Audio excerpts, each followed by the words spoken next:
Hope everybody's having a good day. I'm gonna play some more Voice of Cards. Something about the Isle Dragon Warring. And we'll get started in just a moment. So I'm actually gonna sip my drink.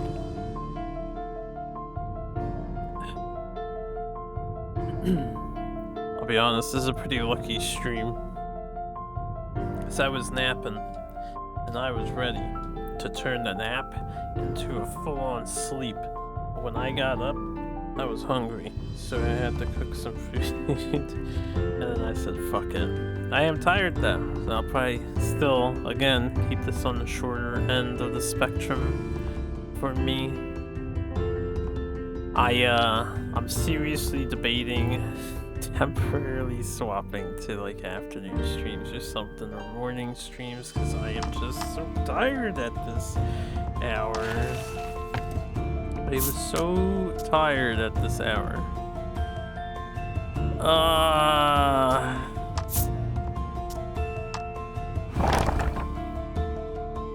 Gonna resume right where we left off here.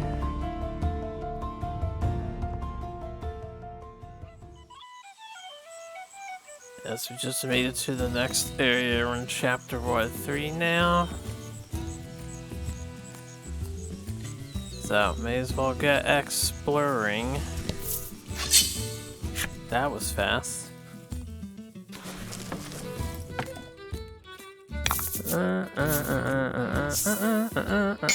Happenstance guards. Well. I didn't realize this is a dark attack.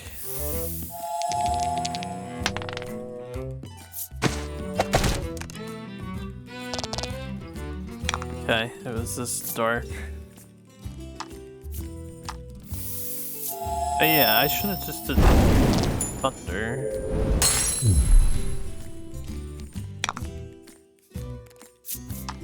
Okay, not the big deal.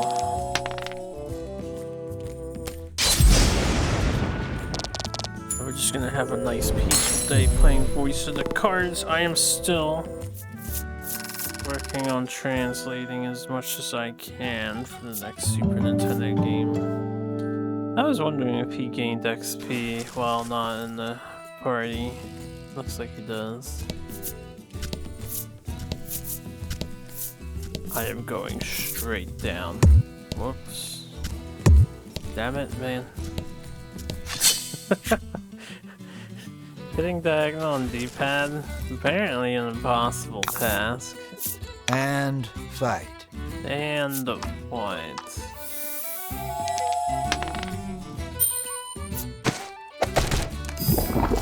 Oh yeah, man. 2 damage? 2 whole damage.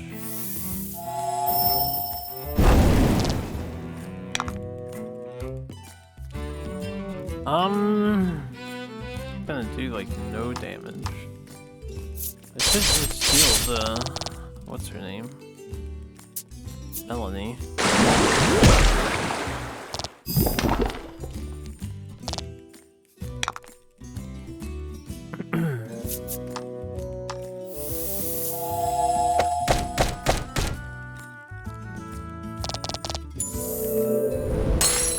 Not the big deal.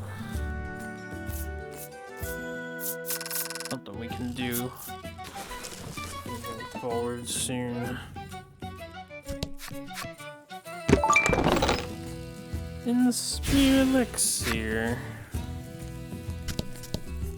Oh. Yeah, stick is better. Yeah, there's a dude down here. An armor-clad knight stands, exuding an extraordinarily powerful aura. The knight faces you and asks, might you be challengers? But after sizing you up for a long moment, his shoulders slump and he mutters, no, you are not yet ready.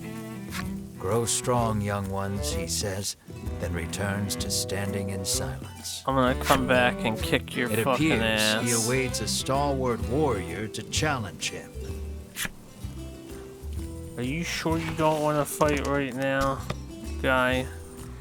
We're pretty strong, you know? We're pretty strong.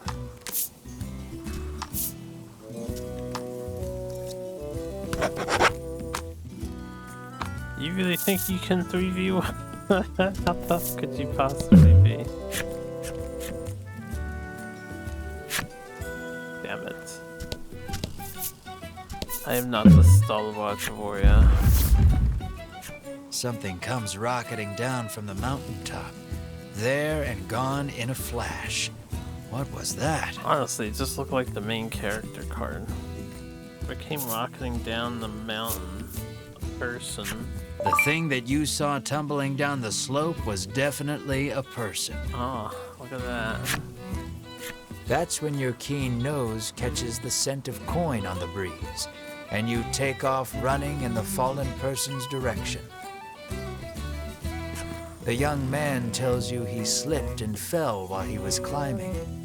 Thanks for coming to my rescue, he says, proffering a bottle of medicine in gratitude. I was not ready for an event like this. Though How disappointed, interesting. he didn't reward you with coin. You figure it's better than nothing and accept the medicine. Yeah, we'll take the medicine. It's all good. Whoops, hold up. Quality salve. We're probably at the point where I want to update all my cells to quality cells. Which I'm sure will happen in due time.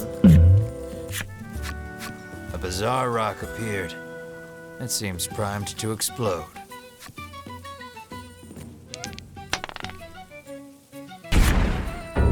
The bizarre rock transformed into a fear rock. The only way out of this fight is through it. We're starting to get into the weird, random, interesting things happening now, huh? Let's do this. Let's do this. 50 defense. Better poison it.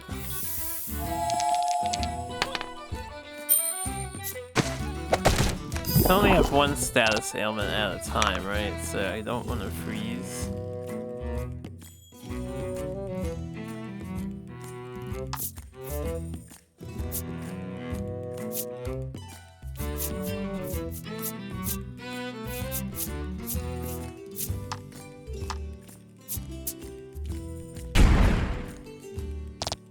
Seems like a good use for my bombs. I need to get rid of them anyways.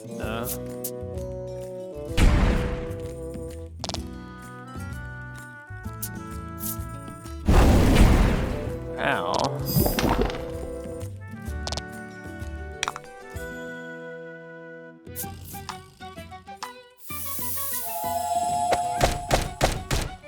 Wrecked.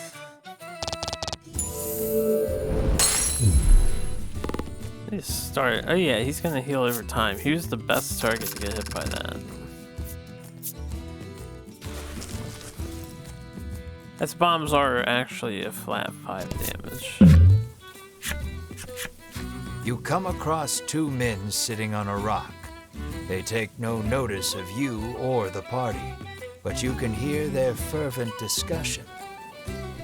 You listen in and deduce that they are a pair of thieves. Damn these thief pairs. You lean in, trying to hear what else the thieves are talking about. You catch pieces of the conversation here and there. Listen, about that loot. Head south from the harbor and cross the mountains. It sounds like they've just told you where to find their stolen loot. Deja vu? You hastily grab a scrap of paper, write down what you've heard, and quietly sneak away.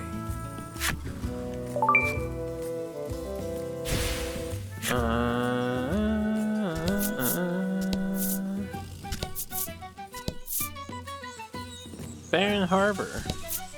The harbor is closed today. Anyone seeking shoreline should move 3 spaces to the southeast.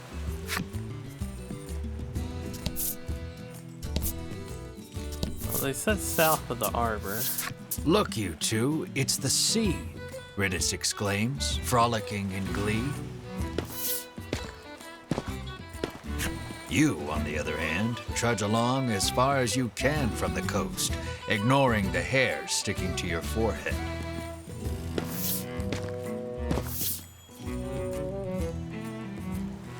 Gume. Feeling something at your feet, you glance down. There's something underneath your boot. It appears you've stepped on a monster's cape, making it very upset. It attacks you in fury. How could I not see that and anywhere, like anywhere? Damn it, main character.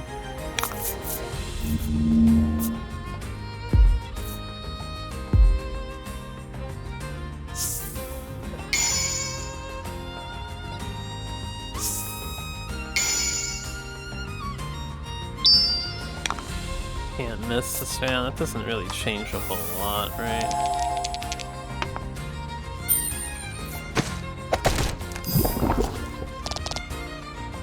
Pretty good first roll. I'm gonna attempt to freeze this guy. Pretty good second roll. Partially curious if he was weak to that because he's a lizard.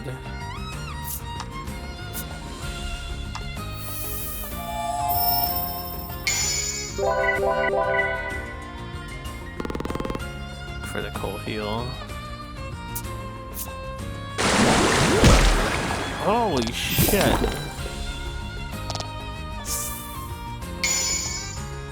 Nice.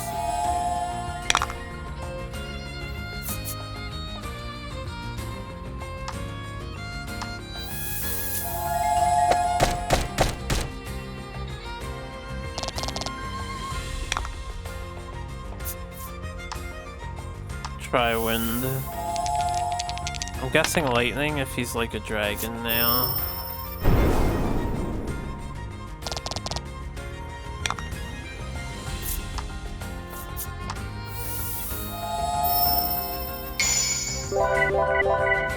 Nice crit.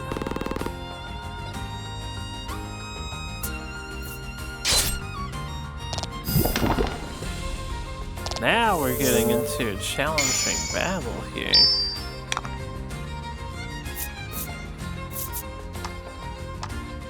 Should be able to kill this guy with my other dude. Let's just kill the one. Yeah, let's just kill the one.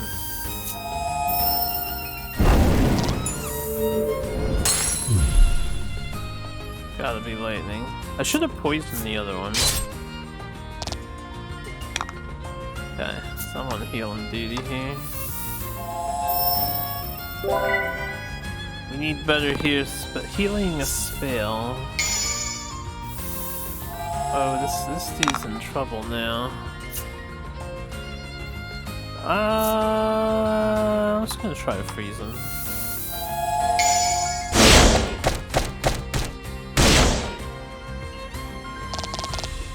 That was lucky. That was lucky. Maybe I should bolt.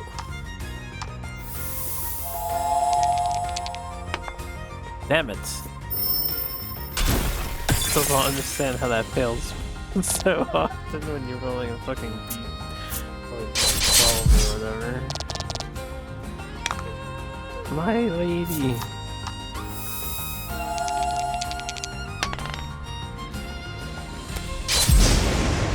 Yeah, it's lightning. Not bad.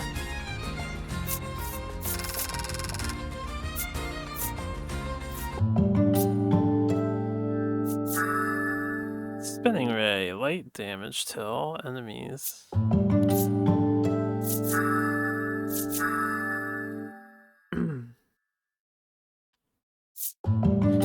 Okay. Charge spell. Provoke all enemies. That would be nice to have. Too bad our party size isn't 4.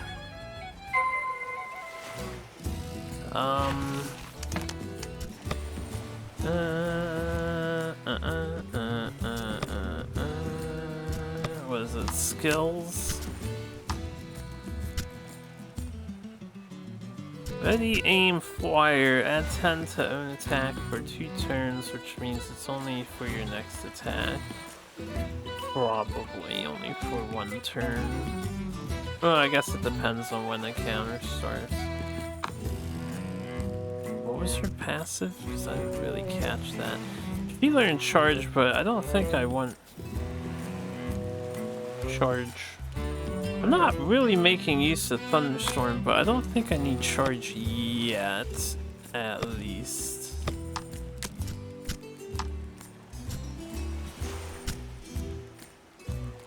Immunity to poison and deadly poison. Okay, so they all passive stack. I thought you could have one at a time there. For a minute. That doesn't seem to be the case. Let's go shopping in Shoreland.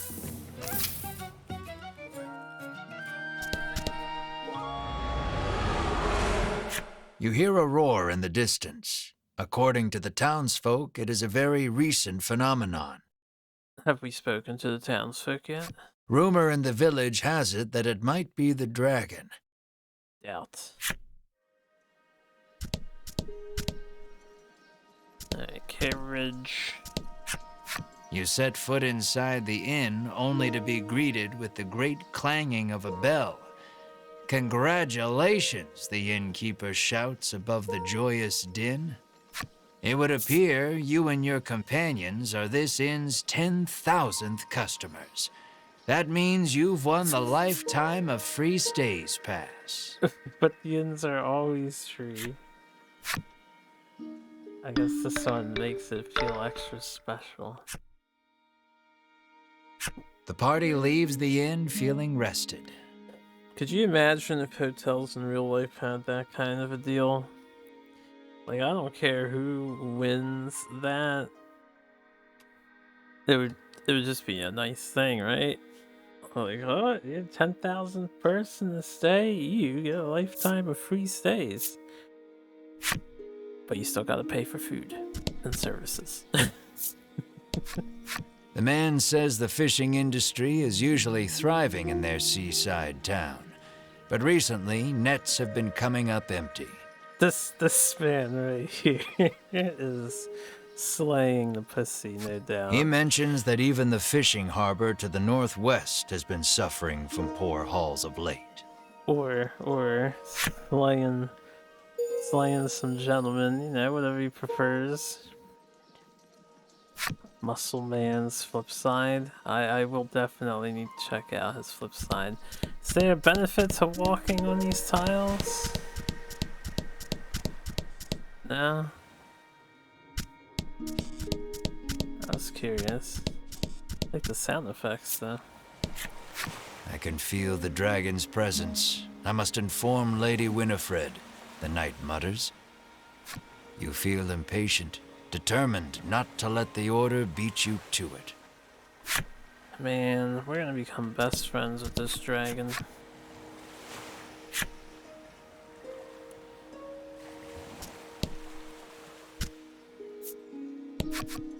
A troubled woman tells you that there has been a rise in thefts lately. She speculates the recession to be the cause. Oh, you guys have a recession too, She huh? claims that even the cold medicine she always has on hand has disappeared. She narrows her eyes at the crowd, suspecting there is a thief among them, and offers a reward for the return of the medicine. Your ears perk up at the word reward, and you immediately agree to help expose the dirty thief. Alright. What you got, apothecary? Salve, antidotes, curative. What's that? Defroster. Oh, that might be important to have. I'm gonna buy like a couple of these.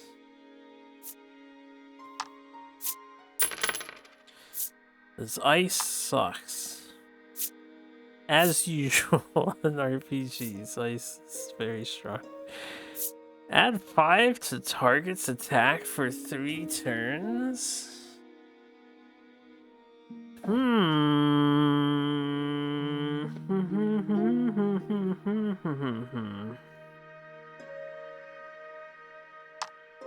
Buy one of these.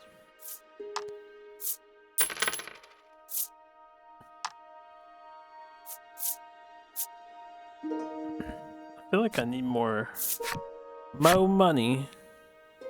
I need more money.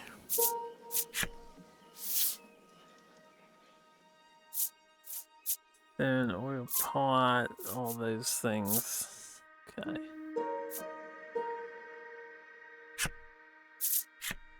I'm just gonna casually walk out of dungeons. I fulfilled necessary requirements in the locked item shop girl's flip side story. There is a sign on the door. Not home. Come back later. Yes, yes, sign. How may I help you? Mistral Blade. The blade of a famous bounty hunter. Deep Talons, Thunder Staff, Air Splitter. Alright, we're definitely getting this.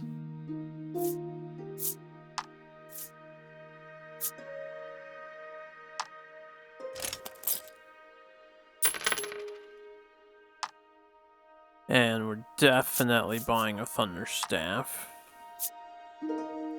My 2 deeps. DPSs, need more DPSing. I'm just gonna try to be full support hero guy. 9 defense is good. I probably should get some defense. I'm gonna get it for her first. She took a hit and that was just not good. So yeah, I'm gonna buy the fairy dress.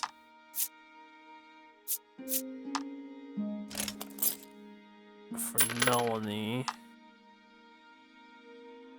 And then the Knight's... She has Knight's Chainmail, yeah. If I could sell something, I could maybe get Frostmail too. And then we have the typical rings. Let's see what I have for sale here. What items do we not need? Because I'm 26 out of 30.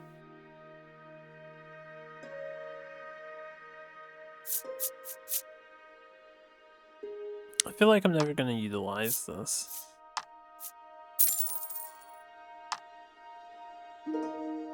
I'm going to sell this for the money. We'll sell one of their revives. I'll need to find an excuse to use my other bombs. I have 3 oil pots. I really need to make use of those sometime. Add 5 to target's defense for 3 turns. And, yeah, I don't know if I would use the Protector Ant. It's gonna depend on the boss battle. We're gonna need that. Magic Staff. Just get rid of it. Triad's Bow, you get rid of it. Triad's Garb, get rid of it. Adventurer's Attire, get rid of it. Okay, I'm just gonna buy the other defense item. We're in the wrong menu.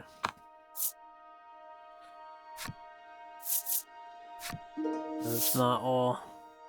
Mr. Armor War. 3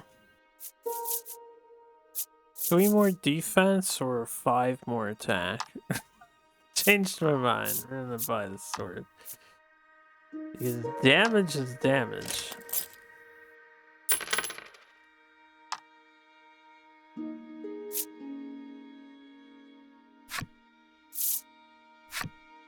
Maybe we'll find armor somewhere along the way.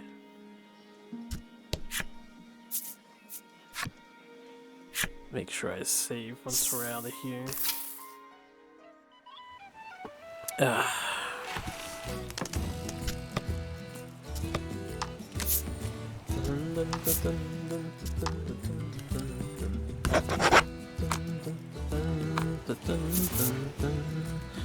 Oh, adventuring I go. It just took a step, damn it. And fight. And fight. How did I own attack 2 turns? I'm gonna use this now just to test if it's actually 2 turns or if it's 1 turn.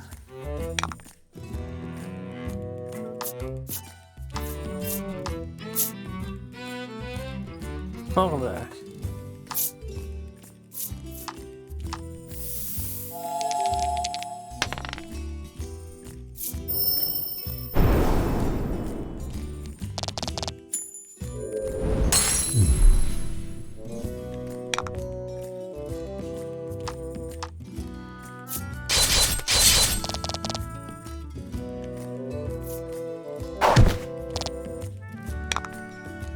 Nice.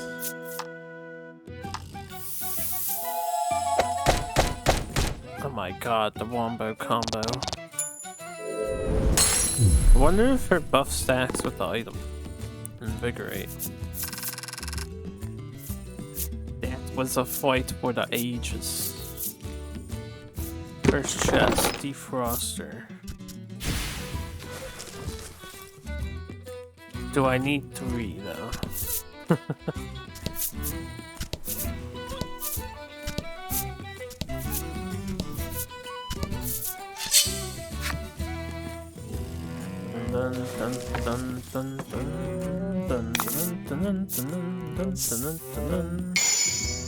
Add 3 to fire damage. Oh, this poor tree. Let's do this. Got wrecked by happenstance.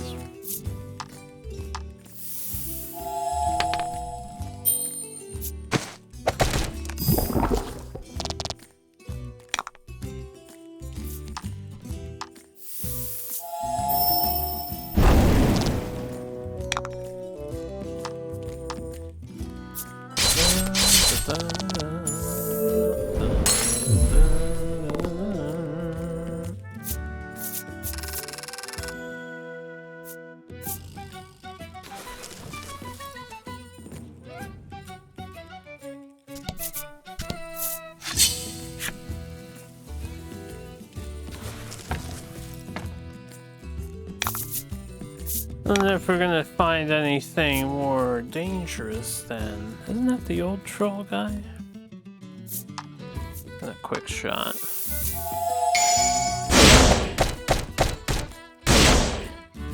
Yikers. Anything more dangerous than that boss that we had to kill? Oh yeah, +1 damage. Still did about 98% of his life.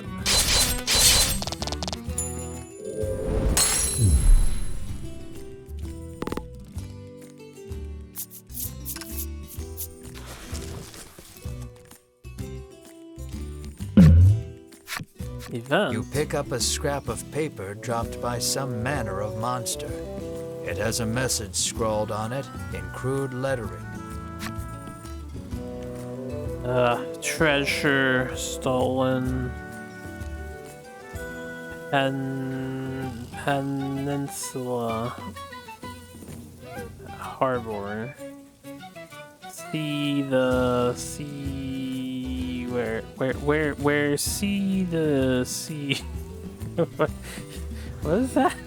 Doesn't make sense. See the sea where?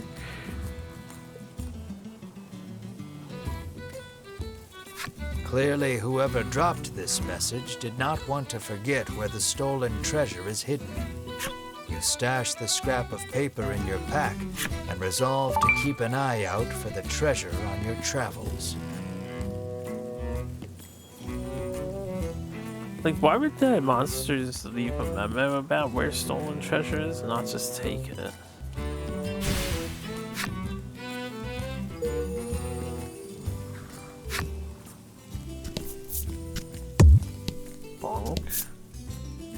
Oh, Musty Tower. Yeah, sure, why not?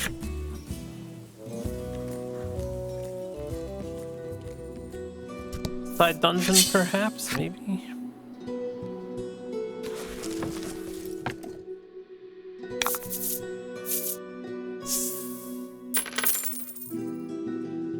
Multiply gold earned by victory. Or by 2 for victory.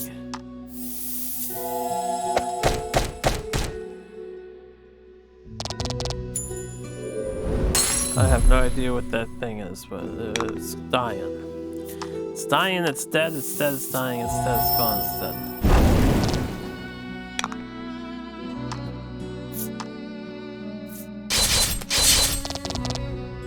Oh. Highest upgraded weapon still only does 2 damage per hit. 21 minus 13, how do we only do 2 damage per hit? This is bullshit.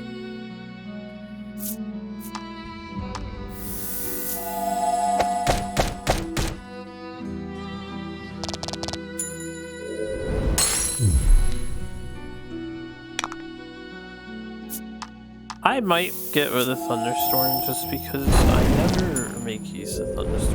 I could, but there's always enemies that don't care about lightning. So far, currently.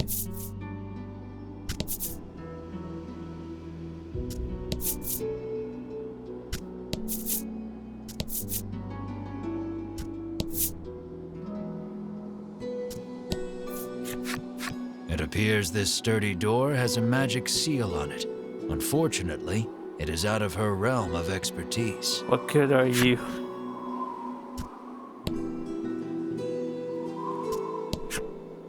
AKA, don't be here yet, gamer.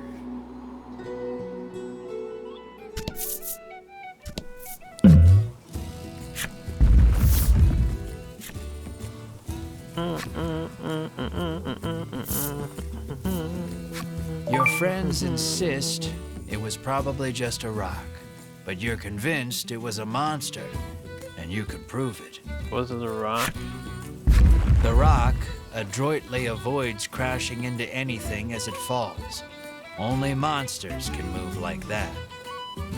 Your friends breathe a sigh of relief as the monster hurtles ever farther away. Alright.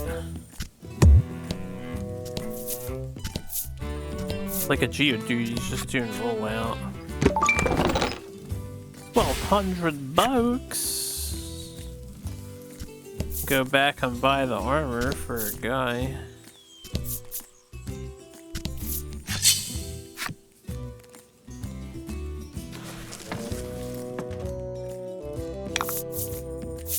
Let's do this. 50 defense. Aqua Rock.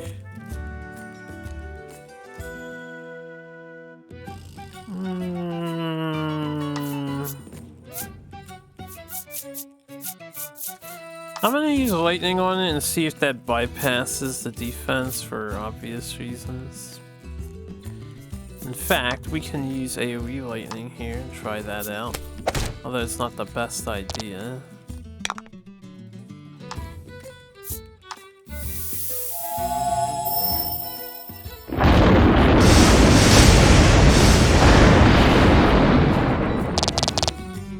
Kinda bypassed it.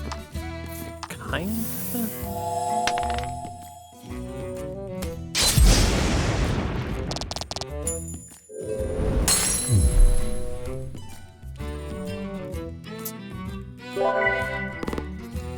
I'm gonna set that tree on fire. Daring to heal against me. It's weaker than the other one. I'm actually gonna... what do we do here? I'm gonna poison this one and then set the one on the right, left on fire.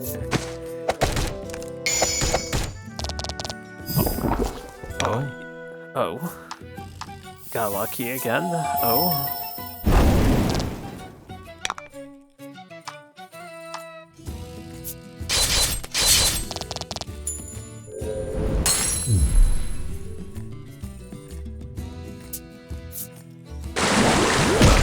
Hey, bully her. The fact that my Hitler goes last sometimes can be a bad thing. This is what it is though.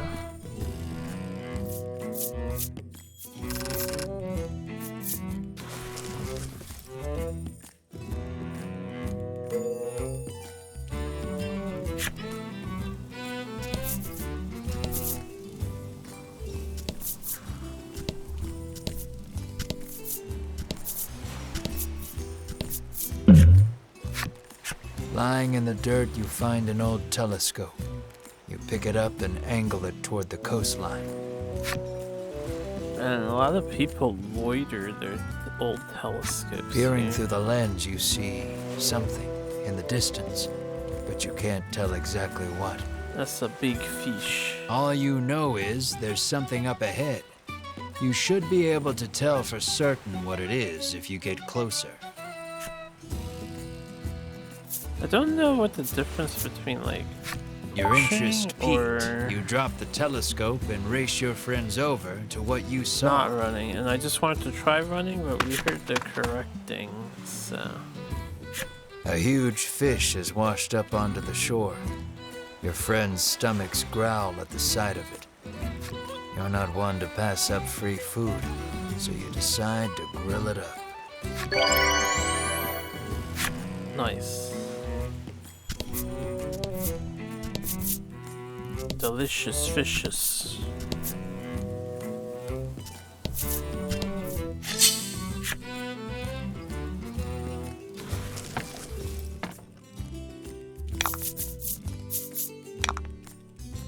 Okay, let's num num num num num.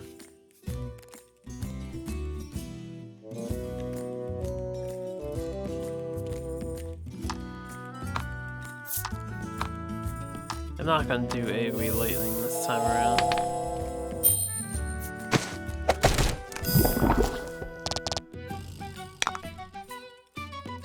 I'm just gonna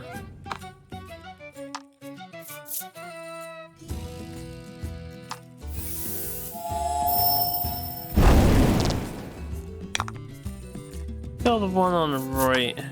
Let's see what the water rock is capable of. Maybe not kill the one on the right, because we suck. Freeze! Of course he gets his freeze.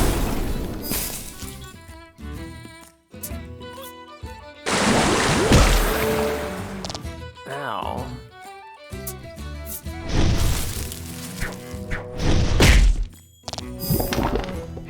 So always kill the water rock.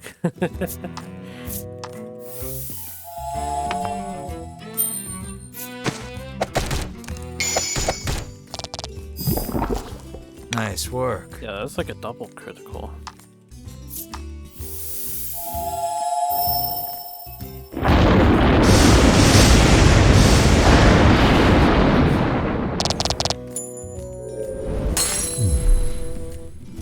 Poison before or after they go? It's after they go, right?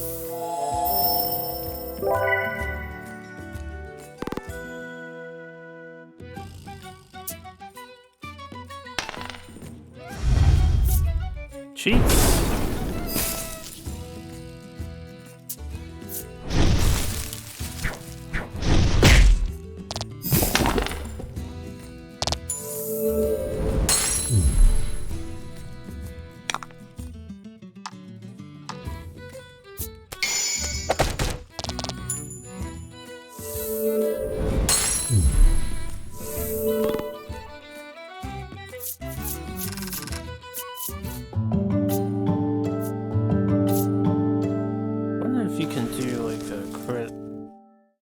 Hit strategy at some point.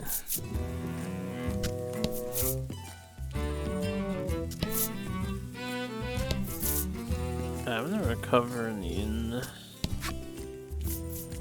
Since I can. And a lifetime of free inn stays, may as well. Here to stay the night? Oh, The innkeeper asks someone the moment you set there. foot in the inn.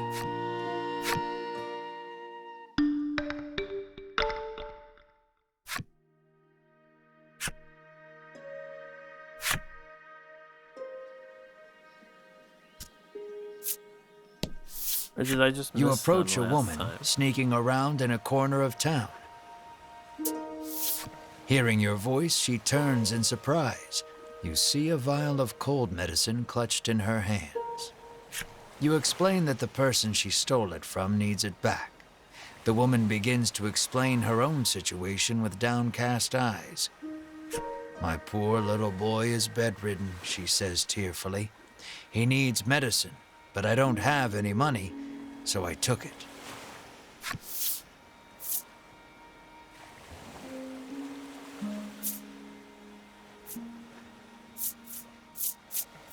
Now, theft is theft.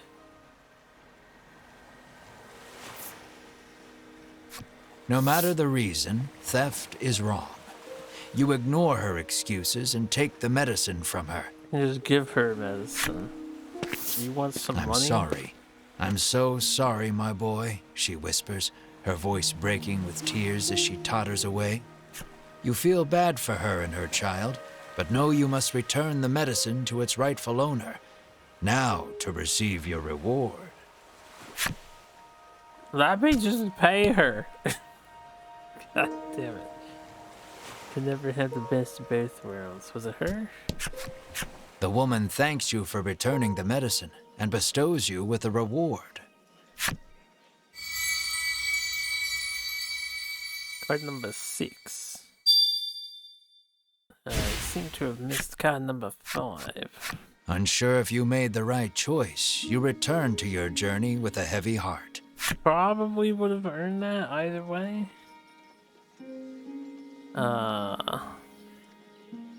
Armorer. Since we have a bunch of money now, I wouldn't mind buying a fancy frost mail here. Oh, it's -2 speed for this? It's +1 attack, though.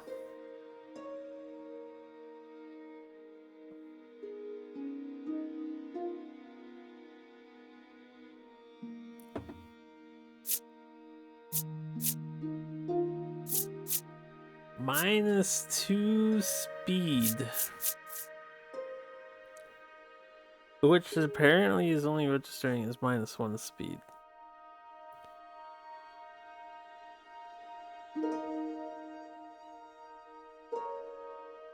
You know what? It might be a good thing if I go after all the enemies and then I can just heal whoever needs healing. So, I'll try it out. See if I don't mind the turn order.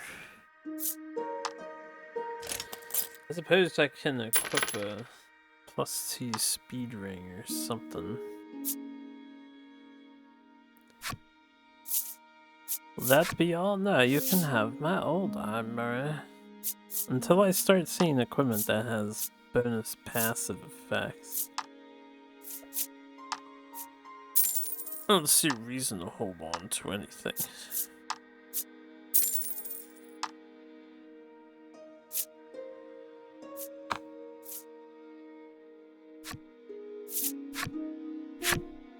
This stuff does get unlocked in the compendium either way, right?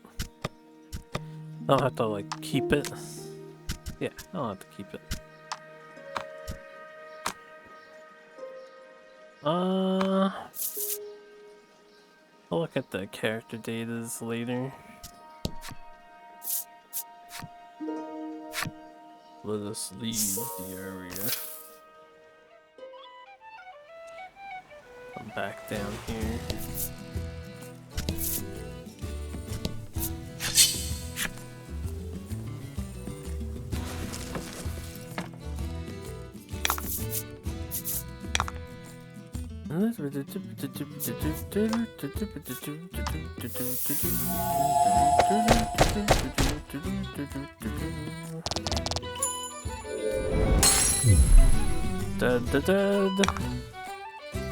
You're next.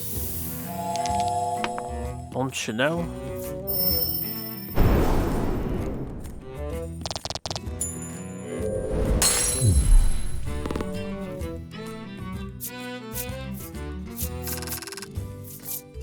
Good warrior wastes no time. Zap smoke.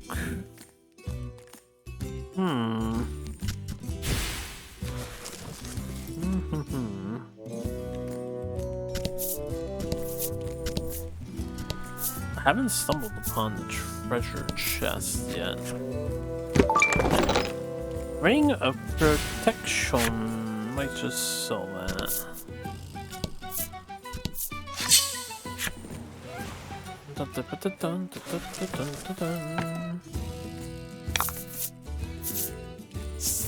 Oh, triple lizard man. All allies land critical attacks. Don't hold back. These poor lizard men. Oh, I feel so bad for them.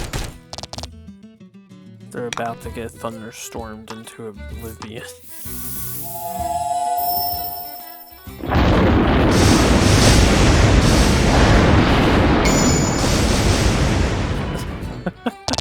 That is unfair.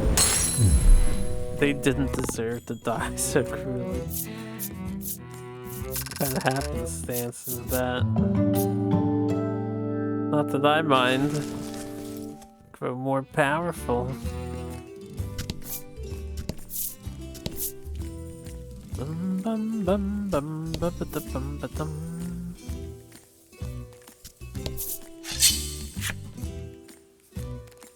Indian brooches. Alright.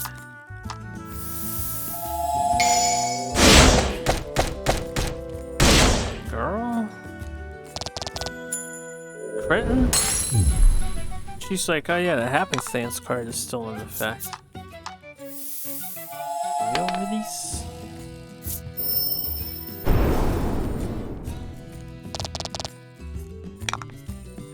I'm still faster than these guys. The unnecessary criticals.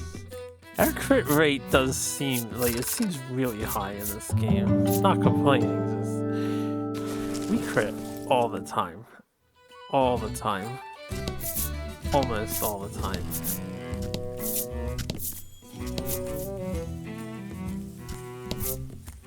Alright. Mountains have been explored.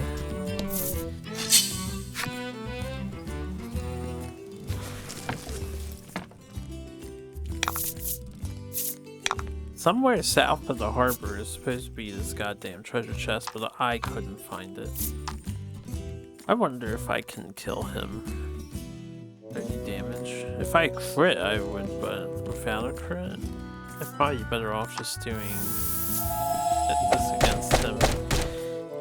Nah, 8, 16, 24, 32. Yeah, I probably can kill the other guy.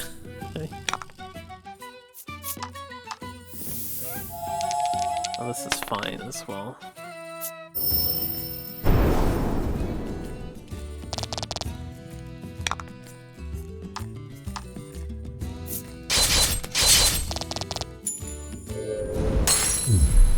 You did great. It did great.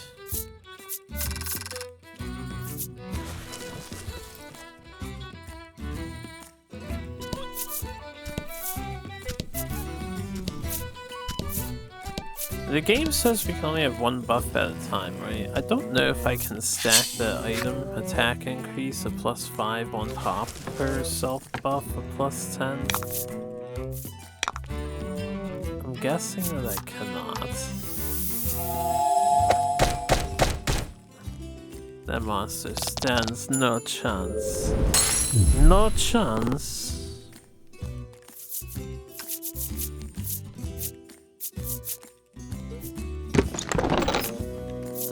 Destructo box. Never get quality salves. I'm probably gonna sell my other salves. Don't know if I should hold them.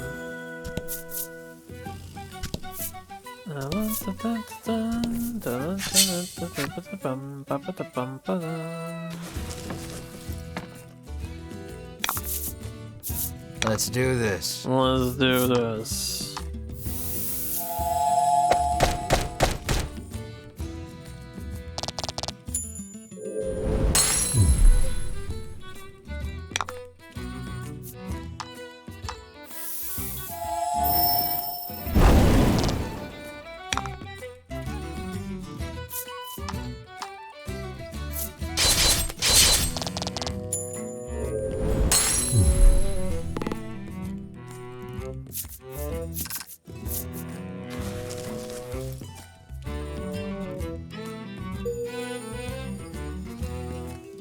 Humble Goblin story.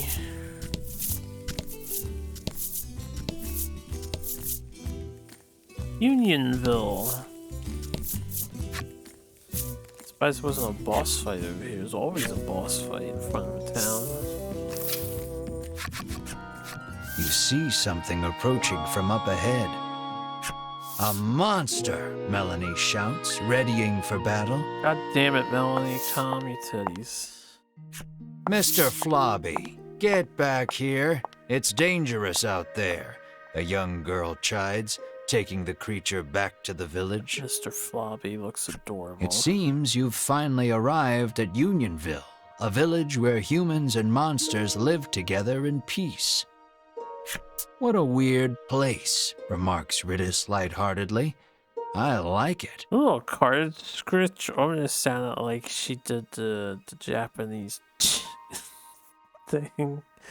We aren't staying a moment longer Okay. than necessary, says an unsettled Melanie, her distaste for monsters plain on her face. Denizens of Unionville. But first, does he have the same stuff? Does he have better stuff? Does he have worse? Looks like he has the same stuff. But he had knight's armor, slightly less defense.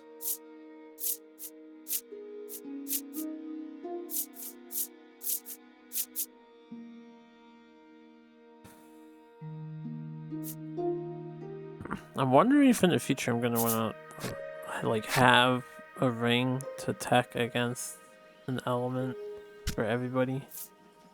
I'll worry about that when The the time woman comes, frowns though. deeply, claiming the cakes she bought for her beloved furball have all been eaten by someone else. Well, that sucks for your furball.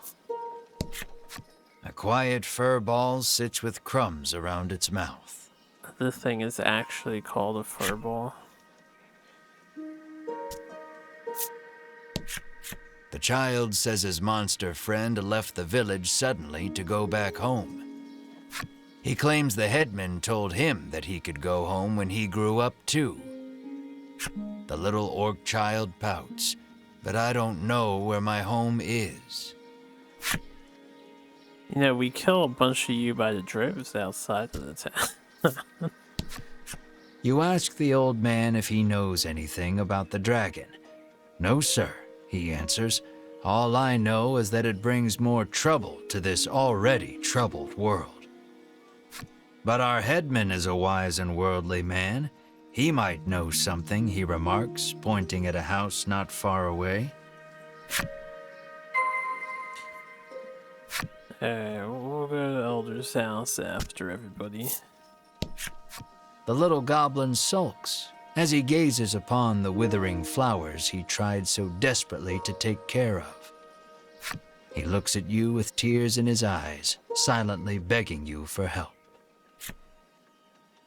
Like, use something, give them some salve, dump water over it.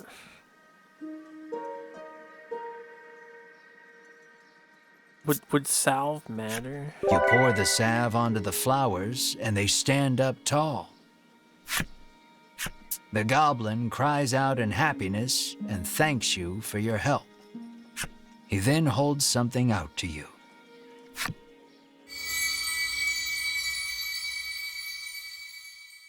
Oh, so far so good on these cards. The goblin stares lovingly at the beautiful flowers and gobbles them up. All that comes. Healthy flowers are the tastiest, he proclaims in glee. Did he grow those flowers just to eat them? The goblin dutifully tends his flower bed, eagerly anticipating the day they bloom. I mean, he could be eating other A stuff. young boy I wanders up suppose. to your group in wide-eyed wonder. You surmise his curiosity stems from the lack of travelers visiting the village. You realize you are right when he assails you with questions about your origins and adventures. The Inquisition leaves you exhausted.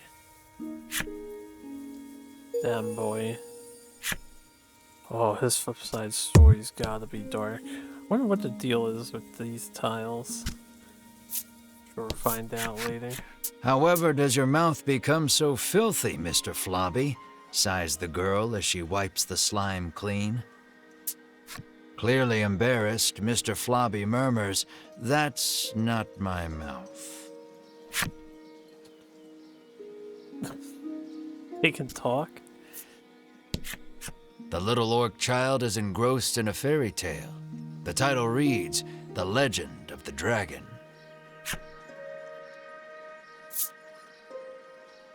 Sneak a peek. You take a peek into the picture book and come across a passage that piques your interest.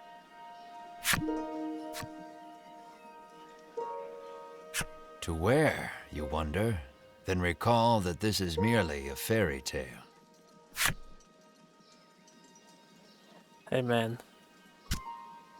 All fairy tales have some The village headman is a renowned gourmet, and rumor has it he only dines on the finest foods.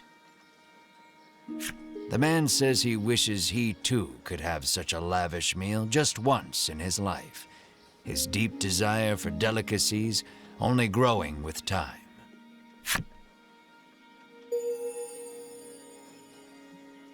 Average man. Lately, a suspicious man cloaked in black has been seen wandering about the village outskirts. The old woman looks at Melanie and remarks that he was dressed just like her.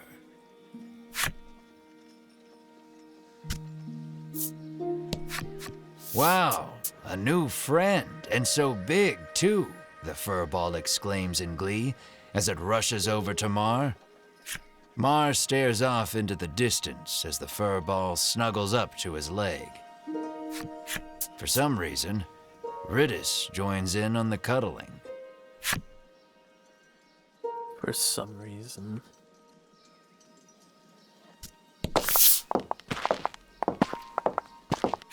"Travelers," you hear a voice call from somewhere. Isn't Tevat? "Down here, at thy feet." You look down to see a small clump of fur by your boots. The clump of fur speaks. "I am Lappy, and I should like to journey forth with thee."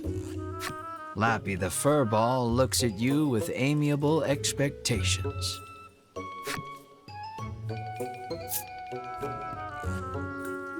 Let the adventure begin. Sure. "Of course, the more the merrier," you exclaim, pumping your fist energetically into the air. That doesn't sound like our character at all. But Melanie coldly interjects, "No, I can't trust monsters." Thoroughly rejected by Melanie, Lappy bursts into tears. Lappy says he has no friends because of his aged face and speech. All alone, he decided to leave the village on a journey. Relatable, man. Your party is silenced by the crying child with the face of a grown man. You tell Melanie to be nice and quip that both she and Lappy could use a friend. Exhausted from arguing with you, Melanie half-heartedly agrees. "Fine, we can be friends." However, she says that they are on a dangerous journey to defeat the dragon. As such, they cannot take a child with them. Lappy leaps up and hugs her in his excitement, exclaiming, "Thou hast made me so happy."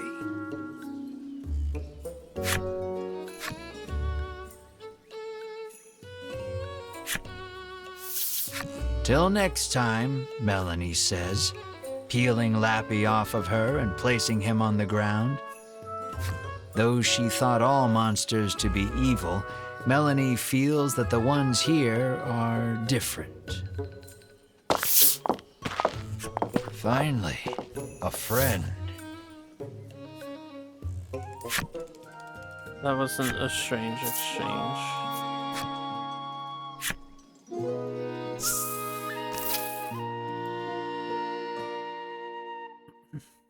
Alright, one sec.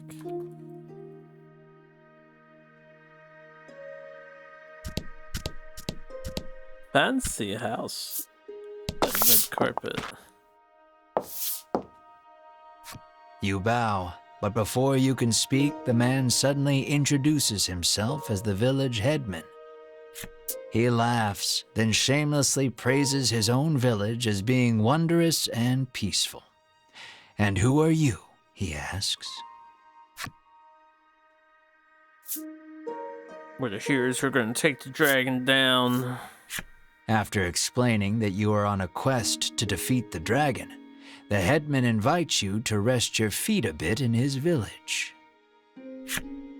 He says that he had heard rumors of the dragon when he traveled the world. "You must be tired from your journey. Have a seat. I will have my chef prepare a feast," the headman says, then claps his hands twice to summon a stewardess. A whole feast just for little us?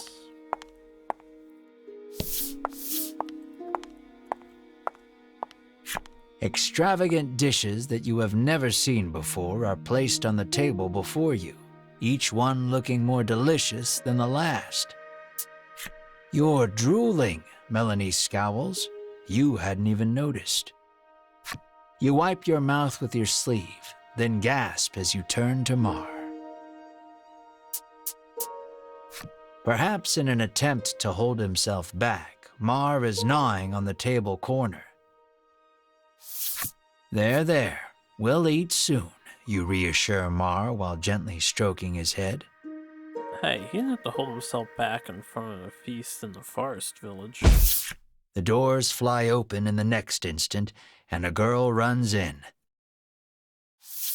With tears in her eyes, she tells you that her dear companion, Mr. Flobby the Slime, is missing. We just saw you two outside. The headman's eyes go wide in surprise. "We must find that slime right away," he says anxiously. What is "You that? are starving, but it doesn't look like you'll be able to partake of the feast before you because of Mr. Flobby's disappearance." So we just ate a fish. We should be okay. So you say. No, I can't take it anymore. "We will find your slime, and then we feast," you add quietly. And then we feast. Melanie reminds you that you are here to get clues about the dragon from the headman. Yeah, well. What's the difference? Literally everything. Hunger taking its toll, you two begin to argue. "Brave heroes," the headman interjects, then bows his head. "Would you please find her slime?" It appears the story has hit a standstill until you find the missing Mr. Flobby. Damn it, Mr. Flobby. You need to hear the whole story from the young girl.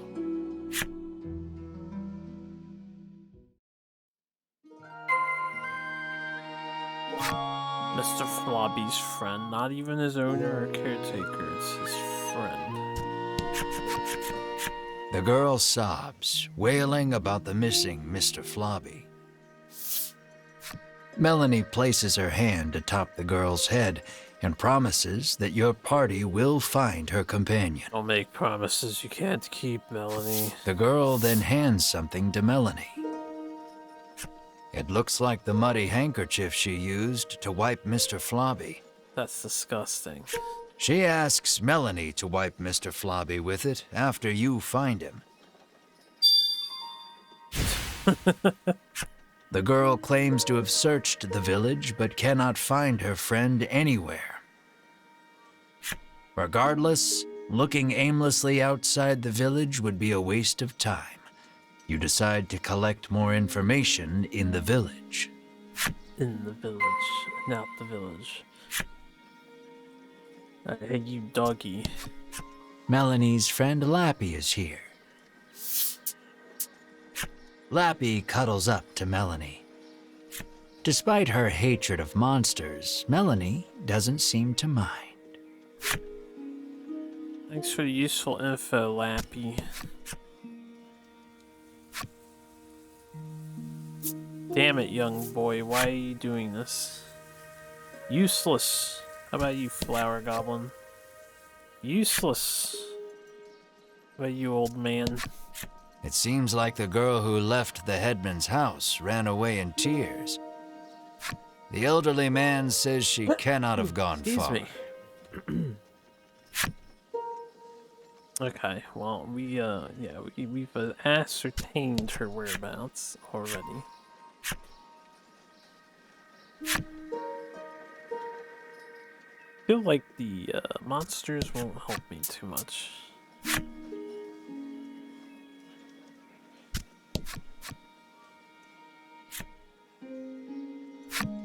Apparently nobody wants to help me too much. Should I ask, like, the... She says she saw a suspicious man in black with a slime outside the village not long ago. She claims they went northwest together. Ah. Did that man take Mr. Flobby? You resolved to leave the village in search of the pair.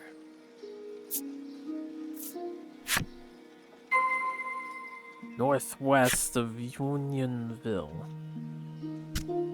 Do it to it. Make sure I save first so I don't have to redo any dialogues if disaster strikes.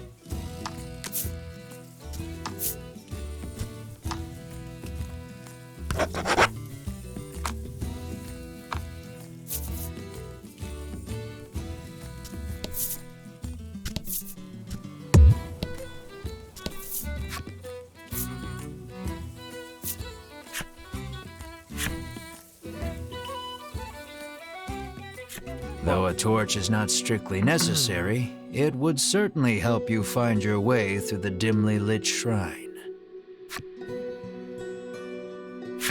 My ability to manipulate the camera has been restricted. I have a torch, I may as well utilize it, right? How do I...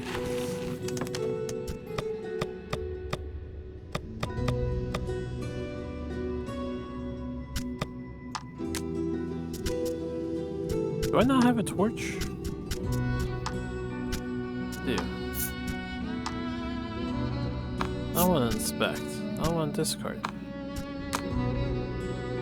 Is it just automatically being utilized?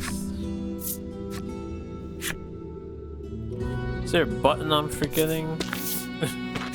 Your footing is obscured in the dimness of the shrine. You should probably proceed with caution. Barge on ahead. You go forth slowly but steadily, taking it one step at a time. You take a good look at the floor and see it lined in trails of viscous liquid. No doubt a slime or 200 have passed through here. I think my torch is on, I don't know.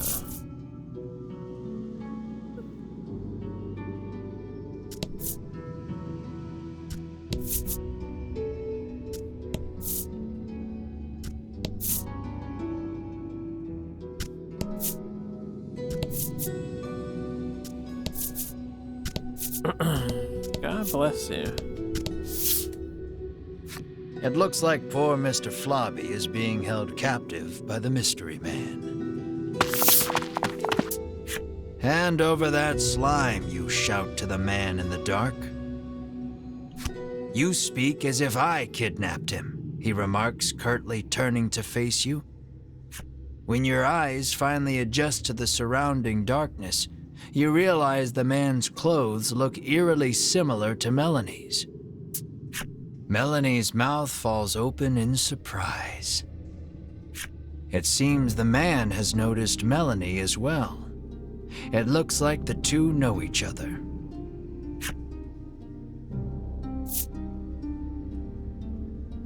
They're wearing matching outfits. According to the man, he and Melanie came from the same village and are far from strangers. The man's revelation makes you realize that you know almost nothing about Melanie's past. Yeah, we kind of just said, hey, we're gonna go kill a dragon. You down? And she's like, I fucking hate that dragon. I'm down. And that's about all we got.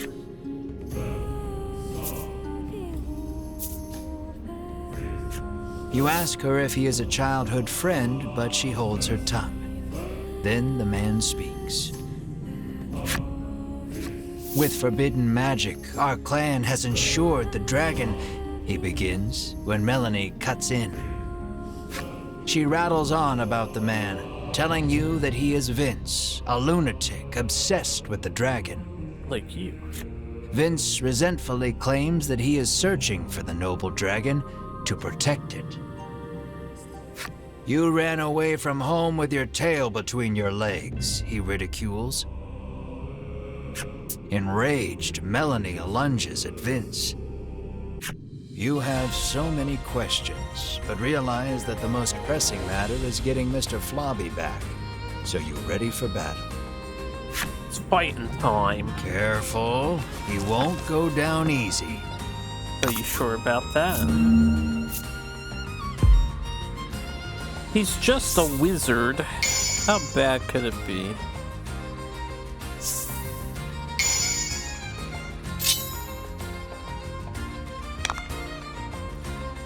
Okay, I'm gonna start with a loose arrow.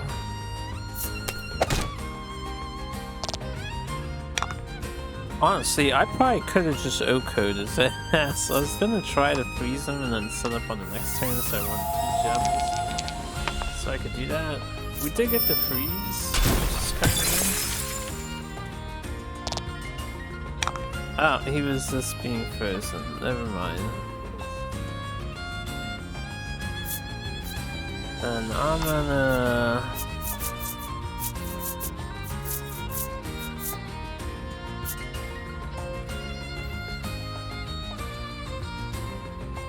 I'm just gonna attack him on the next turn.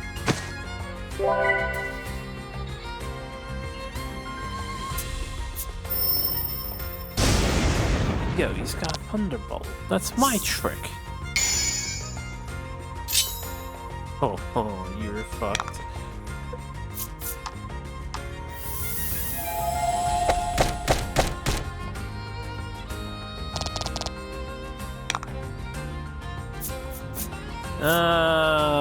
Zephyr?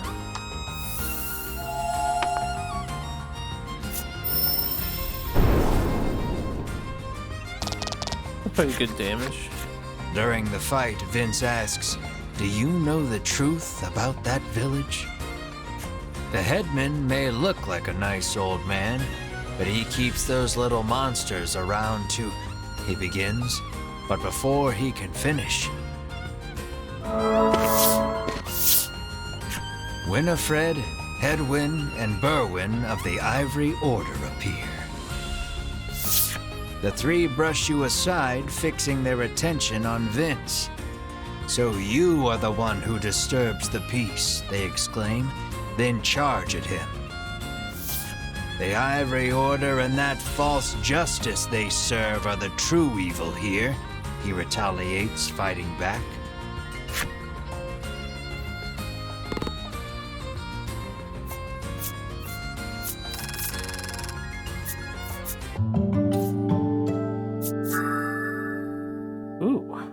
Can't be paralyzed.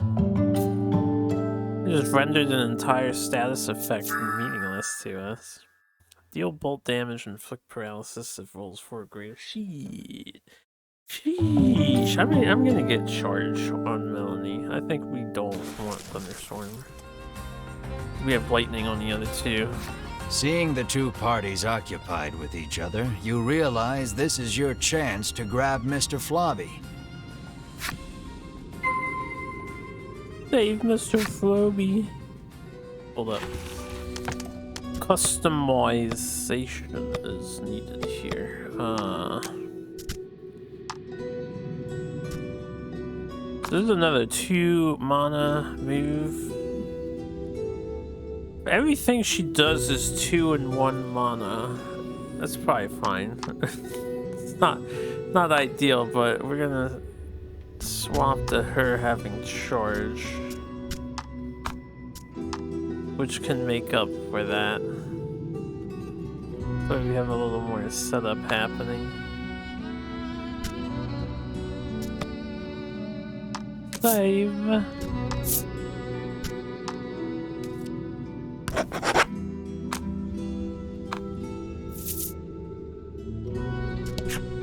Perhaps wary of humans, Mr. Floppy dashes out when you draw near.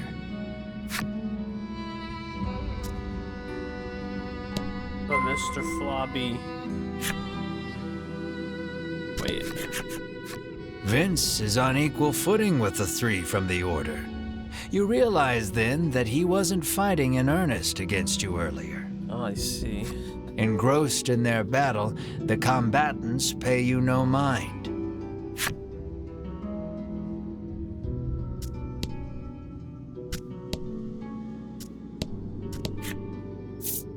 Leave the area.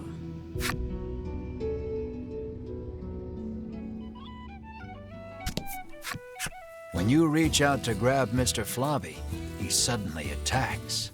Mr. Flobby, why you being... Lower Mr. Flobby's stamina to calm him down. Lower but not kill. Lower but not kill.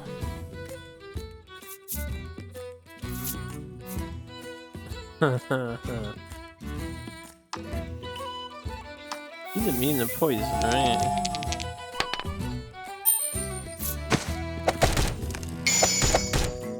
She would crit.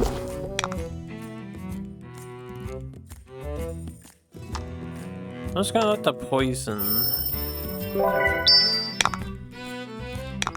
do its thing.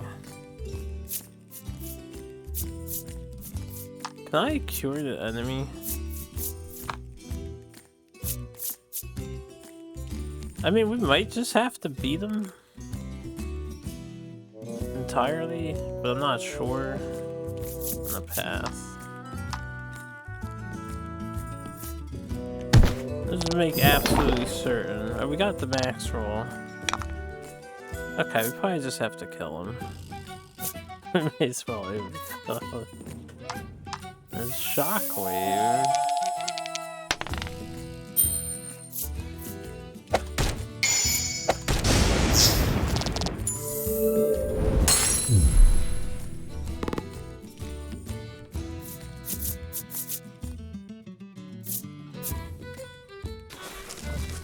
Yeah, we could have just killed him. I wasn't sure though. Exhausted from the fight, the raging Mr. Flobby finally stops attacking. But it seems he hasn't yet come to his senses. He glares warily at your party. Find something to help return Mr. Flobby to normal.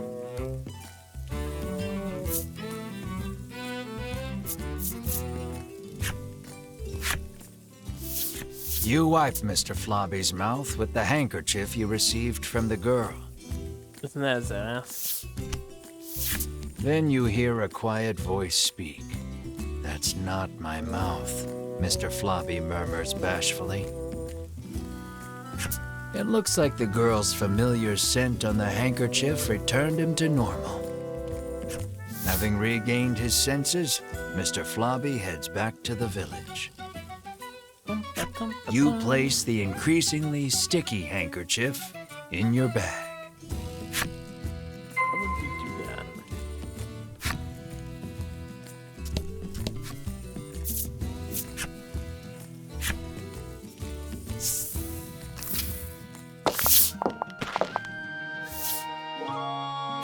Lappy approaches and tells you that Mr. Flobby has returned.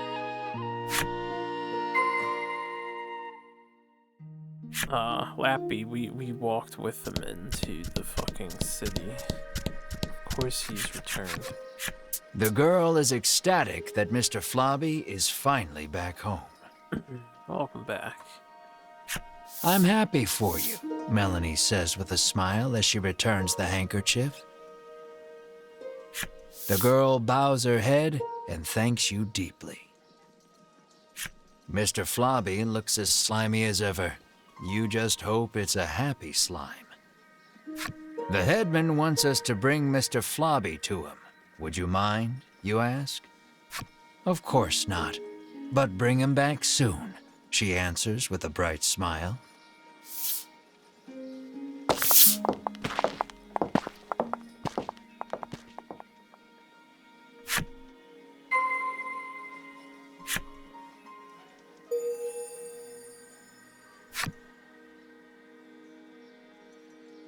Alright, let's see what dark secret was being hinted at here by the evil guy.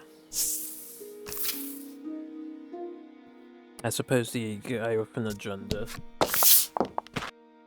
I am so happy to see you safe and sound, the headman exclaims, giving Mr. Flobby a hug. You explain everything that happened, including the incident with Vince and the Ivory Order. He expresses his relief that the Order will be taking care of the criminal. He then thanks you for your hard work and instructs his stewardess to prepare dinner for your party.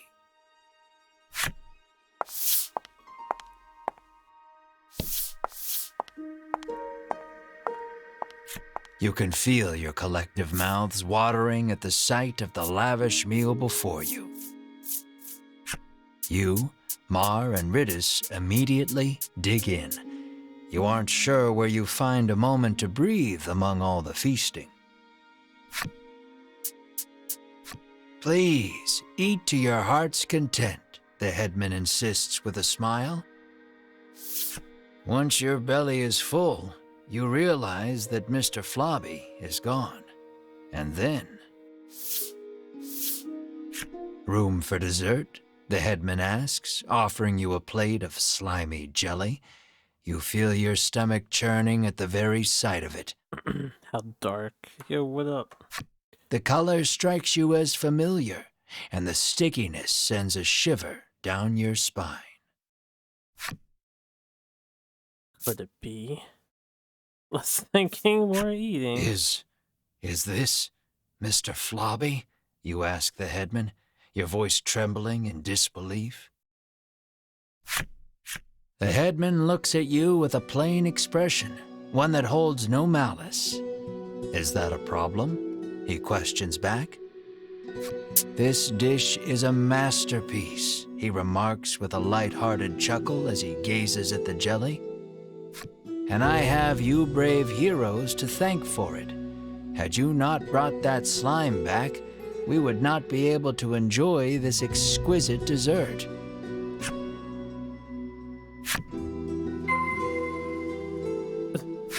Next ejected, you just sulk away. Are you full? He asks, seemingly concerned at your silence. It would be a shame to let something so splendid go to waste.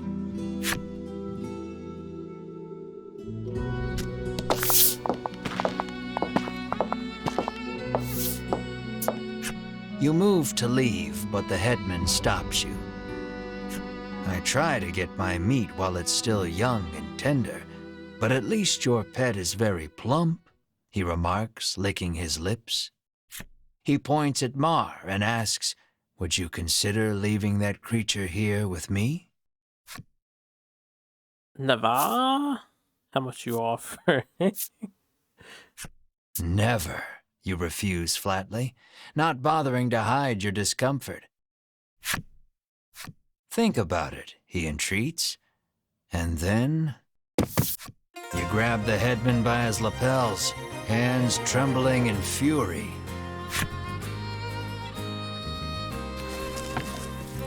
It's go time, monster eater guy. The 10 HP. Let's do this. And I can't even move to anything else. So we have to slash his ass. Cold-blooded murder.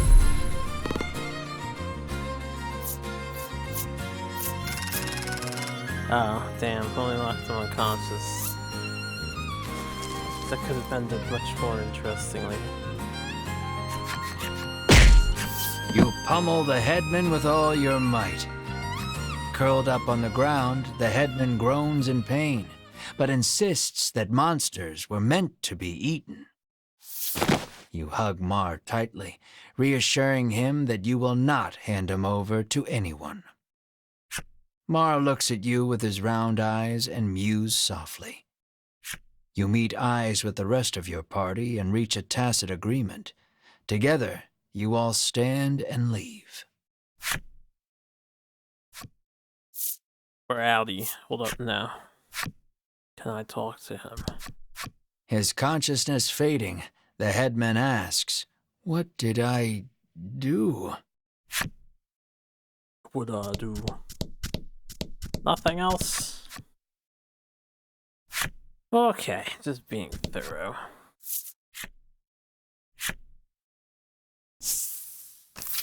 Now we gotta go tell the lady that her pet's dead. Delicious pudding. As you are about to leave the headman's house, though, the old man suddenly charges at you from behind. But Mar, the keener of you two, is quick to block his path. With a crash, Mar and the headman tumble to the ground. From the headman's hand falls a small blade. It clatters to the ground, covered in blood. Oh no. Mar's got like 40 plus HP. I'm sure he's fine. You take the injured Mar to an inn where you can watch over him. I'll come back. You gaze at the unconscious Mar with concern. Despite the shallow wound, no amount of medicine seems to rouse Mar from the bed. I heard that my friends were in danger, so I came as quickly as I could, Lappy says. As he reaches Mar's bedside, he leans over and licks his wound. "This is what-you-call-it extract," he shouts. What? He explains that it is a poison extracted from a certain monster. If it enters the body, it drastically reduces one's stamina. Hearing those words, you realize the headman's blade must have been coated in this poison. Mar's condition starts to make sense. "Isn't there anything we can do?" Melanie asks. Lappy's eyes widen in realization before he places his mouth over Mar's wound and begins sucking. He then puts the what-you-call-it extract into a bottle and hands it to you.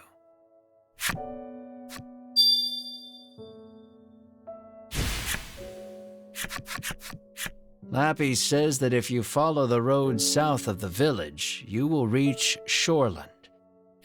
He tells you to give the extract to the famous nutritionist there.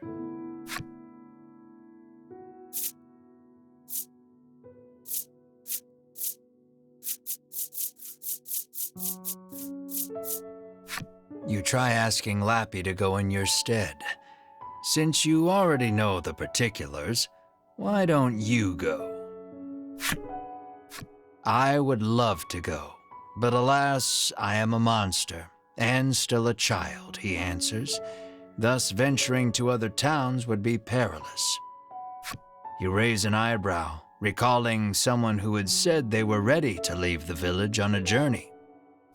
You decide to go, knowing that Mar's health is your top priority. They take Mar out of your party if you kept But this them is around. strange. The extract comes from a monster, so it should have no effect on one, Lappy remarks with a curious tilt of his head. Hmm.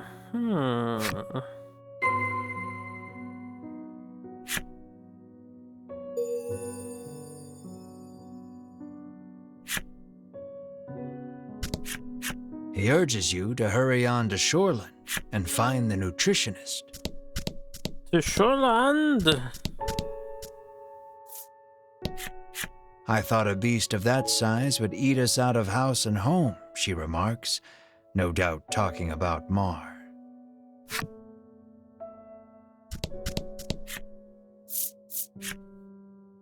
Don't worry, buddy. We're gonna save you. Wait a minute. The girl sighs. "You're dirty again," she says, wiping a slime's mouth. "Mr. Flobby, you're alive," you exclaim in glee. "This is Mr. Globby, Mr. Flobby's cousin," she tells you.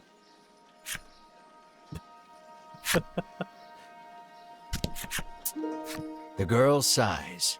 "You're dirty again," she says, wiping Mr. Flobby's cousin, Mr. Globby. Mr. Globby's cousin, Mr. Globby.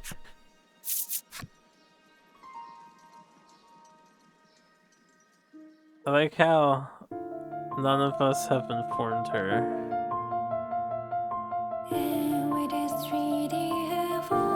We're just like, oh, and walk away.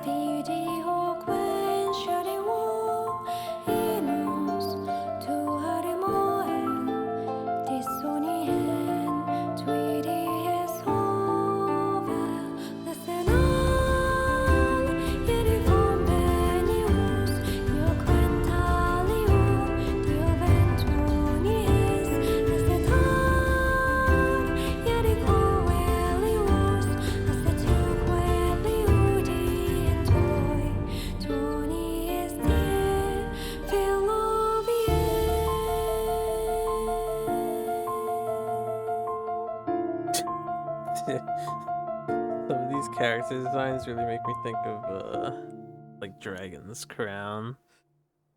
Not quite as pushed as Vanillaware aesthetics can be, but god damn, they are healthy in this world. Well, before I do that, I want to explore the rest of the caverns up here and fight this enemy.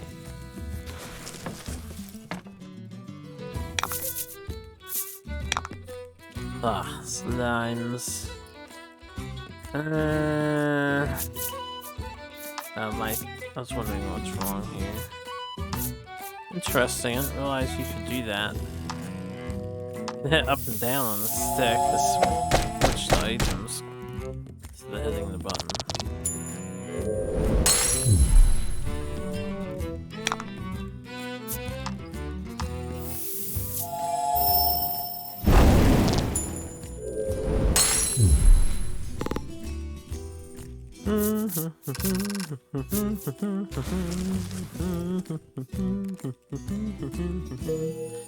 What would happen if I went back into the cave? I'm just curious because, you know, it's not that big. I would imagine nothing. Developers never add any hidden goodies for returning to, like, caves and dungeons. Yeah, it's just nothing. If it was me, I would have at least added the dialogue. Alright, hold up, my stick is acting up. I would have at least added dialogue like there's remnants of the battle between the four here, but you don't see a trace of any of them.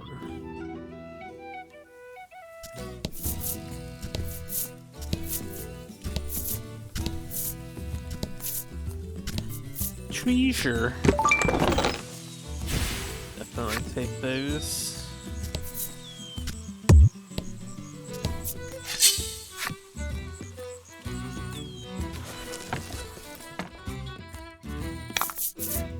I'm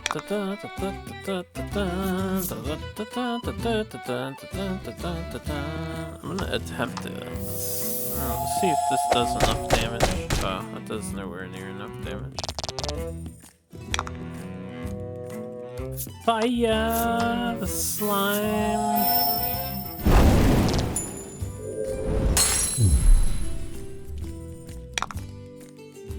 Slash.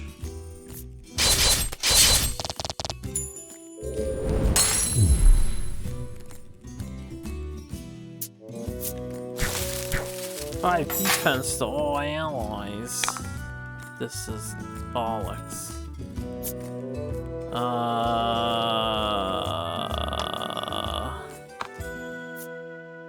Quick shot flame probably does more damage even with his defense boost. Rather than wait for the poison.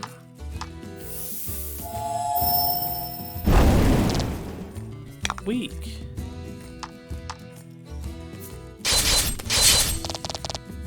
Oh yeah, I forgot to check. My main here doesn't have any other new skills to utilize, right?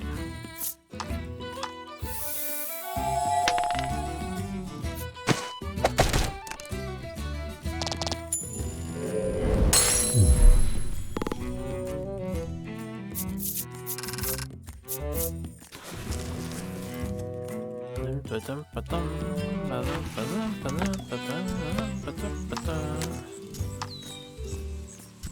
yeah, I learned spinning right, a light magic spell. All enemy AoE.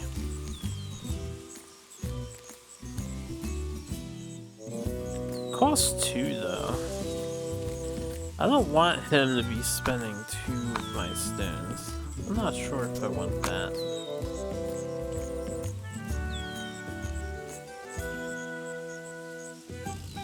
Eh. Just because it's the only light spell we have, I'll take it instead of Lightning Strike, and we have Lightning on the girl. Or Shockwave now. That can be an option. Event. It's a Bizarre Rock. The Bizarre Rock transformed into an Aqua Rock. The only way out of this fight is through it. Bizarre Rock. Digivolve to... And fight.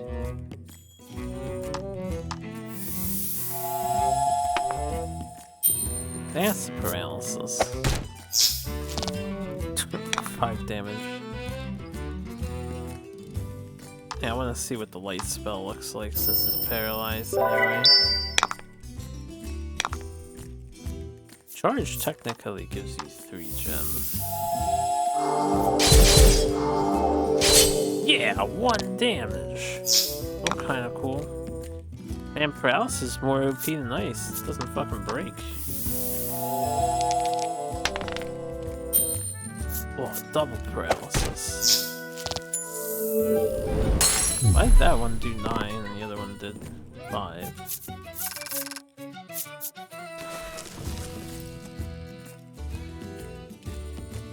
Stats effects in this game, very, very, very, very good. Very good.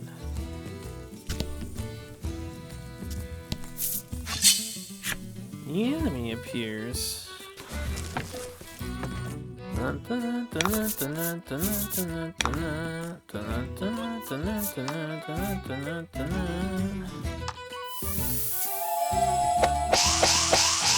no! I missed. Up.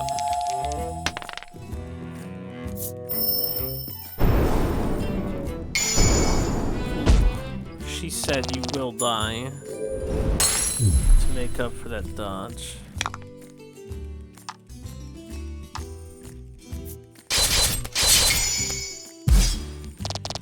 Nice.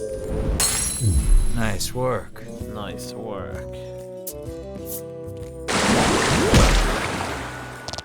Oh god, the water damage.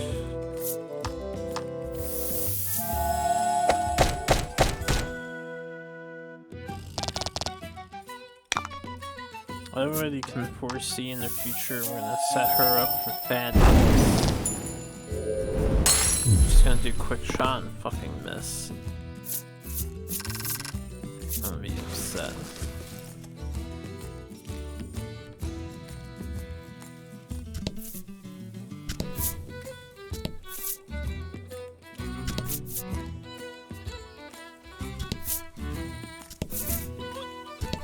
Guessing most of these cards here are gonna be blank.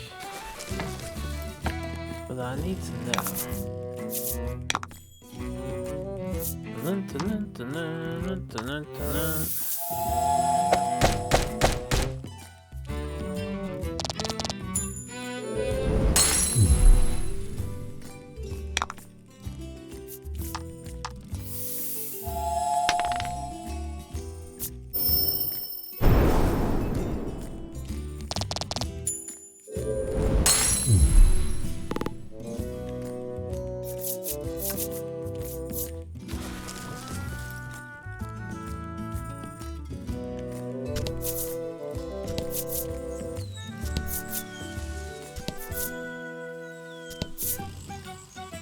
There's a mountain range in my way.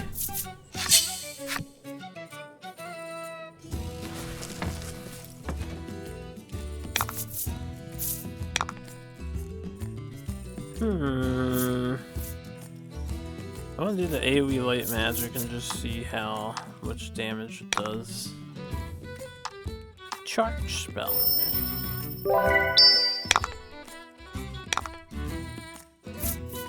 Never had so many gems before.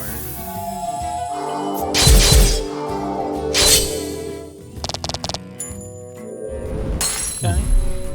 Pretty good. Not flawless, but pretty good.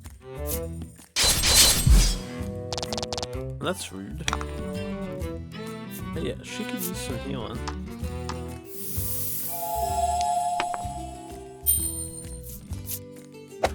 So that paralysis is like a 100% success rate at the moment.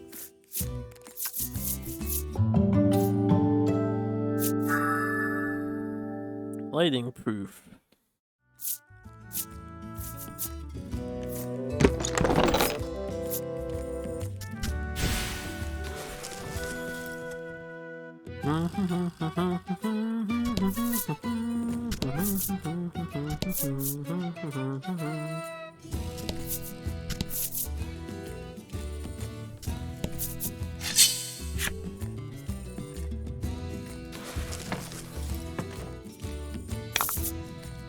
Don't hold back.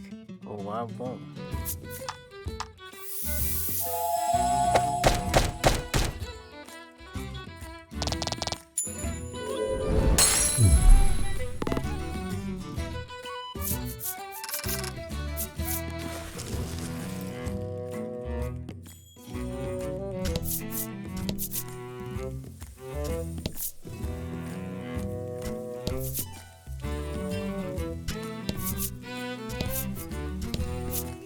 A treasure chest.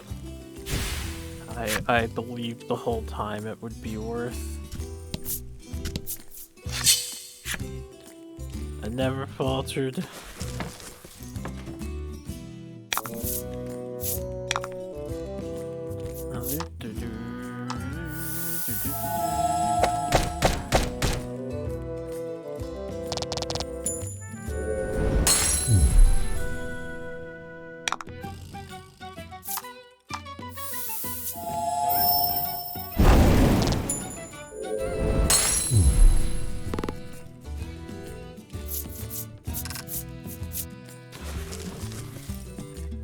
Have some nice spending money when we next go shopping. Another entry unlocked. That's always good.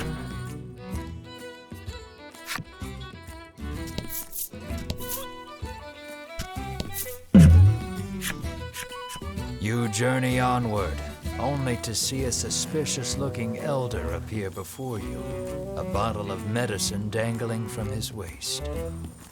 He proclaims himself a man of medicine who has discovered a revolutionary new curative.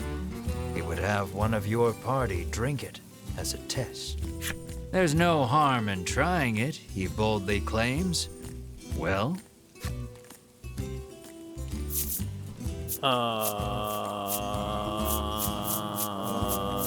YOLO. You take the stranger at his word and drink one of the bottles dry.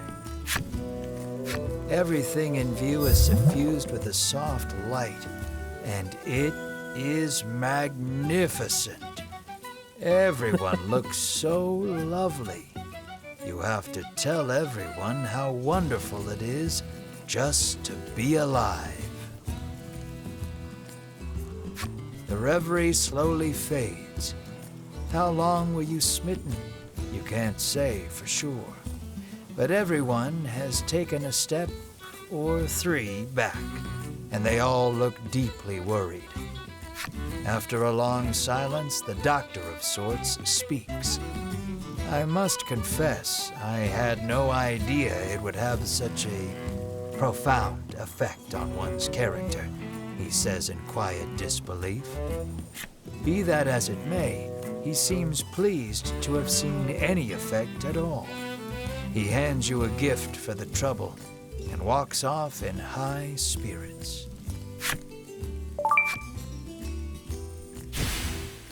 Free serum, alright. Just had to concern all the ladies and the doctor. damn it. Finished exploring, monster. I was gonna walk the town. Let's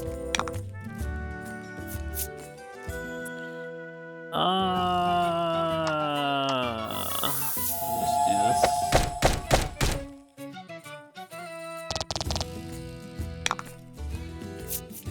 Do this. Hopefully I can wrangle out 9 from our hero.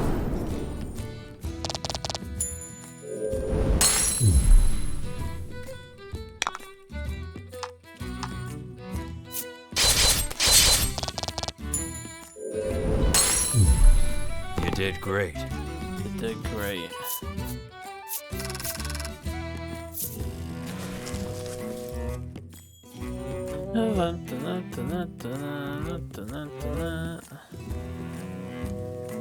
There's nothing here still, right?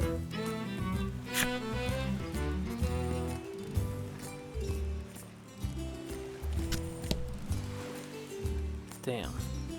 Where's that treasure at? Is it south of the harbor in the peninsula? Just wanna check. This is the peninsula, yes. They have a stick. Work with me, stick.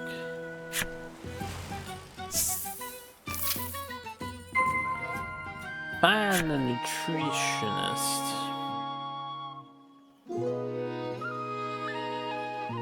Ah, the nutrition clinic, of course.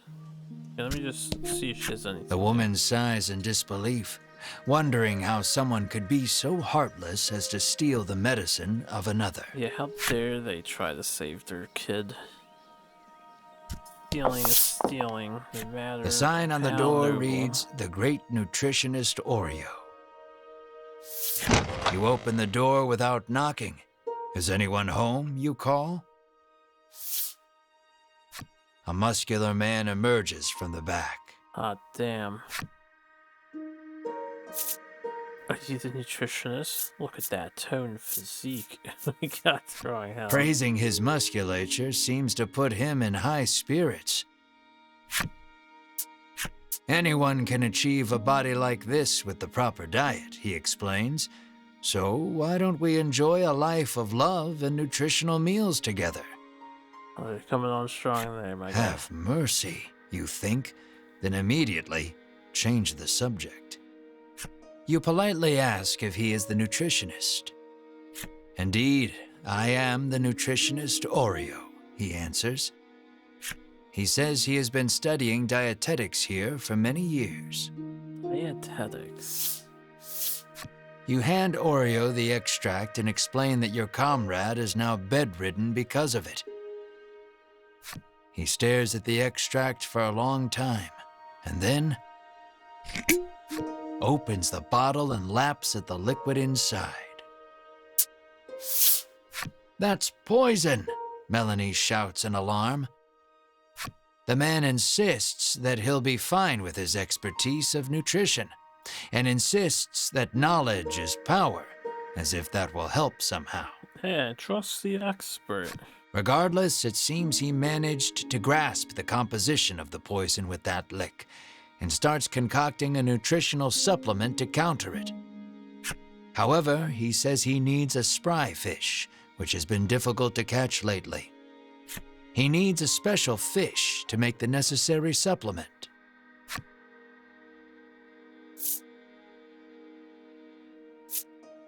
When he explains that you can catch one in the surrounding sea, Ridis confidently interjects. She shows you a page from her ancient tome, which explains the ecology of the fish in detail.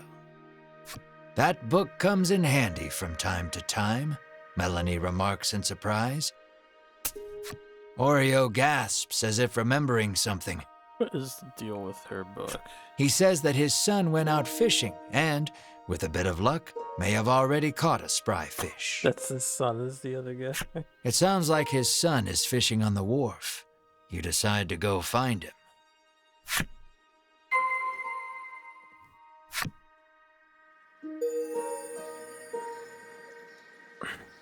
Now we got Ridis's flip side story. She's main character. We'll look at hers in a minute. We'll look at all of them in a minute. You see a young man with his line in the water and call out to him. He turns around and flexes, shouting out suddenly, "Power is power." Yep, that's how I introduce myself to strangers too. Power You is stare, power. enchanted by his bulging musculature. There is no doubt in your mind that this is Oreo's son. He asks if you have business with him. I have business with you. Look at that tone. Praising his musculature seems to have put him in high spirits. Yeah.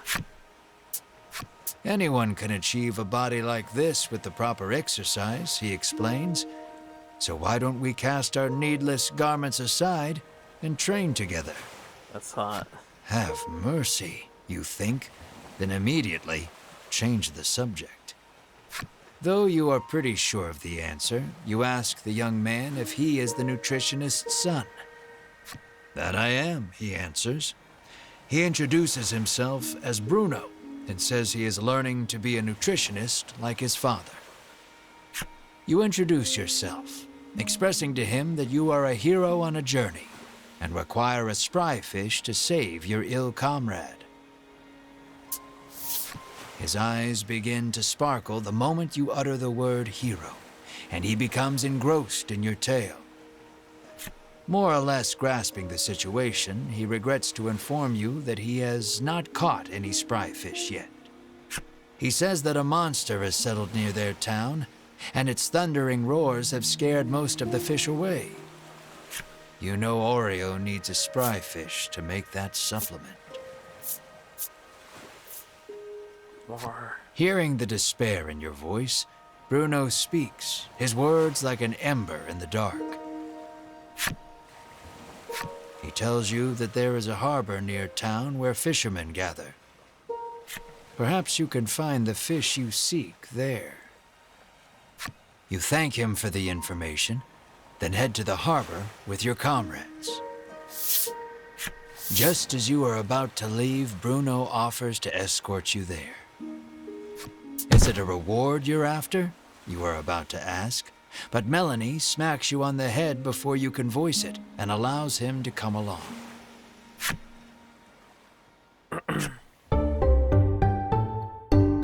Fourth party member, Bruno. Seek out spry fish in the harbor. Sure, let's see what he can do. I don't think I'm gonna change my party just because we work as is. But what you got? Wait, I just want to look at what you got.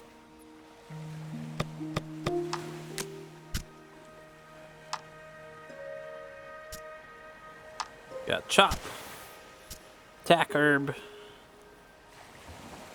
Honestly, pretty good.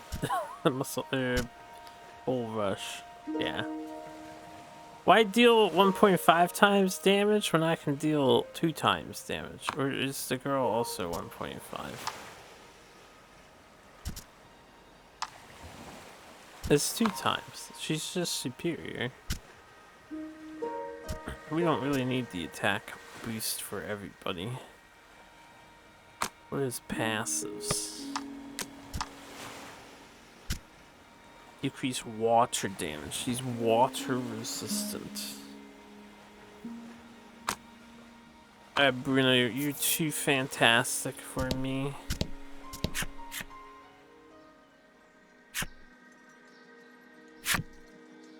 You know, this guy was probably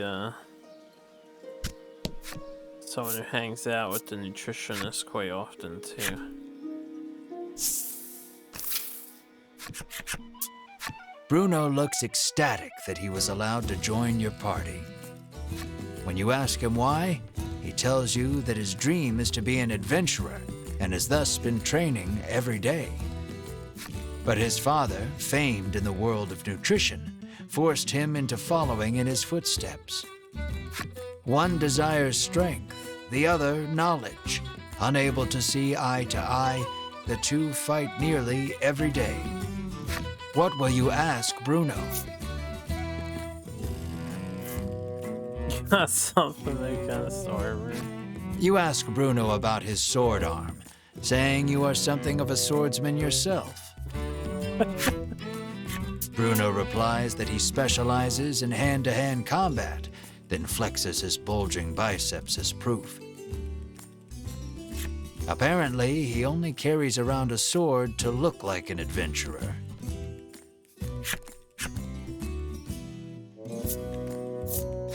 Curious about his attire, you ask why he does not wear armor.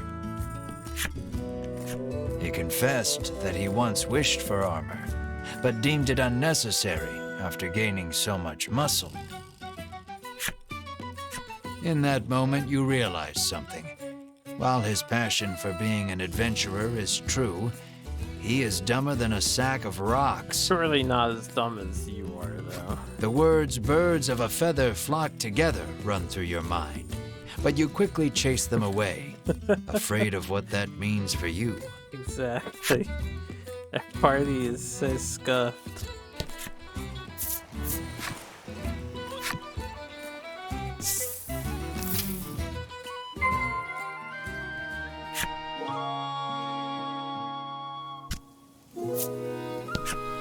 He has been fishing for several days, having decided not to return home empty-handed.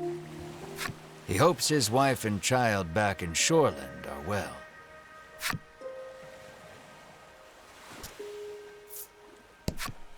The woman says she has been waiting here for days, worried about her husband, who has yet to return. Those people are all so ripped. Muscle Maiden. Oh yeah, right. I'm supposed to look at the other flip side of the story. Lately, a monstrous roar has been disturbing the seas and scaring away all the fish. Can't get over this character design. It's Mike Guy and Fantasy He sighs, World. lamenting that his catches have been poor as a result.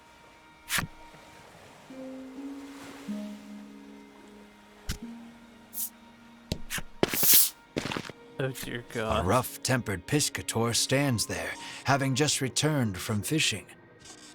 That's a new word to me, in all honesty. I don't think I've ever heard that before. Piscator. A fisherman. I've never heard a fisherman called a piscator. Fancy. A formal way of saying fisherman. Must be pretty old language. Mars' fate rests upon this man's haul. This guy has an appearance. Any bites? Terrible, he says, showing you the few fish he's caught. Inside, you see a spry fish, Bruno shouts. You ask him if you can have the spry fish, but he says he won't give it up for free. I buy? Oh, come on, you schmuck. When you ask how much it will cost, he gives the absurd price of 1,000,000 gold pieces. That is absurd. You're heartless, Ridis pouts. Quick The man is enraged by the rude response. comment on his healthy physique. Just then, Bruno prances forth and shouts, "Stop right there!" Your fisherman muscles are simply sublime, he exclaims. He challenges the man to a competition of muscles with the spry fish as the prize. The piscator seems interested and agrees on one condition. If you lose, you must become my servant. How strange. This one's all yours, Melanie says, patting you on the shoulder. Then let the carnival of might and muscles begin, Bruno roars, completely fired up. She just wanted to touch his shoulder. Your puny body is no match for mine, the piscator shouts back, throwing a punch. Is this a one-on-one with the guy? Pity HP. Happenstance. 2 attacks to all allies, huh? Should I just bull rush?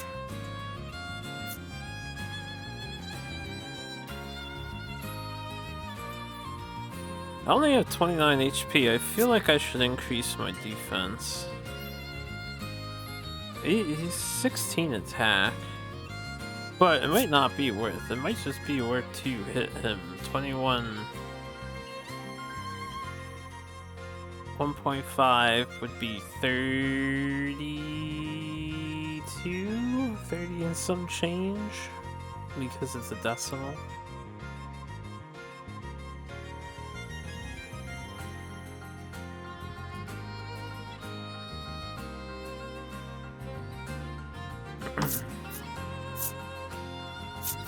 What I have here.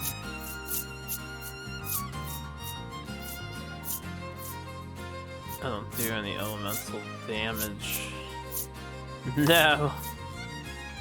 No. Yeah, I think I'm just gonna do Bull Rush. We'll see what happens. A battle of beefiness. Oh fuck. He buffed.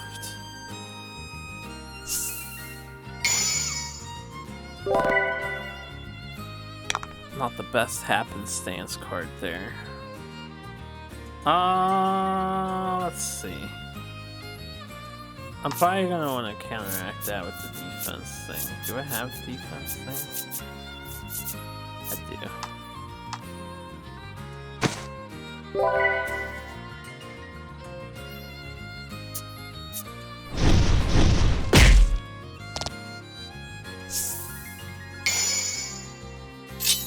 And now I can attack again with the attack up.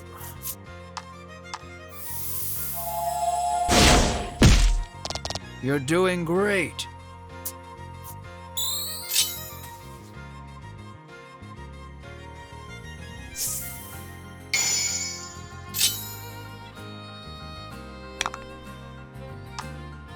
I think he's dead. He doesn't do 17 to me. We still have defense up. Oh shit.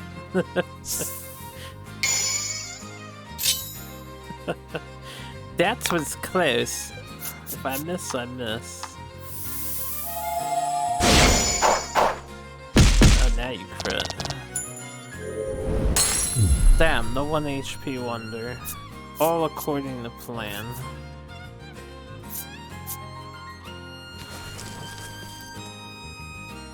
I wonder what happens if he loses this. His victory sealed, Bruno strikes a glorious pose and shouts out, "Witness the power of power."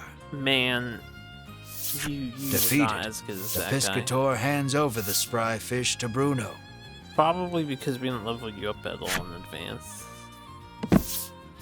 Bruno extends a hand to the Piscator, who has fallen to his knees. With a serene smile, he takes the offered hand. An unspoken friendship begins to form between the two. Or at least, you hope that's what the prolonged silence between them means. Obtained the spry fish.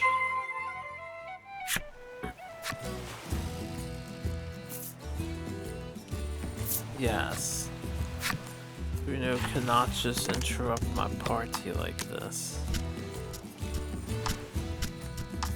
Great, now everyone's in a different position. I don't like it. There. Better. I hate when things just change. With the spry fish in hand, you head back towards Oreo's clinic. Bruno looks at your group sadly, reluctant for this little adventure to end. Bruno, my fucking friend is sick and dying. Alright. You hand the fish to Oreo and ask him to make you the supplement. "Give me a moment," he says, then takes the fish and heads into the back.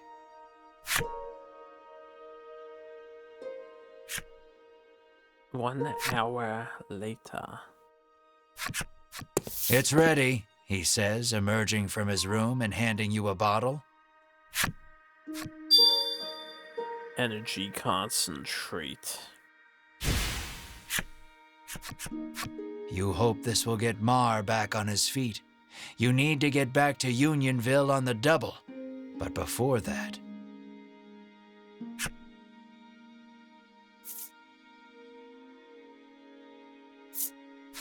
You face Bruno and say, "Take care," then run off. Words aren't necessary. But Bruno stops you and says he wants to journey with you just a little longer. But Oreo is quick to douse the flames of his desire. You will stay here and study, he commands. Then you leave me no choice.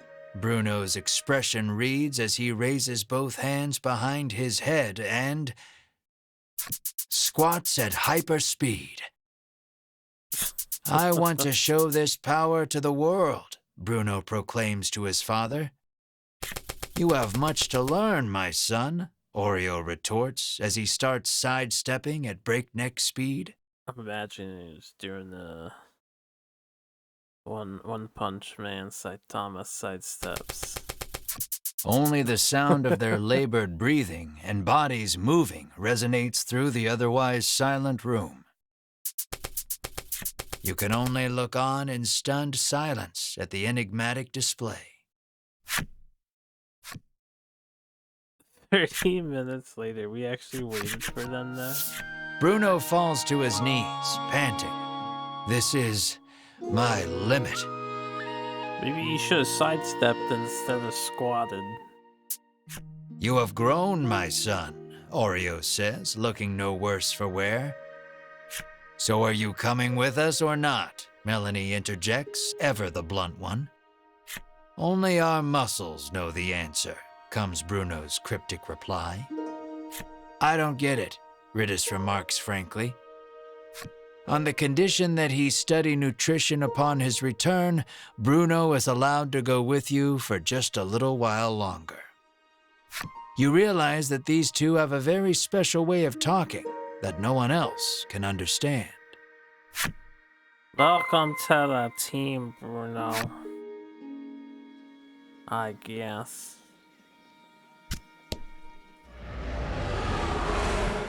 Hearing yet another roar in the distance, you realize you need to get the supplement to Mar so you can investigate the sound together. But the sound's not of our concern, right? God bless you. Bum, bum, bum. Whoops. Back to Unionville.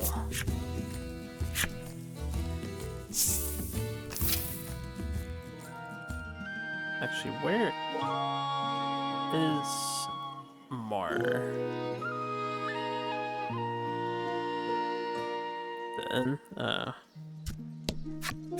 Any travelers with magical little critters can stay for free, the innkeeper informs you. that's not us at the moment. It appears the headman's long-standing pronouncement on the welcoming of all magical creatures also applies to you and your party.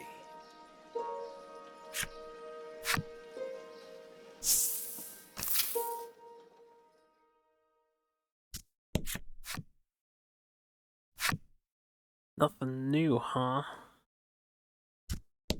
You. Thou found the antidote? Lappy asks quietly to avoid waking Mar. Says thou, huh? You nod, then turn to Mar. You help Mar sit up. Drink this, Mar, you say to him gently. He weakly opens his mouth, and you slowly pour the energy concentrate inside.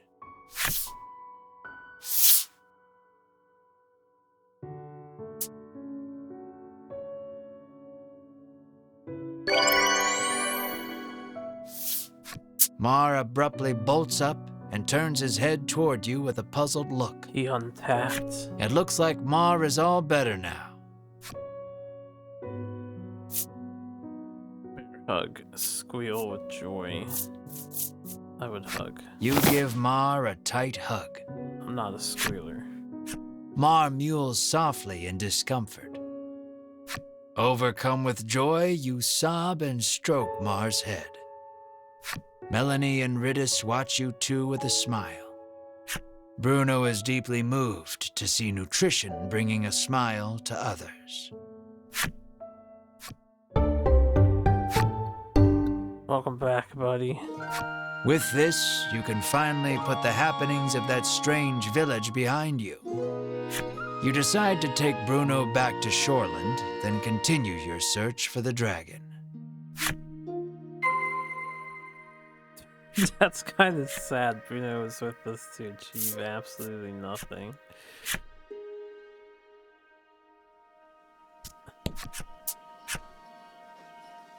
Okay, I was just curious if there's anything new happening over here. What about here in the Elder's house?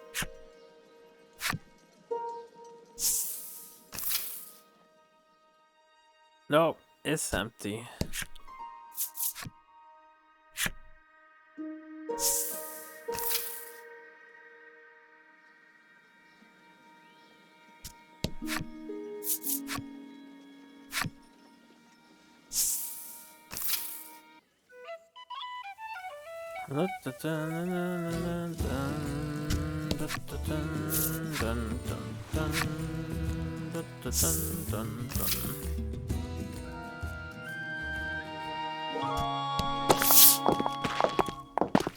You arrive at Bruno's house. Though he seems to want to adventure a little more, he reluctantly enters his house. You ask Oreo if he knows anything about the monster behind that mighty roar. He says that the creature nests atop a tower not far from town. With that, your next destination is decided.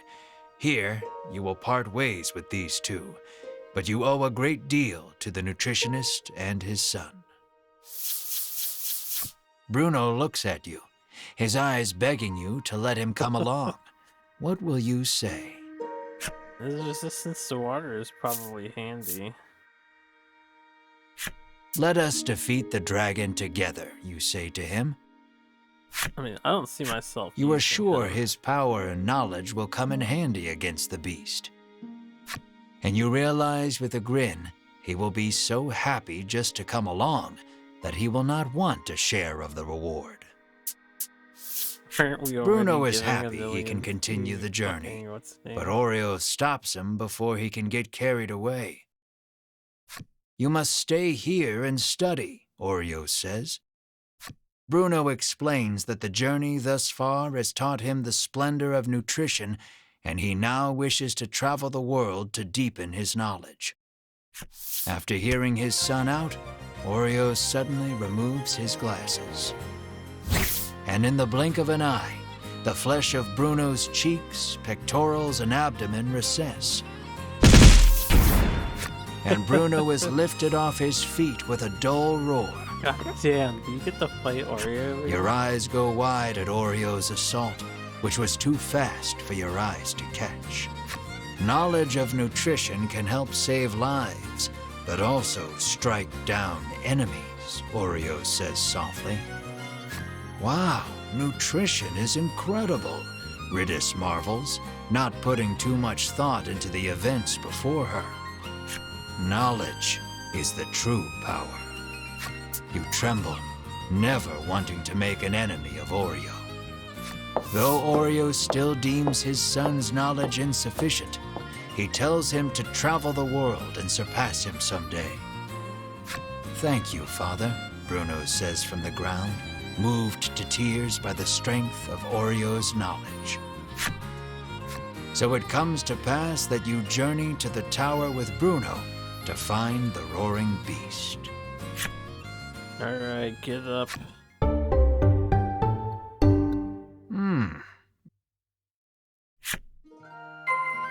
think I accidentally skipped that.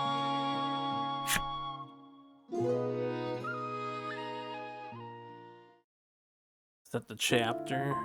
What's the chapter? And with this 3D heaven.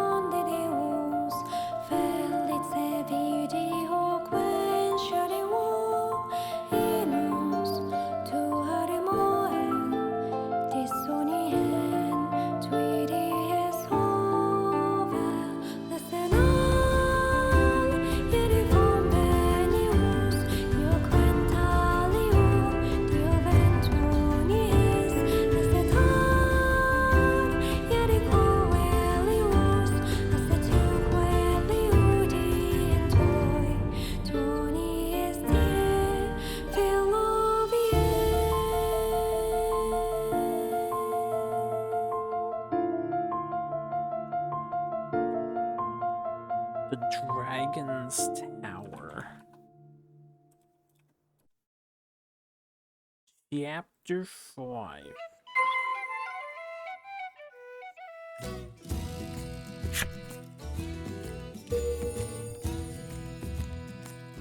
Oh yeah.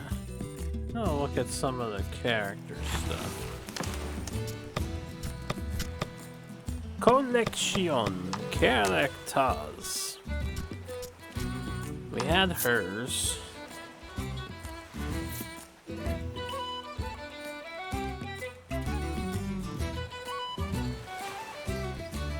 It is the visions of the future. Story is locked.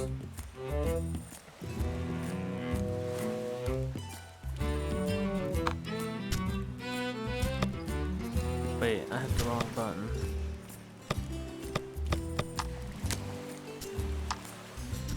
That's the button I wanted. So Dr. Cypri studies monsters for his daughter who no one has ever seen.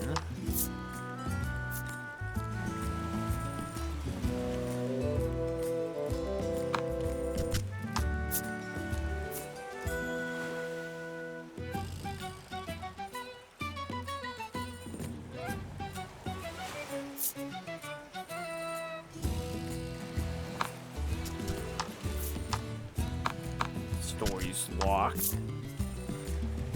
Oreo. Wait, what does that say?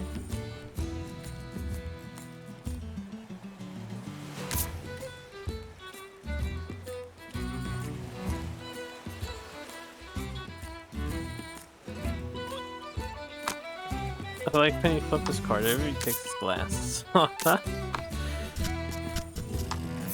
Got Piscator here, but we'll be seeing Piscator again later.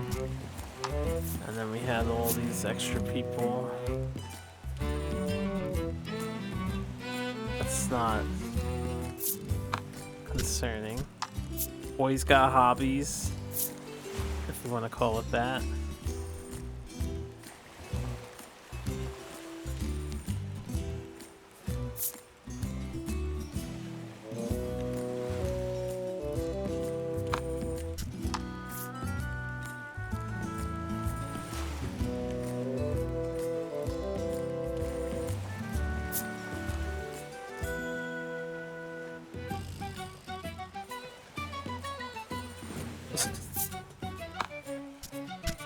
Tales of Average Man.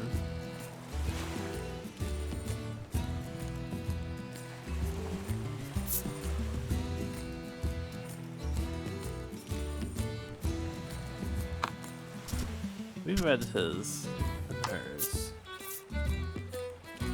And his and hers. A muscle man.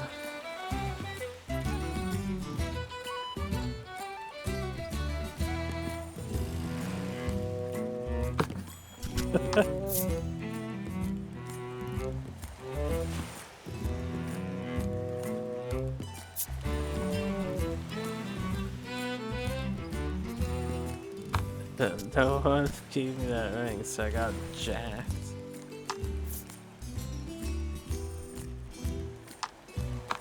We don't have blacksmith story.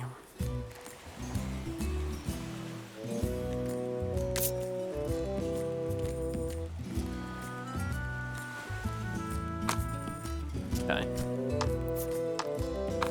Don't have apothecaries.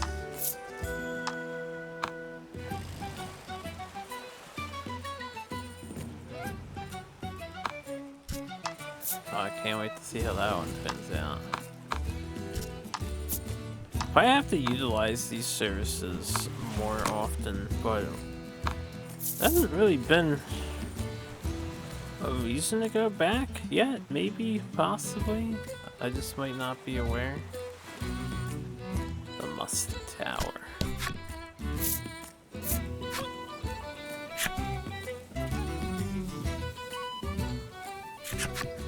We have finally arrived at the Tower of Legend. Is everyone ready?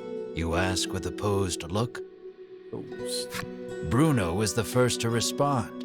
but this is just an old lighthouse, he remarks, oblivious to your sudden embarrassment. Riddis snorts to herself, seeing you red in the face from jumping to conclusions. One sec.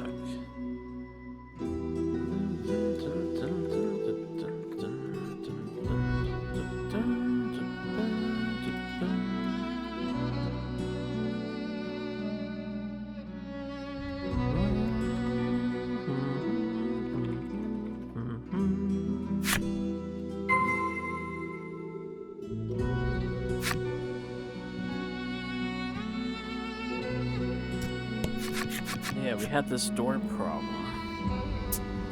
Riddis rolls up her sleeves and shouts, "Open sesame!" You swear you have heard these words somewhere before. I swear. You all watch in silence as the door stays shut. You snort to yourself, seeing Riddis red in the face. Well, you should try to do something. How will I get in? Quick shot, air splitter. I mean, logically, it's a magic seal. I should choose a girl, but earlier it said she didn't know what the fuck to do with the doors. Do I choose the guy?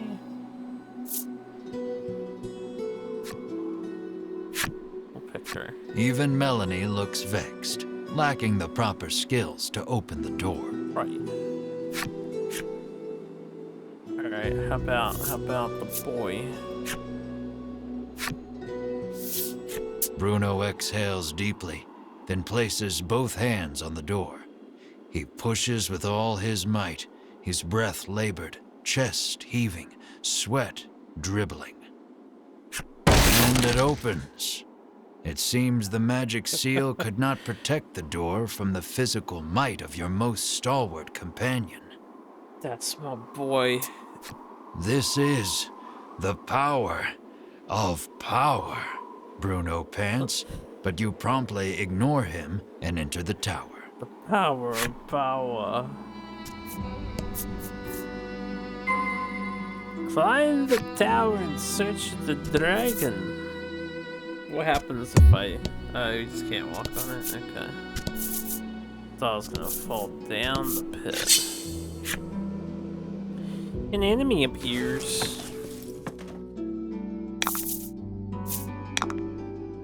Oh, this thing is gonna die so easily. I need to heal. I haven't healed yet.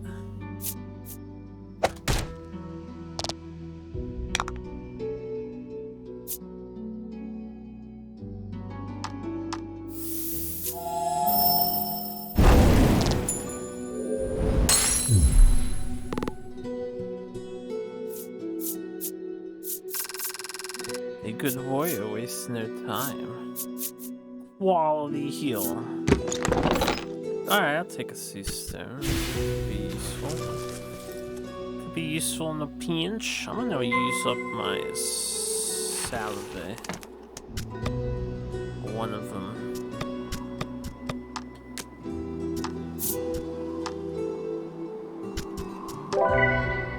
Delightful.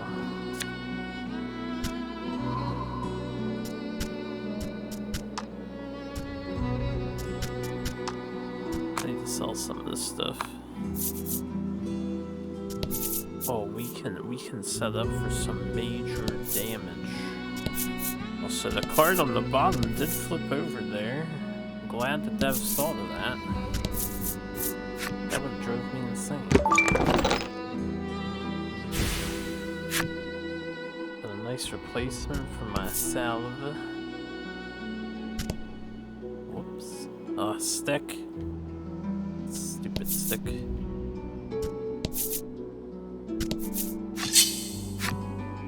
An enemy appears. Let's do this. Let's do this. Yeah, I probably want to do AoE light damage. Kill them all.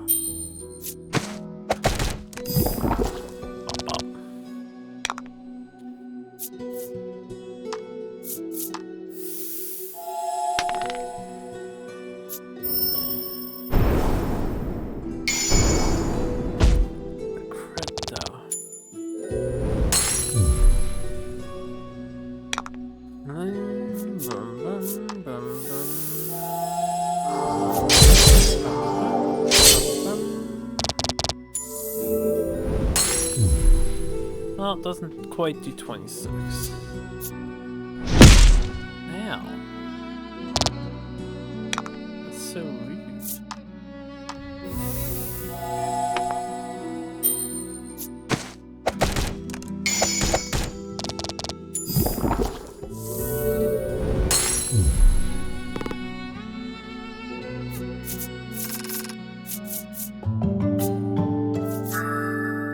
Immunity to freeze. Candy.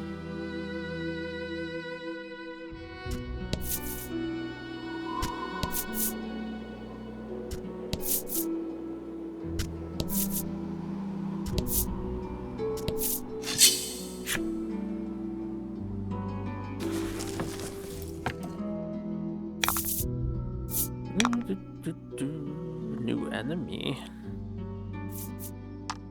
I feel like quick shot will make short work of it, especially if it's quick shot.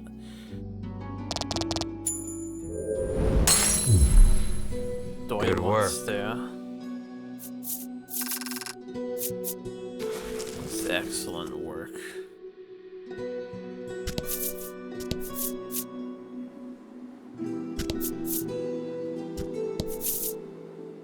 The stairs.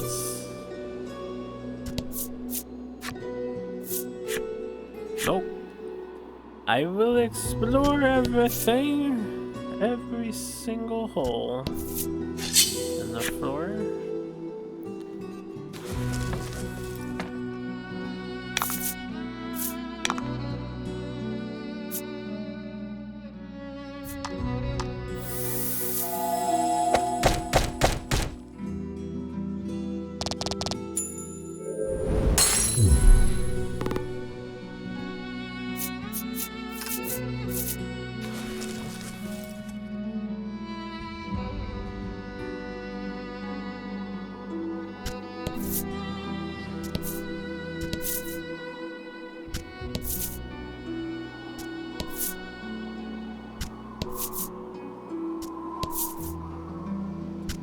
Probably get that checked out, Joe.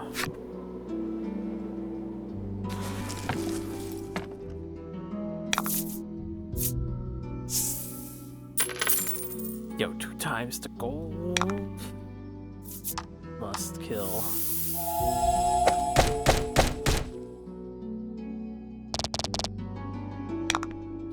That did not kill. Are you weak to wind?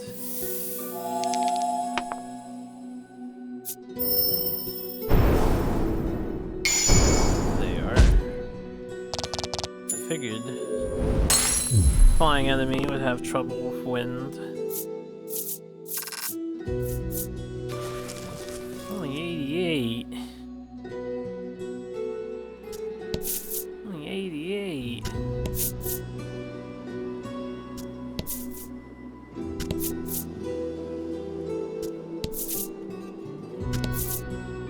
Nice.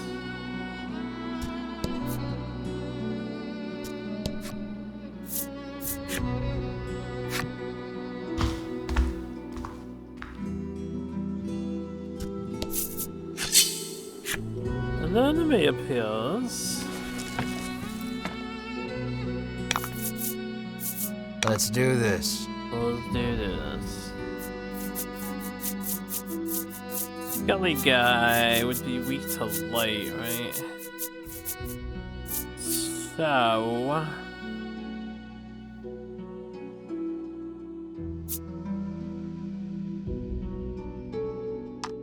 just do this on him and see how the light damage does.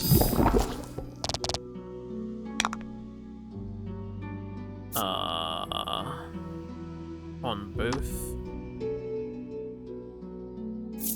Since he's weak to it, I believe. May as well kill the tree, guaranteed.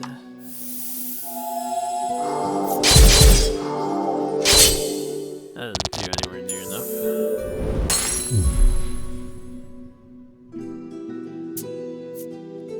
Yes.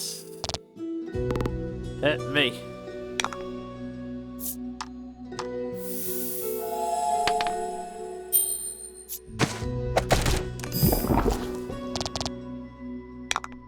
poison.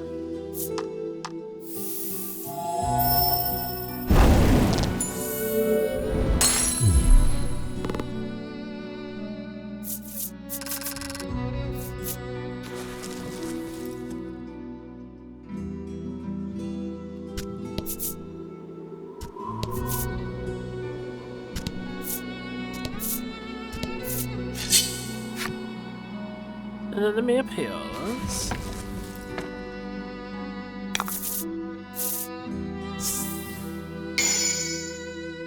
Oh, double XP.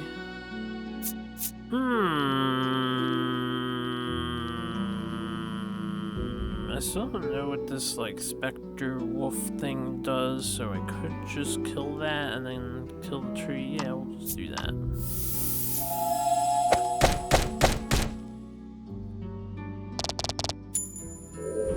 Let's make sure that's dead. Flame this.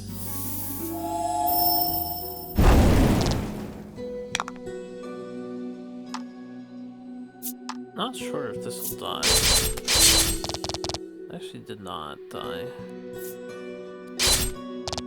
Yeah.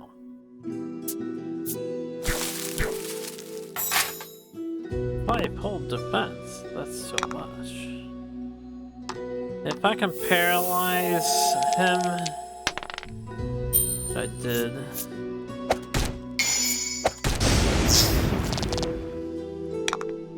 We can actually chill and heal for free.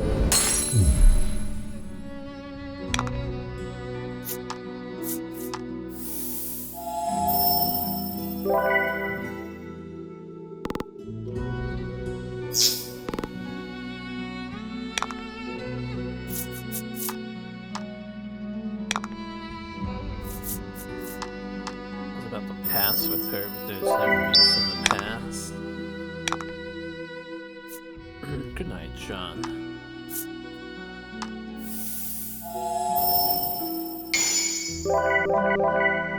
Oh, the critical healing. Fortune favors the... Yeah, how bold of me.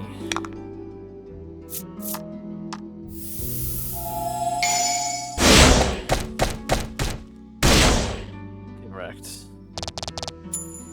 We own that skeleton.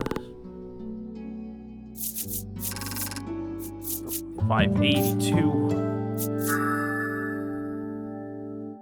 He was only level 9. Jeez. Gain immunity to attack down, defense down. Can we learn cure 2? No. Nothing. Double proof 2, decrease fire water damage by 5.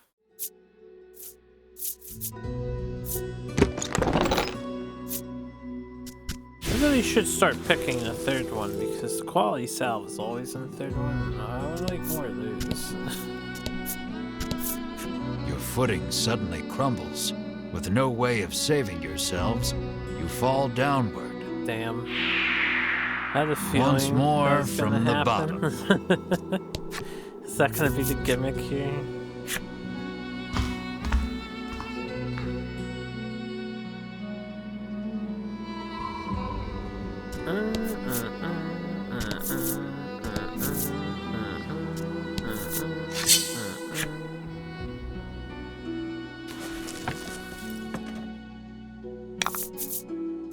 Don't hold back.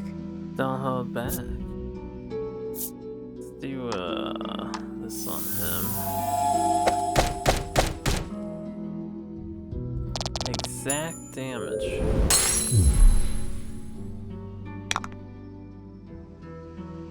And then we set him ablaze. And then probably won't kill.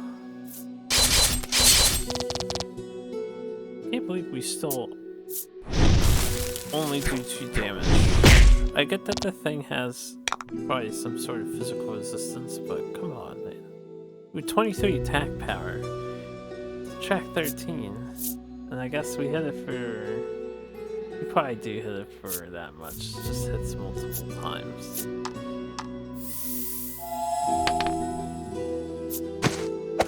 Do 10 damage. I guess I high rolled to 11. I just can't high roll enough. 12.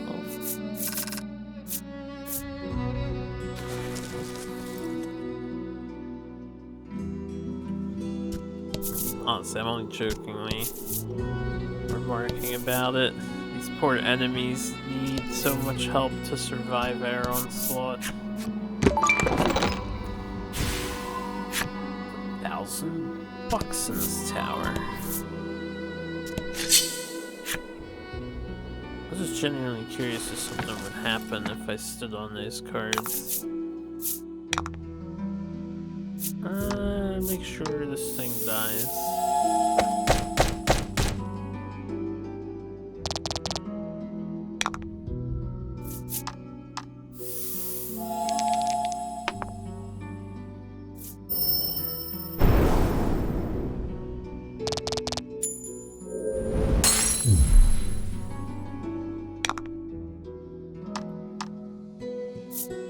I'm surprised that we haven't encountered any enemy faster than my main character yet.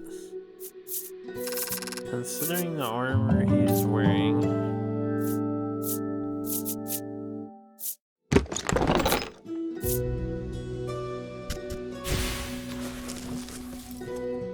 Sell my items.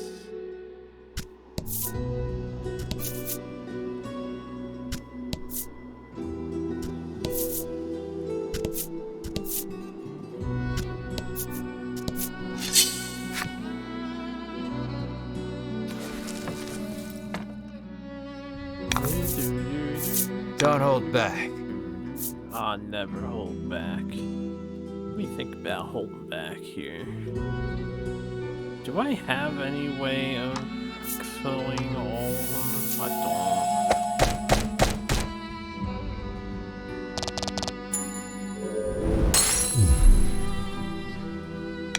I think what I'll do is hit the skeleton instead.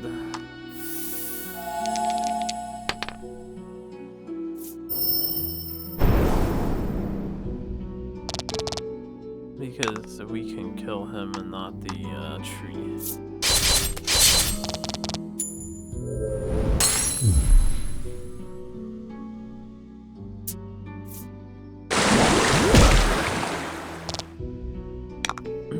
Enemies are cooperating quite nicely, constantly hitting my guy who passively heals. Oh? Oh?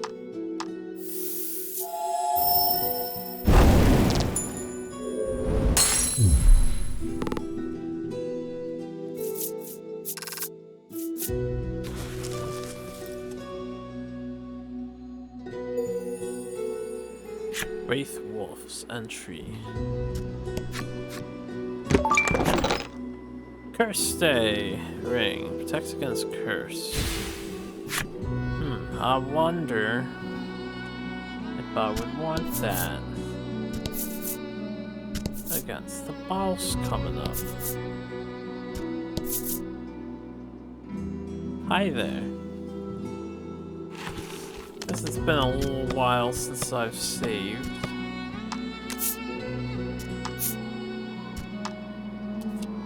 My last save was chapter 3. I didn't save it all in chapter 4.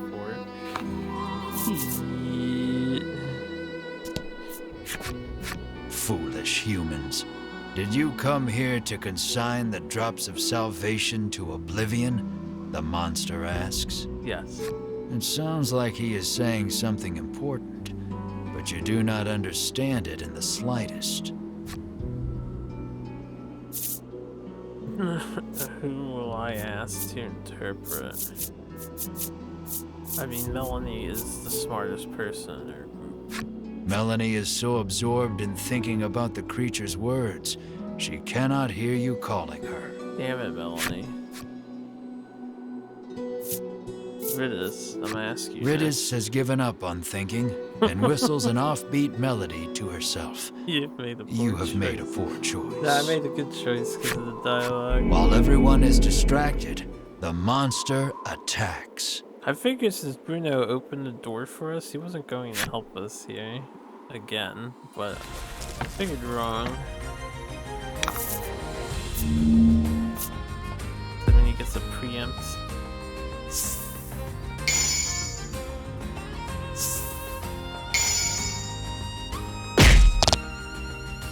What a happenstance. Let's try to shockwave you because you're weak to lightning, right? That's right. Probably doesn't work. It does work, I'm shocked. Oh, damn. Oh, we're gonna have a heyday here. Just wanna keep her topped up.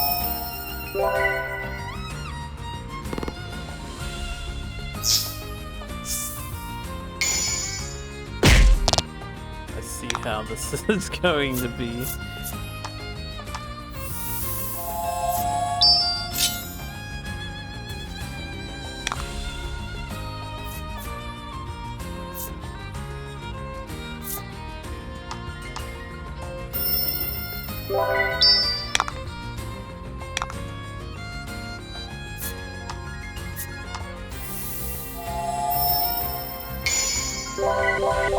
Just playing it extra cautious.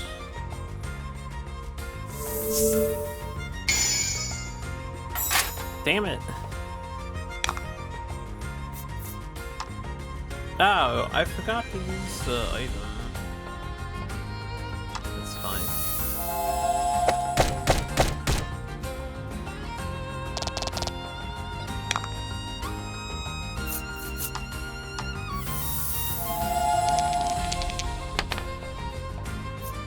Failed me on this day, surely.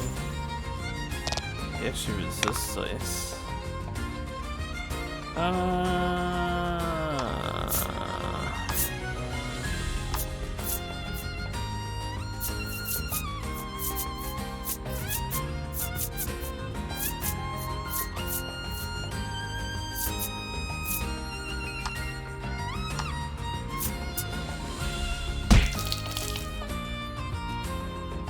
Yeah, if I did the last one, I probably could have killed him.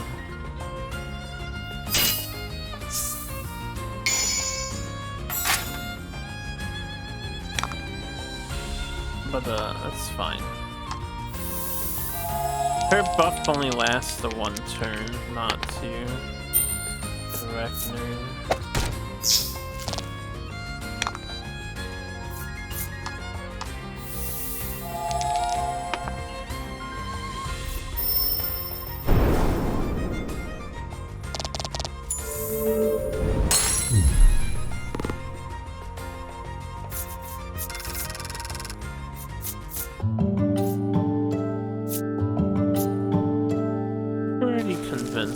Fight. Yeah, I was supposed to do the bolt weakness, and then MC was supposed to use lightning bolt. Followed by the girl using her bolt thing.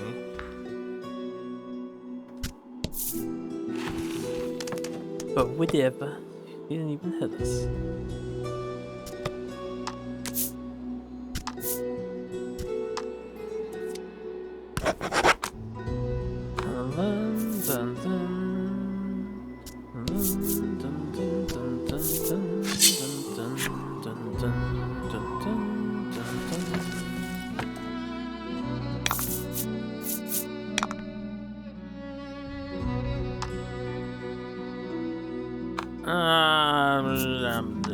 Kill this thing and then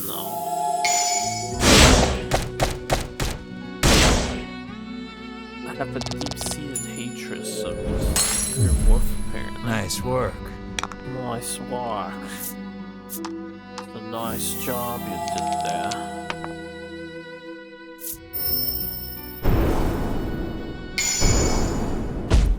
Nice work.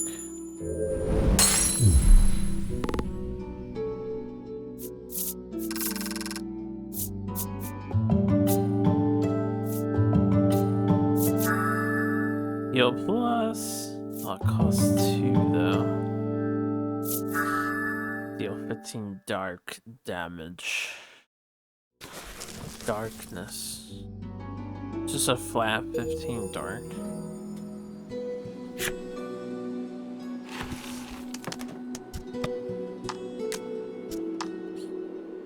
Heal plus, huh? 30 HP is a pretty big deal. I think we take that. Oh, I did not have Lightning Strike. I'm gonna replace Spinning Ray with Lightning Strike again. I know Spinning Ray has worth. I have Charge to allow me to heal if need be. Darkness, just 15 dark damage. I don't know if that's worth. I'd rather have the freeze and then the 3 core elements that I don't have access to.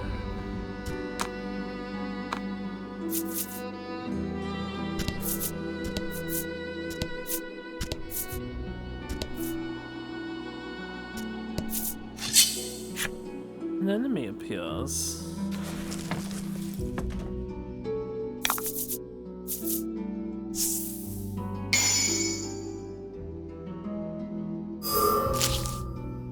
What does that do? Oh. Rip. That's a nasty status effect.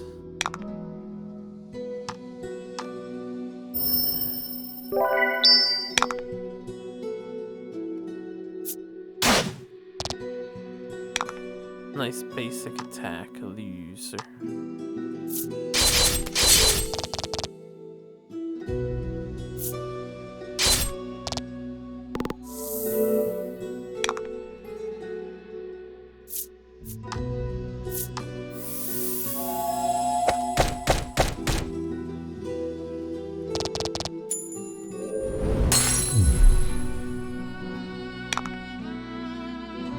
This thing seemed not dangerous. I can heal later in another fight. Gonna freeze or not.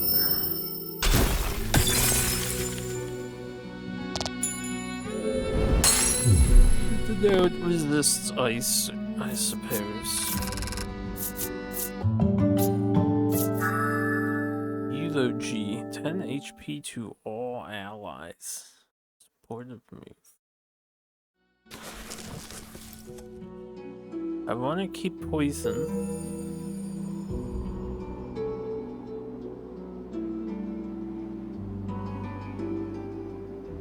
What is her other thing? That's not the basic attack. What does she have? Oh yeah, Shockwave.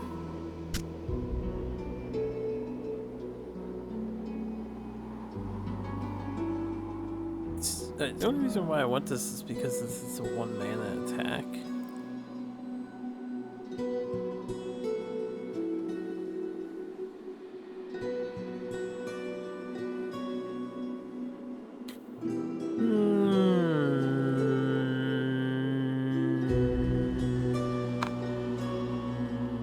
She doesn't need to heal.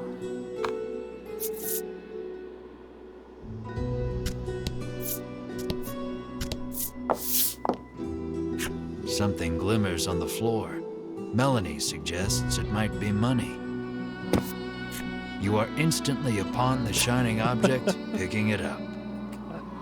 Melanie asks why you have such a fixation with money. We were poor, so you begin. Then remember being serious isn't in your character. Leaving your past a mystery, you quickly throw aside the shiny piece of glass and move on. Money. Random character development.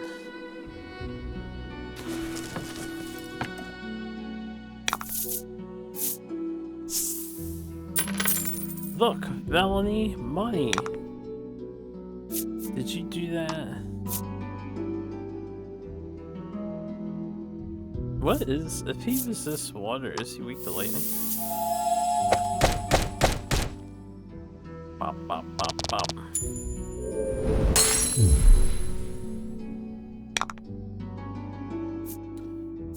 Bum, bum, bum, bum.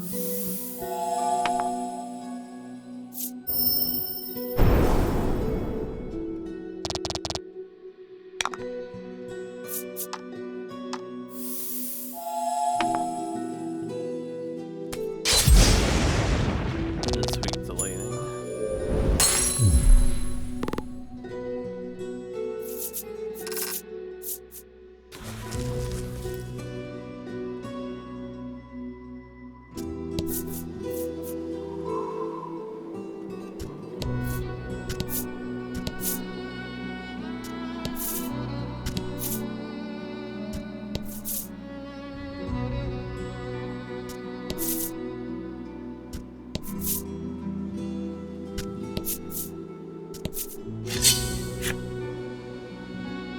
I'll walk into the middle platform, but we'll do it from the bottom.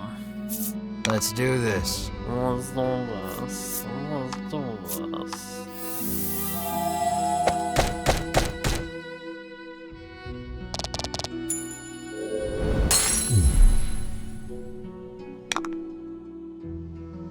I'm just gonna charge.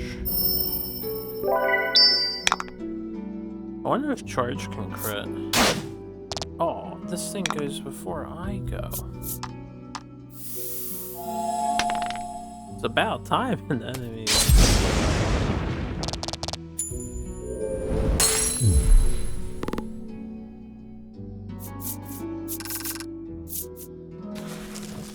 That was a fight. You lose your footing. Fuck. You stumble, falling headlong downward. I definitely hit up, left, and Third up. time's the charm. Shut up, you.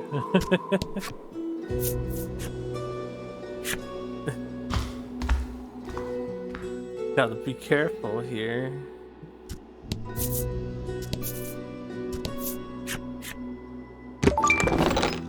I'm stavering.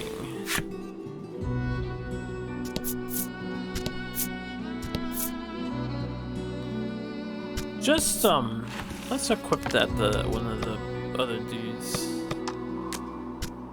because actually I'm gonna equip it to her. Wait a minute.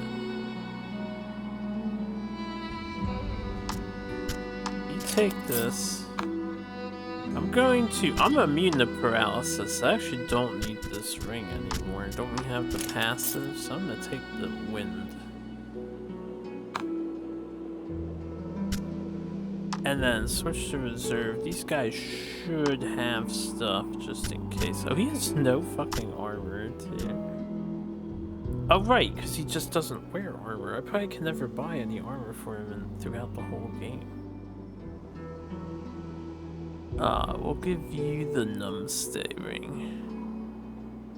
Actually, maybe I should give you the ring of protection. Make you a little bit tougher. Give this guy the other Numbstay. Nice, faster.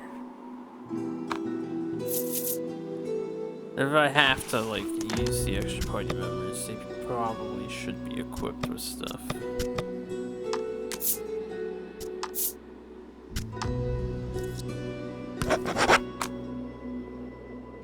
Should probably also have their skills fixed in case I need to use them.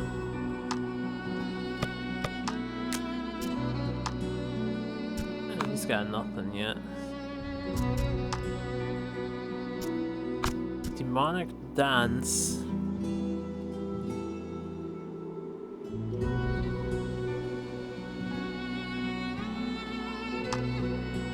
Yeah, we don't need Roundhouse.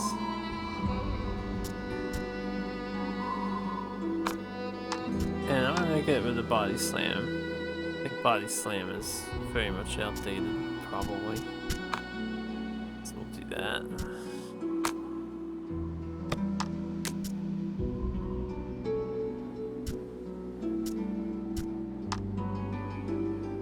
I'm just taking inventory.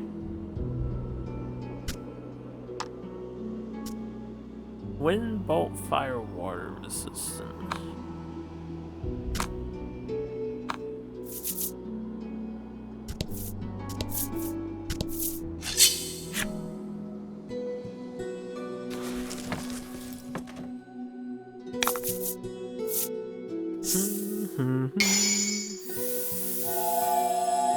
About the enemy. About the enemy. All around.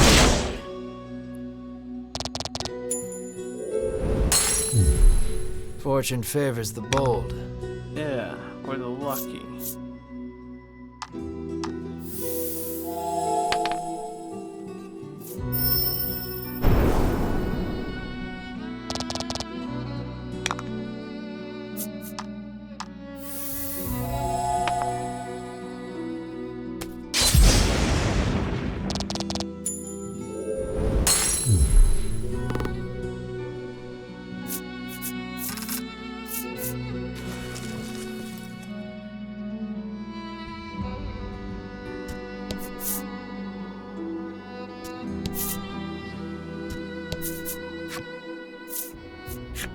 Fourth floor.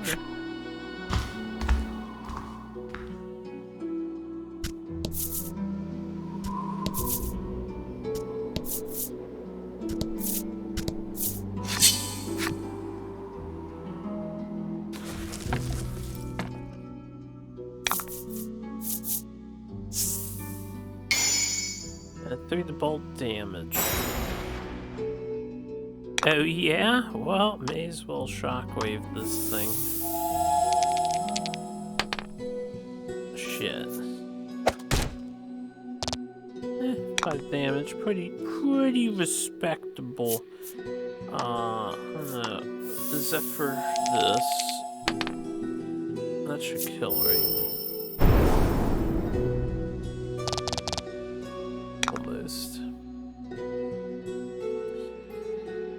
I'll go for the guaranteed kill. Okay. I don't know if the lightning attack would have killed this thing. Just bopped me for 9.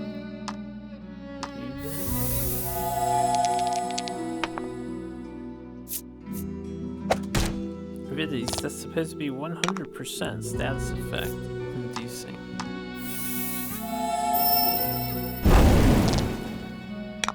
Ah.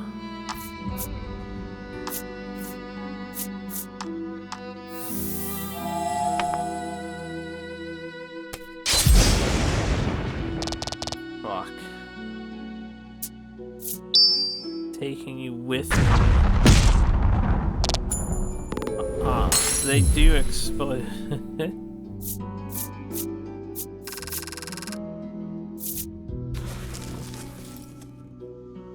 That's rude.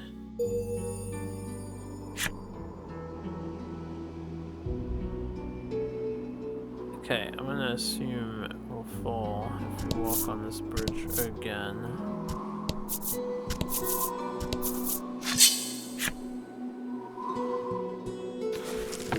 If I was the game dev, I would actually make this side the work side and the other side. Let's do this. Fall.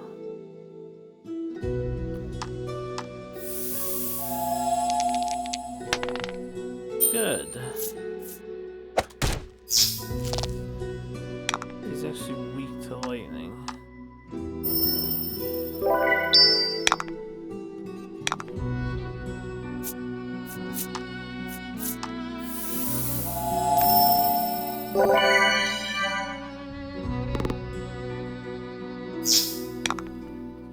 Bum bum bum bum bum bum bum bum bum bum bum bum.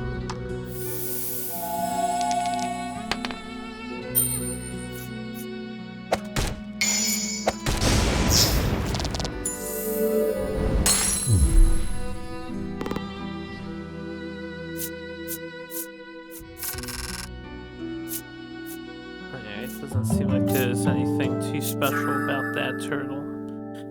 Clobber, deal 25 damage. That's just flat, so that ignores defense.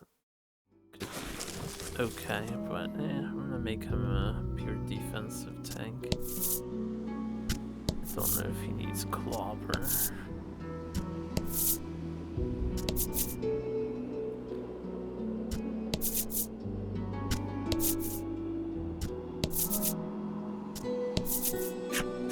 Oh, it's actually a dead end. Didn't see that coming.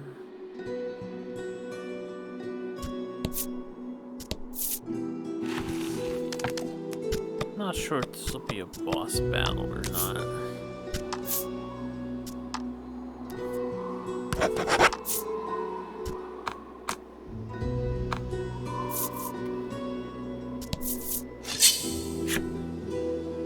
It was an enemy encounter then.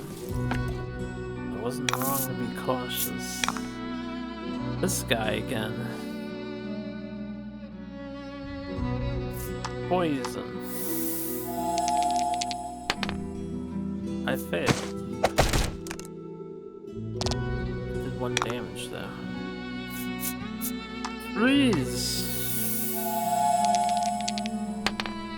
I succeed.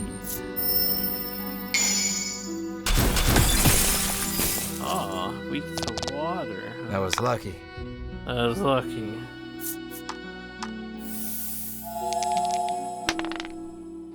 It's gotta work.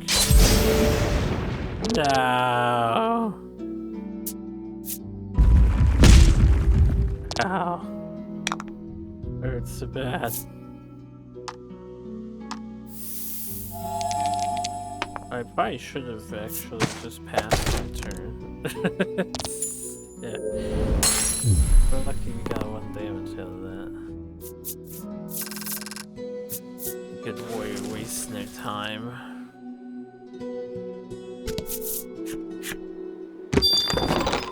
Magical key.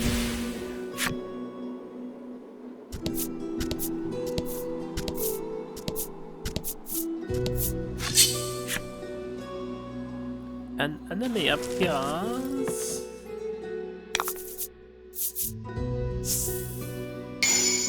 Decrease bolt damage.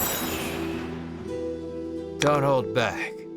I would like to not fight this rock monster.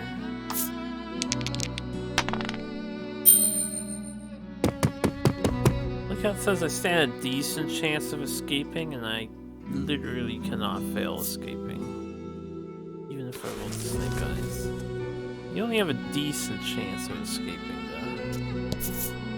Not a perfect chance. Just a decent one.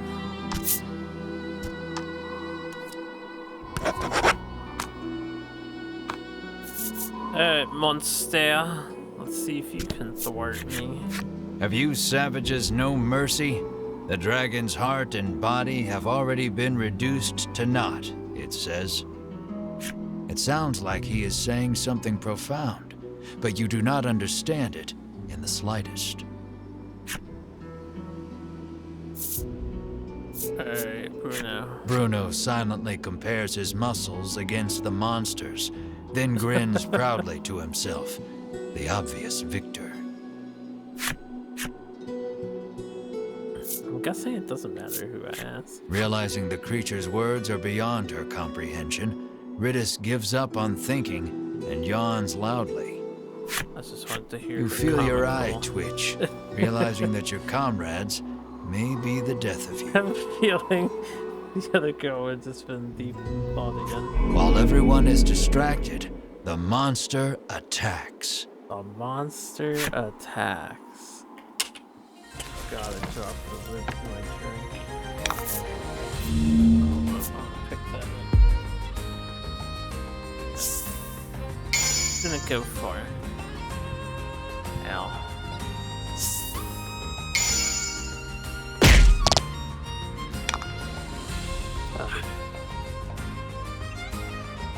Wanna be paralyzed like the previous guy was?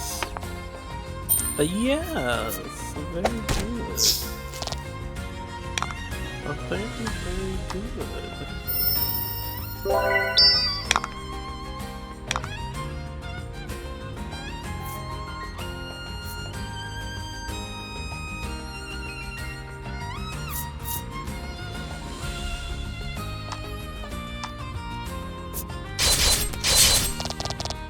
Just chip away at him. Stupid.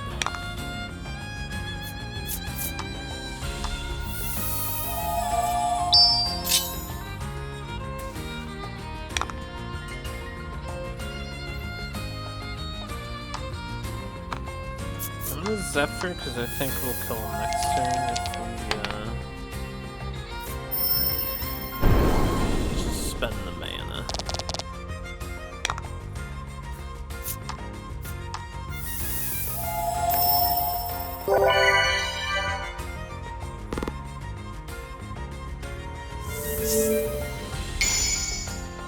Why do they always gain 2 defense when I'm about to go fucking ham? Every goddamn time.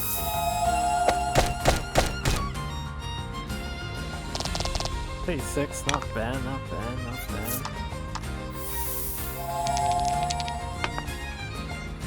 Pretty good roll too.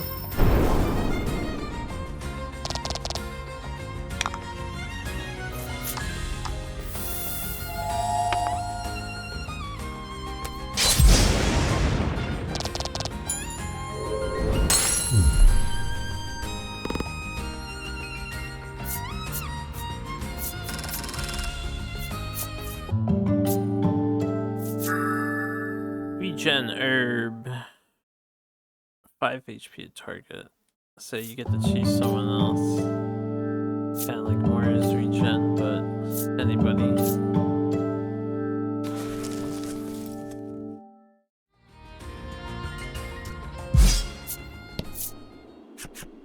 Though the battle is over, you cannot stop thinking about what those monsters were saying.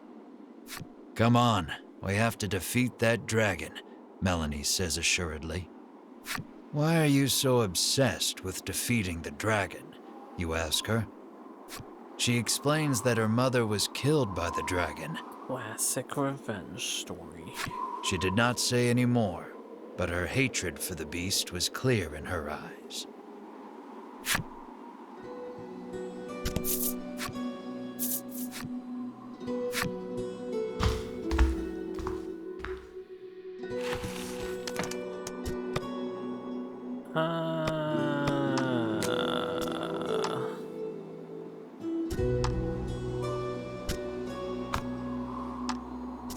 I don't think I want the muscle herb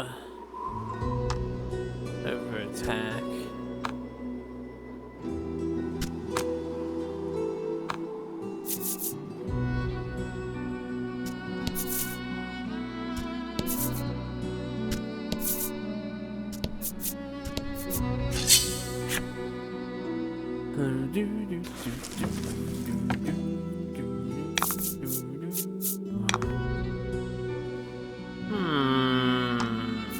Shockwave this guy over here.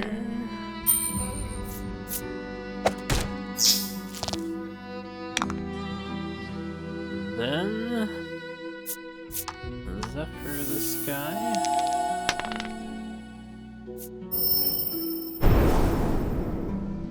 Oh, that did a whole lot of nothing. Should be enough to kill that, right? Maybe.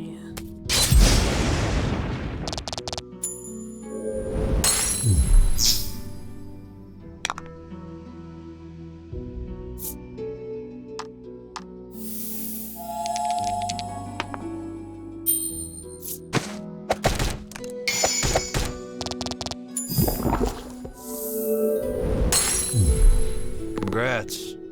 Congrats. You didn't sound too enthused about my victory there, DM.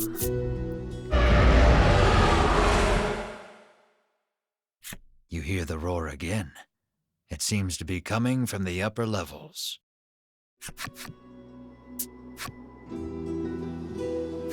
Mar mews, as if in response to the creature's growl.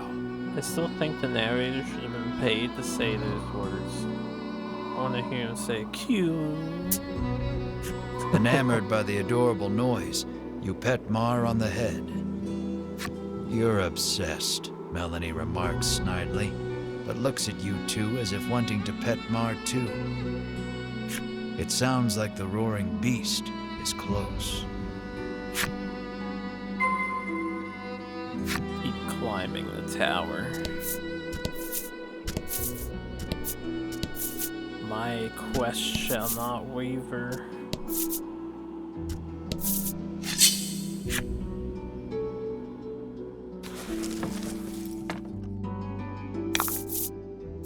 Don't hold back. Don't hold the back. Weak the wind, so I'll just do quick shot.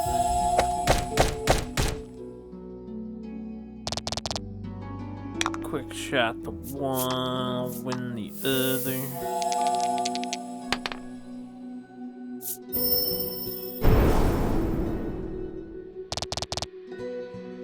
And I'll just kill this one.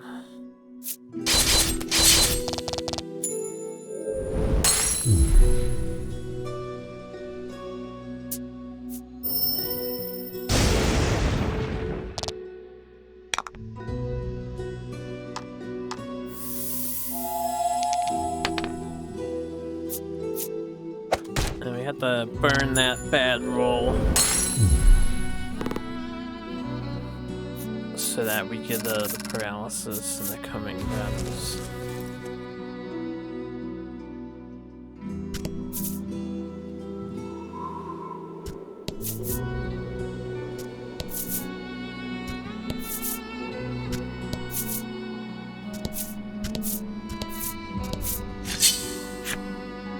Bum bum bum bum bum bum bum bum bum bum bum bum bum. Look at the water damage. I don't want to fight hold this back. rock guy. I'm holding back. We're out of here.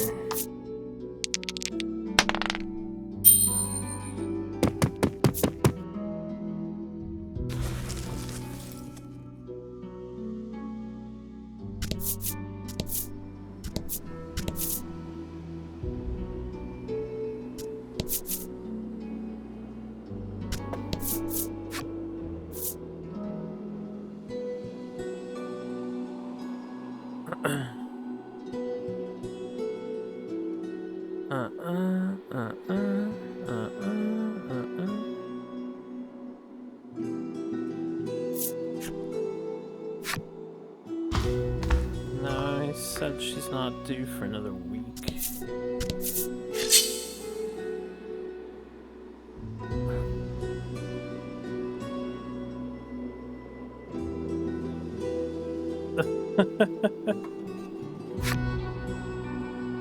Wait, did you just get the message from his Facebook or something?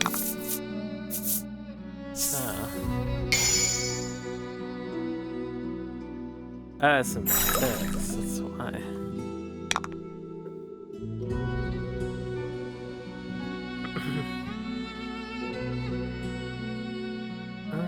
I will next week.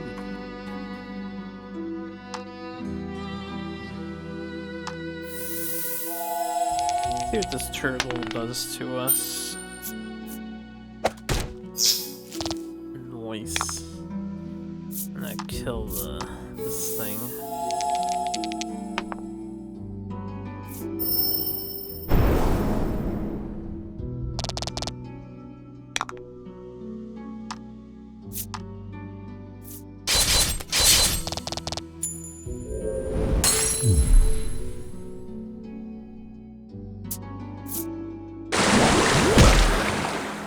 Just some basic water damage, nothing to be worried about.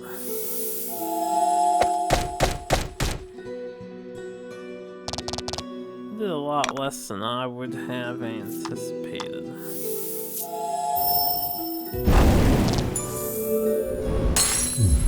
That did exactly what I did not anticipate, so Surprises for both ends of the spectrum.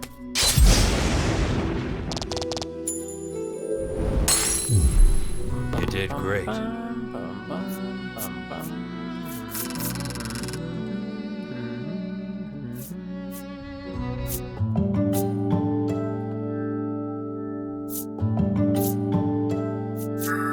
Fireproof.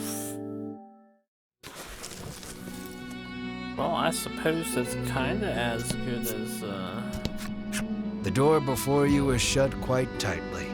It appears to have a keyhole. The magical key may be of use here. I wonder. Don't try the key. You insert the magical key into the hole and turn. You hear the lock come undone with a loud clank. Half expecting it to say it actually doesn't work and you need to go do something else somewhere else and come back later. The dragon may be just ahead. Turning to my companions, whine about my infirmity.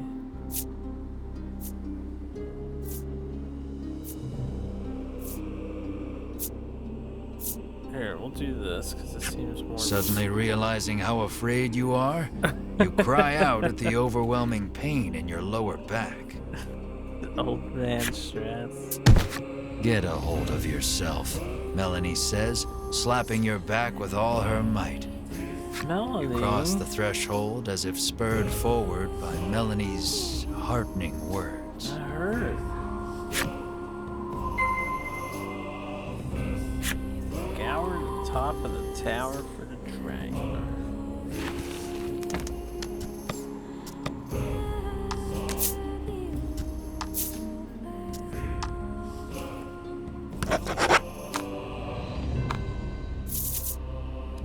Let's see where this takes us.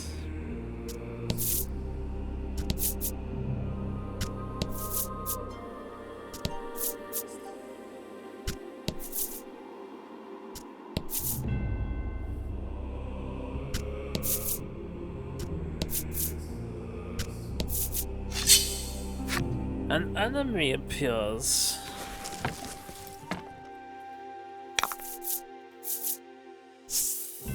Two turtles, but we have more attack power. This is where Thunderstorm would have came in handy, but that's fine.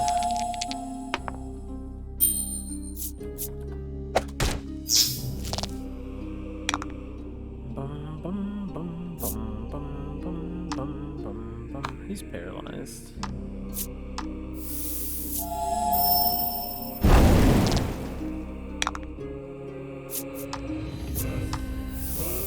Should spend a round, heal up the other girl, and then she's ready to go. I'm expecting much more to the match, or to the game, so I don't think it's gonna end here. But I don't know, because they already released the sequel.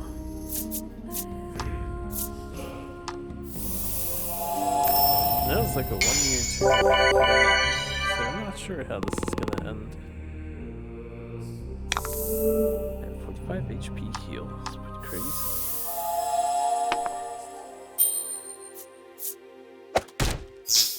Pop.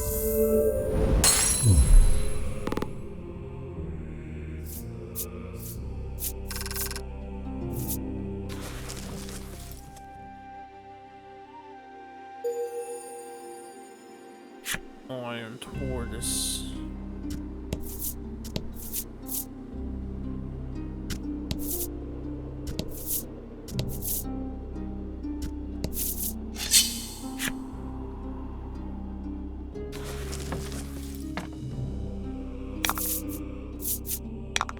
Nope. Nope, and now this one.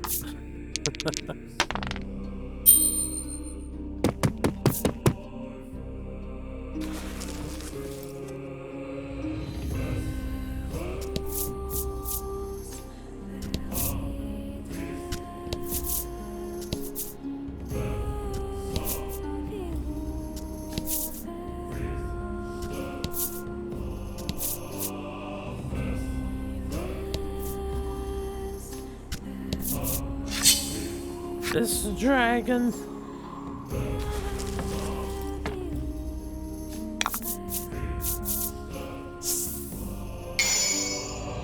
Because instead of taking any excess damage, we just escape from this too.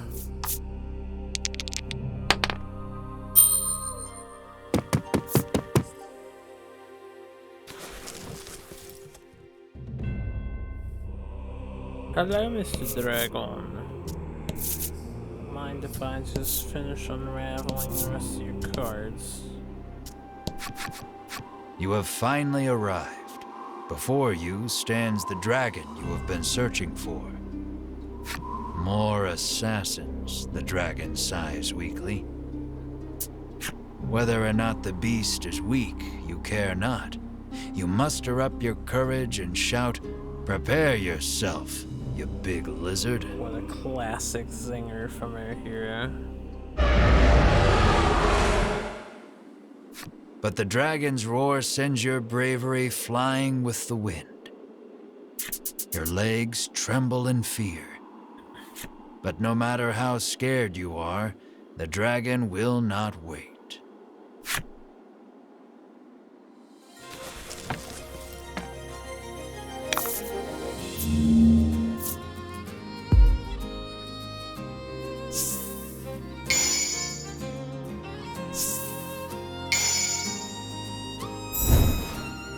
I assume that means he's gonna do some fire damage. Let's see if he's immune to paralysis. And if he's weak to lightning. He is resistant to lightning. Do charge here.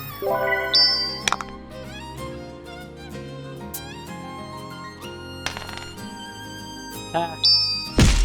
Can't paralyze me, dumbass. Alright, he's resistant to the lightning, so we're just gonna do some chip. A bit of chip. I should have used an item, but whatever.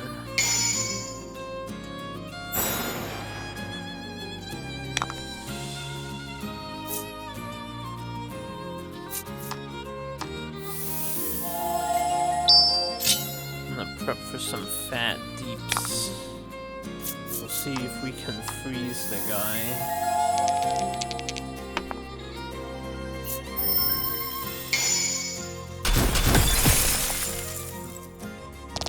Resist all elements and status so far.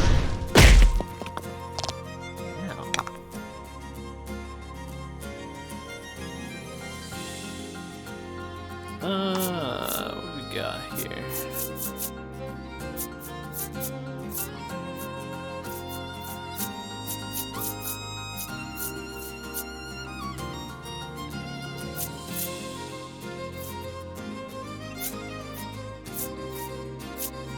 I'm gonna use this Destructo box because I'll try wind on the next turn.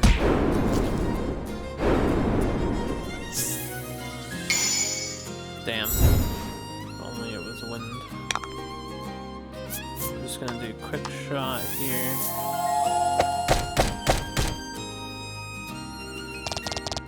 That's a lot of damage.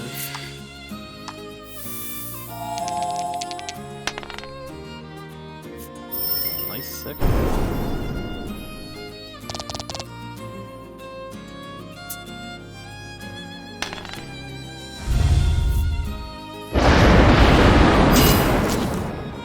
Well, dragon, you have to try harder than this if you're gonna kill me. I know you're wounded, and we probably shouldn't kill you for some reason. But we're gonna kill you.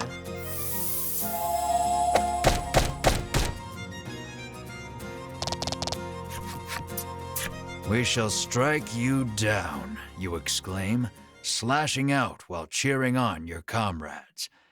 But at that moment,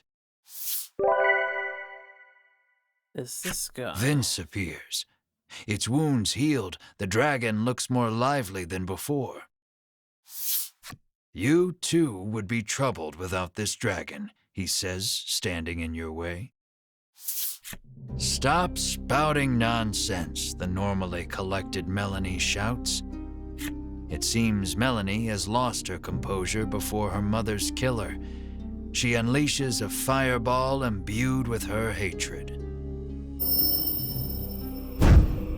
But it is repelled by the dragon's tough scales. And the dragon returns the favor by spewing fire from its mouth. You seem to stand no chance against the revitalized dragon. Melanie looks distressed. Vince climbs atop the beast's back. The flapping of the dragon's wings sends forth one wind blast after the next.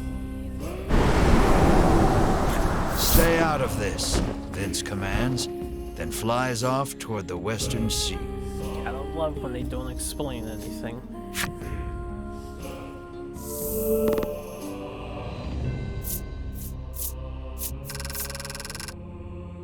Pretty free battle so far then.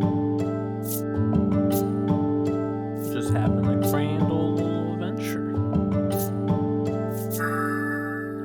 Light proof.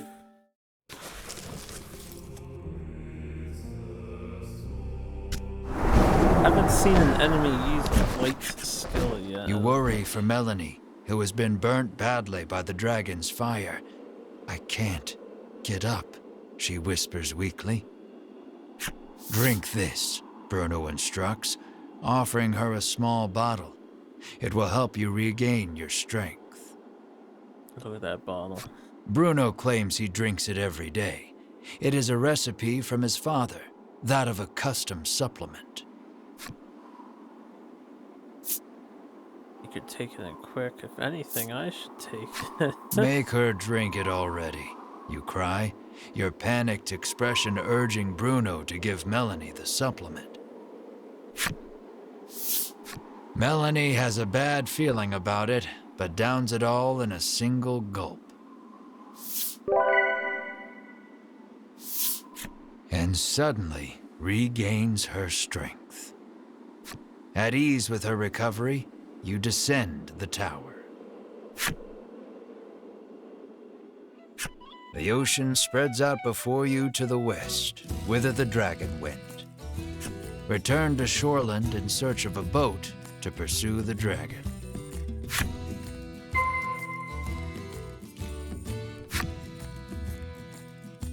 To Shoreland then. Yeah, I never stumbled upon that hidden treasure chest. It's supposed to be somewhere here. I'm pretty sure I had to have walked on all these tiles in order to unveil the mountains. Surely. Get it. Shoreland. When you return, Oreo approaches. It seems like something has happened to the town. He says a raging wind blew through and destroyed the town. You surmise the flapping of the dragon's wings is to blame. You explain that you need a boat to go after the dragon, and Oreo's look turns grim. Sensing there may be a problem, you quickly make your way to the wharf. It nuked the boat. The water crystal's corrupt and the ocean is rotted and we can't take ships out to sail. Make my way to the wharf. Wrecked ship, no. The woman says the violent winds stirred up the sea, causing her precious ship to run aground. But if you can return her vessel to the water, she will gladly give you a ride. Your brows furrow, knowing that there is no way you could move a ship. But Bruno, though. Beside you, Bruno stretches, warming up his body.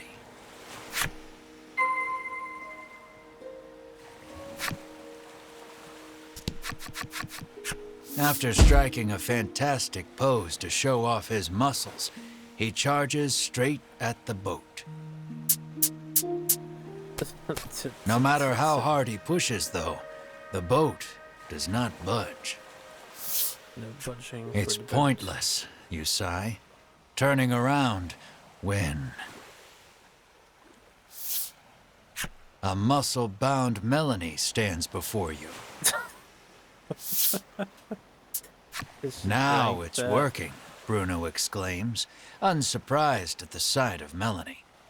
Good lord. It appears the custom supplement she drank in the tower bulked her up.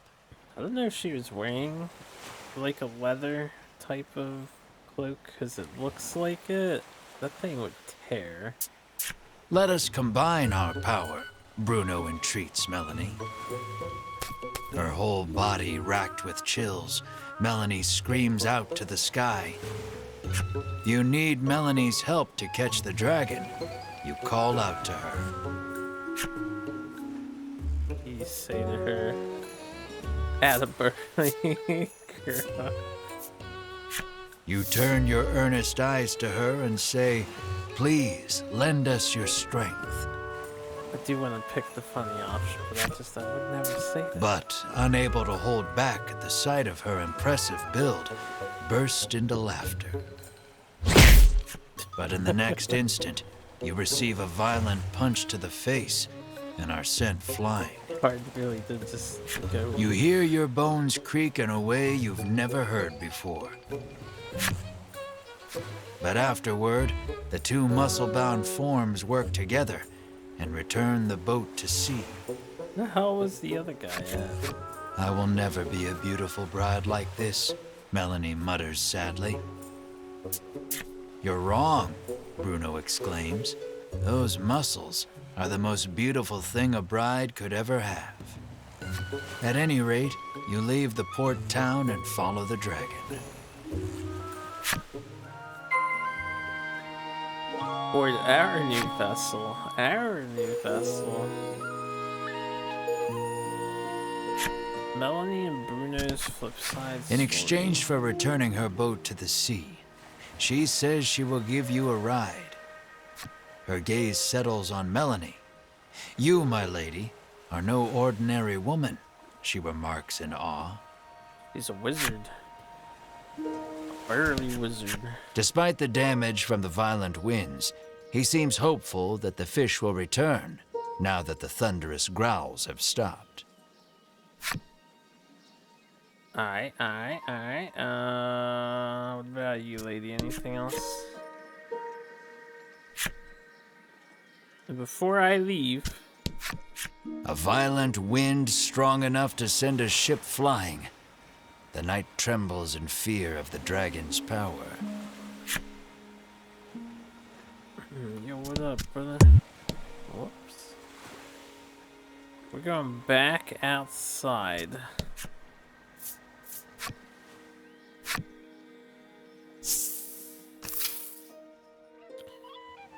See if that night guy wants to hang out with us. I doubt it, but I'm gonna save beforehand. Melanie's still above. Yeah, let's look at her thing.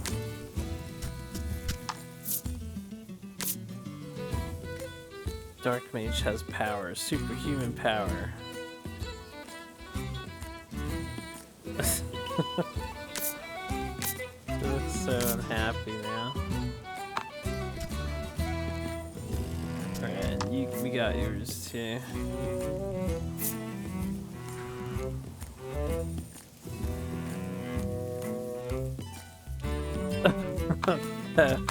The supplement can wear off. He doesn't actually look like that normally.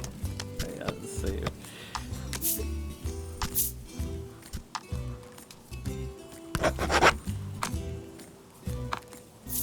It does have some humor to it.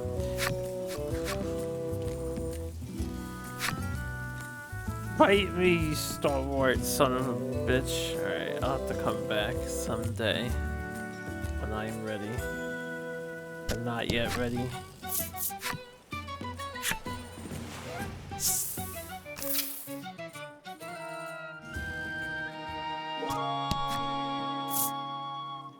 Let's sail. Just as you are about to leave, Oreo comes to see you off. It looks like he has something to say.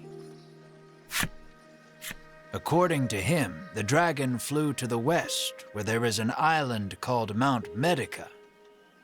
Rumor has it they are actively researching medicine on this island. He thinks he can use their knowledge in his work. Understanding his father's wishes, Bruno nods. Say no more. Say no more. Mount Medica. Something stirs deep inside your chest, but you blame your imagination and board the boat without another thought.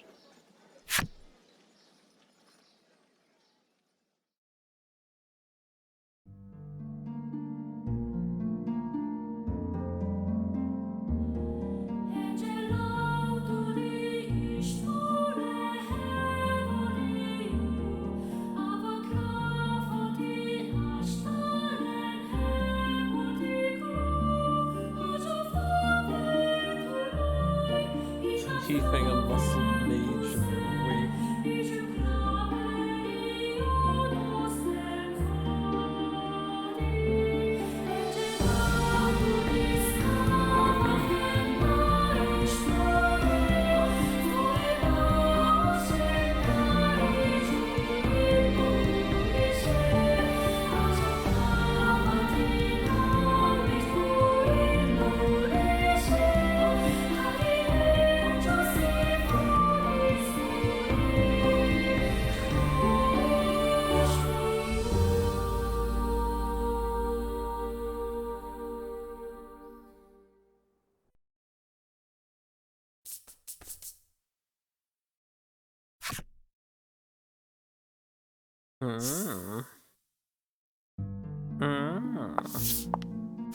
Wasn't that so much fun? Ritis can hardly contain her excitement as she seeks a similar reaction from Melanie. Sure, Melanie croaks, her face a sickly shade of green. The custom supplement has worn off completely. Ritis turns to you and carries on, oblivious. Wasn't that just the greatest? just wanted to ride on the boat. You, however, are a bit worn out, as your mid-voyage teasing of Melanie prompted her to wring you like a rag. We're just a masochist. Your first order of business should be a sweep of the island to ascertain the dragon's whereabouts. Tread carefully, as danger lies in the unknown. Better flip all the A road stretches west from the docks, suggesting the presence of a house or settlement at the other end. Follow west. You know what that means. I go north. Not too big of an island here, right? Alright, it went up a ways. That away. Oh, there's a whole extra little thing up here.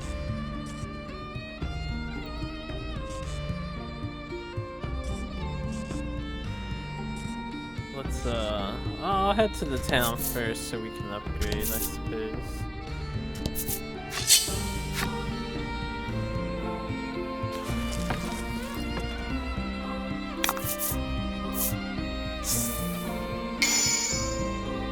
Wow, 2 turns of steel? That is ass. Yeah, I'm not fighting that.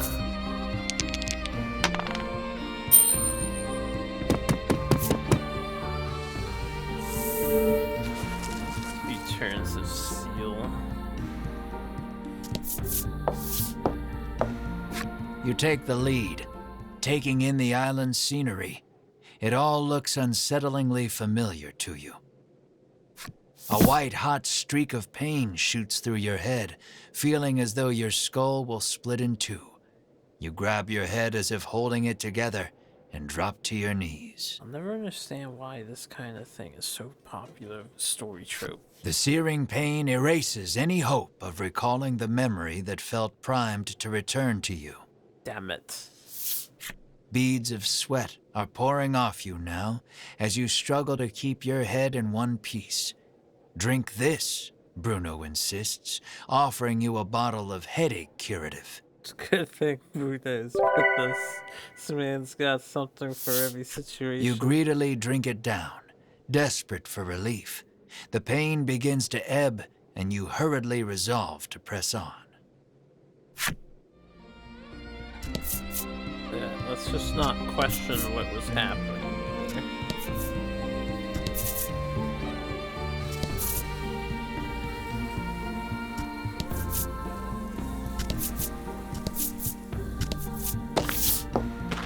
After a time, you happen upon a village.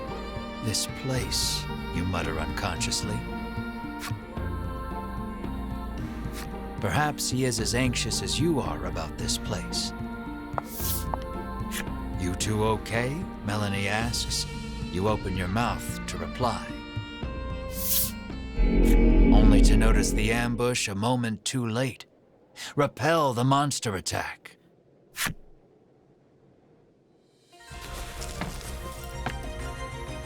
Alright, monsters. The worst.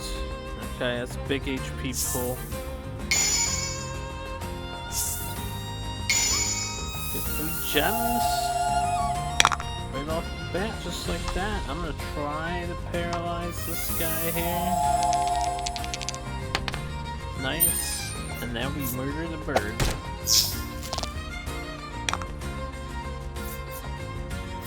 I'm gonna try and freeze the bird. It never works! I can paralyze all day long, but I can't freeze, and the odds are the same.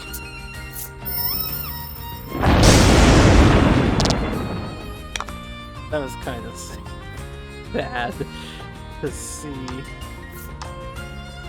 Bird did no damage at all.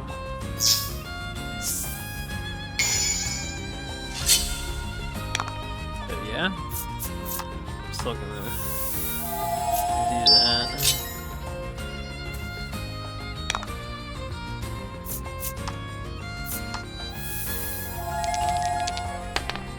Critical.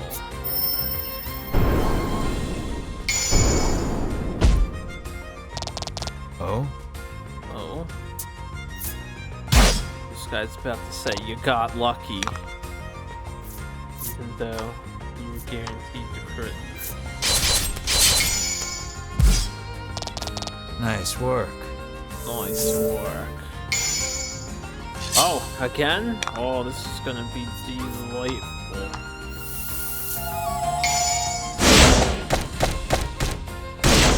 My god. The damage. This happenstances are just unfair.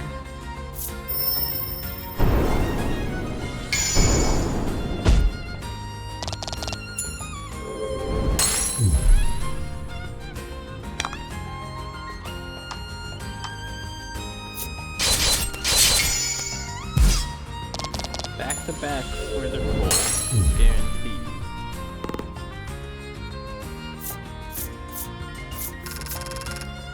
Yum yum. Deep tissue massage. Deal water damage and inflict freeze if roll is 4 or greater.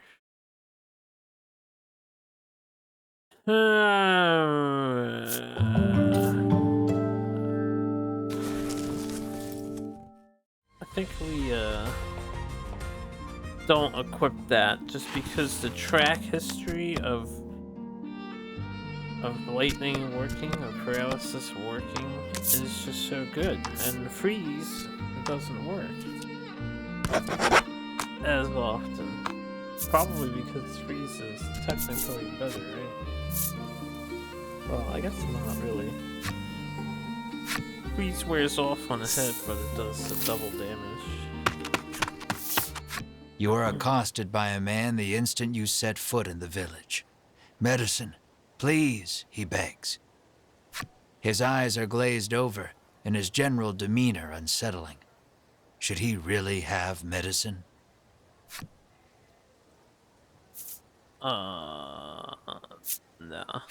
You start to refuse, only to see Melanie's arm reach past you, medicine in hand. "Here you go," she says sweetly.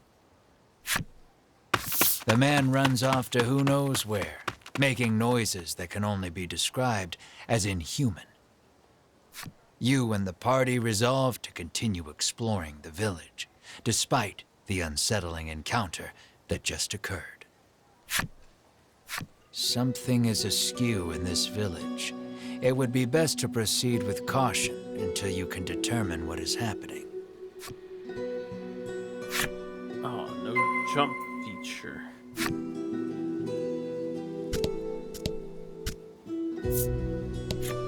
The man glares at you, clutching tight to countless medicine bottles in his hands. He insists that they all belong to him and refuses to share them with anyone.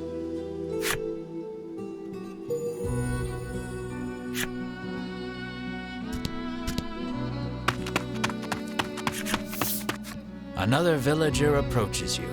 Though his speech is slurred, the demand remains the same: medicine. This villager is also behaving strangely. Will you acquiesce to his request? I acquiesce not. You remove the medicine from your pack, recall for a moment how much it cost, and begin sliding it back into place. In the blink of an eye, the villager snatches up the medicine bottle and darts out of view. Pretty sure I only had one salve left, so... Something's we not actually right in lost this anything. village, Bruno mutters, clearly worried. You hear a panicked cry up the road. "Stay with me. Focus on me." That can't be good. "You must fancy yourself quite the eccentric coming here," the innkeeper drones, as if incensed by your very presence. "Stay if you want to stay," the innkeeper continues, utterly disinterested in even attempting to sell you on a room. Alright, I'll stay. You insist.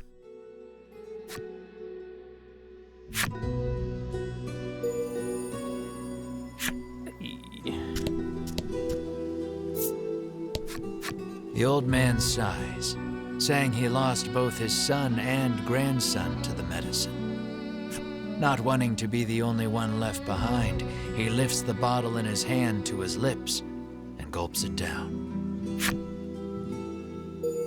Pity. There's armor here. You ask the villager about the dragon. "The headman can help you if you're in some trouble," she retorts, doubling over to empty the contents of her stomach onto the street. Dozens of empty medicine bottles litter the ground in front of this woman.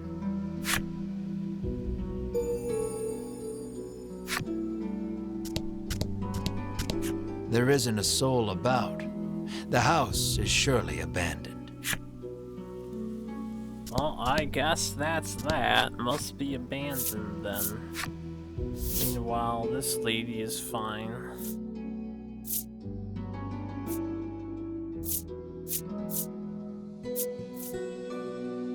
Dispeller.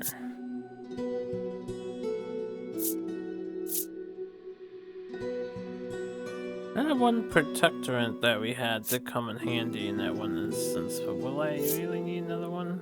I don't know.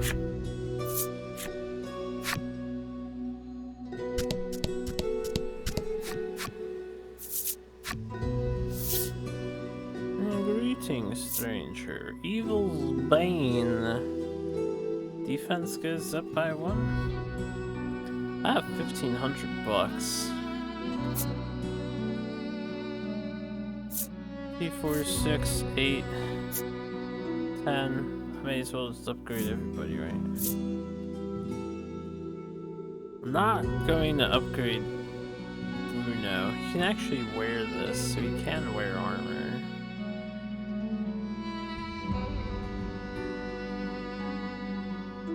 Why does this give Bruno 24? Or I guess he just has one more natural defense.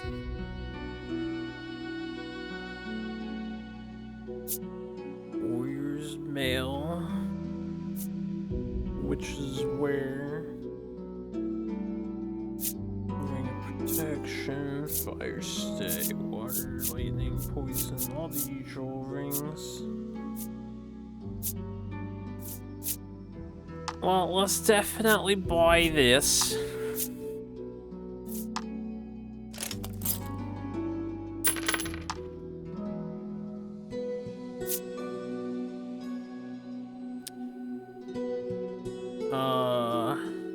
In case I need to use him.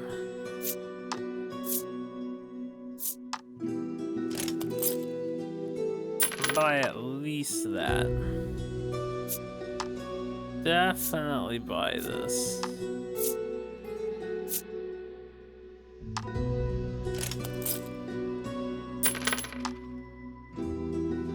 And we'll buy this.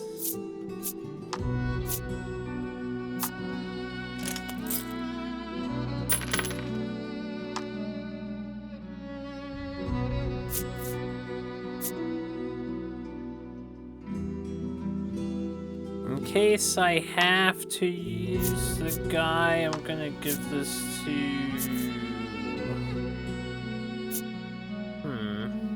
I'll give it to me and then I can swap. I won't sell my old armor. Or maybe I can give my old armor to him.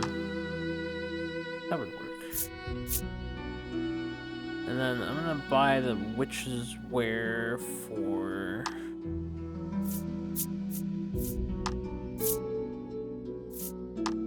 her.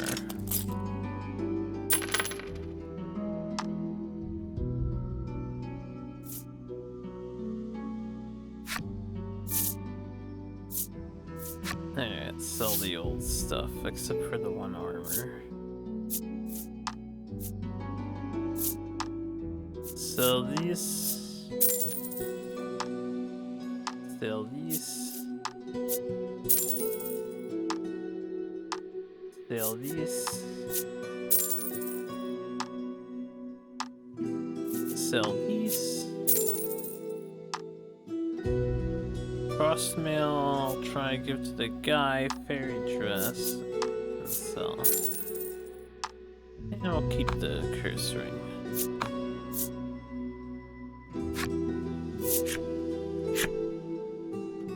Thanks, man.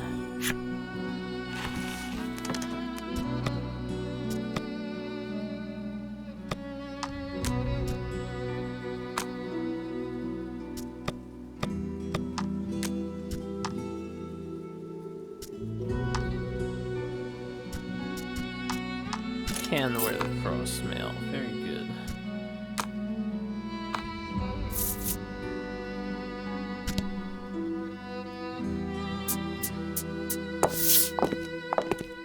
You arrive on the scene to find a man collapsed in the street, convulsing. Another man kneels over him in an apparent attempt to provide comfort and care. The nobleman wears impressive white armor befitting a knight.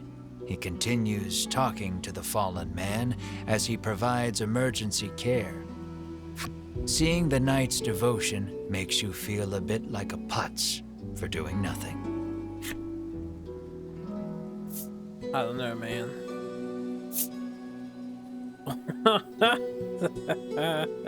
Let's do this and see if he turns into a fucking super monster. You ask Bruno to provide some of his custom supplement.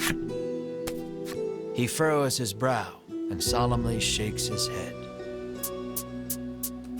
The villager is now clawing at his own face with his fingernails, crying out for medicine. Blood, as black as tar, begins oozing out of his eyes, ears, and mouth. It proceeds to leak from every orifice imaginable. And we fucked him up. The convulsions subside. Within moments, the villager lies still. A horrific thought makes itself known. This is the first time you have witnessed the death of a fellow man. Even in a world where medicines and elixirs can cure most any ailment, none are safe from death's icy grip. And as well you know, that which is dead can never return.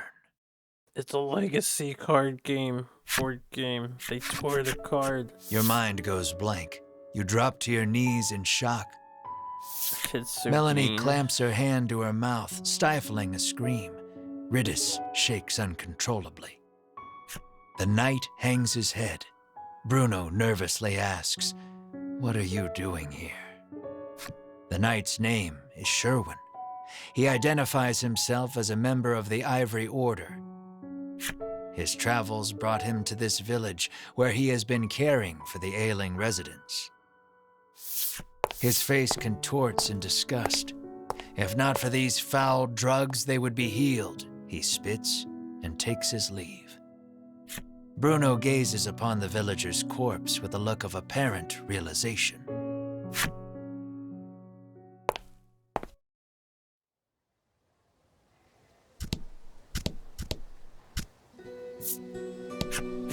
You had best get out of here quick, she cautions you.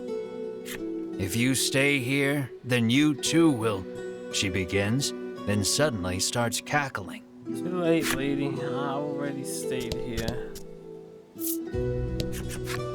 A man approaches you as you wander through the village. Spare a bit of medicine, he asks genially. He sets about convincing you that your kindness will be returned tenfold if you just give him a little from your pack. His silver tongue would put even the best salesman to shame. You reach for a bottle of medicine, completely taken in by his pitch.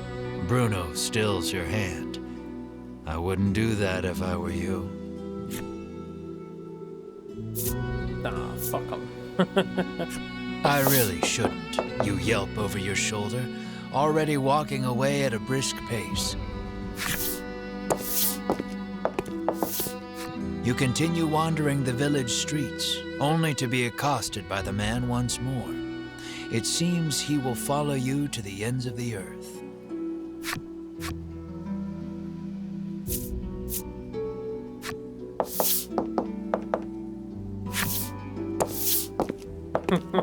Does this always happen? I could be pretty determined, game devs. I have a feeling we have to say yes.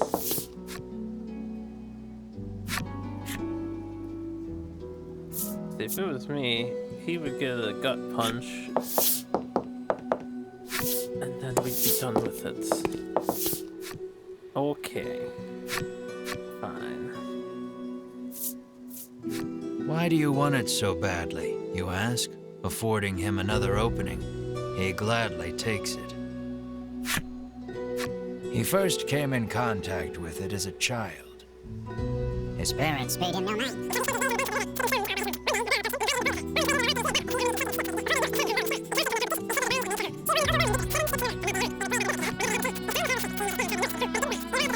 I wasn't expecting something like this to happen. And never since forgot its wonderful taste. You are fully invested in this story, and desperate to give the man some small comfort in this cruel, cruel world. You're primed and ready to hand it over. Dude, our fucking main character. I've heard better sob stories, Melanie says dryly, having somehow absorbed the man's story, despite the blistering speed in which he delivered it. Bruno thinks you'd better not, but you're not so sure. You heed Bruno's warning and reach the man's shoulders droop, and he shuffles off out of sight. He appears to have dropped something peculiar in his haste.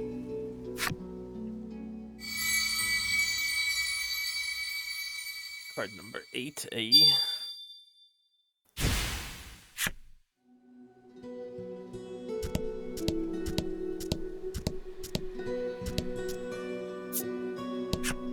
This cursed island is separated from the rest of the world, she mutters from the ground. I heard that outsiders call this place Mount Medica, she remarks, then throws the empty bottle in her hand to the roadside.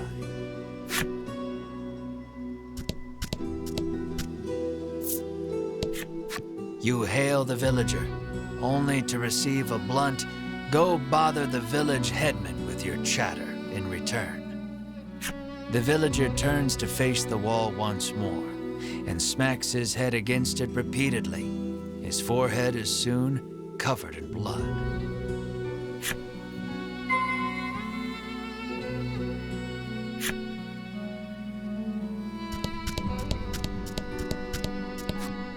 You approach Sherwin, who is caring for another villager. Is every day like this? You inquire. According to the knight, an elderly man living just outside the village is typically the one who looks after its residents. You'd be best served asking him all your questions, Sherwin says as he returns to his patient. Outside the village. Oh yeah, right.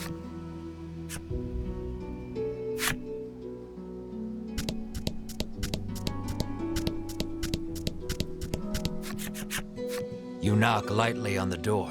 An elderly man opens it, beaming at you. He announces himself as Selfor and beckons you inside. Might he be the headman you've heard so much about? Ask me anything you like, he offers. Selfor receives your party, for whatever reason, rather graciously. He could well be a font of knowledge. What will you ask him? I'll ask him, bro, what the fuck?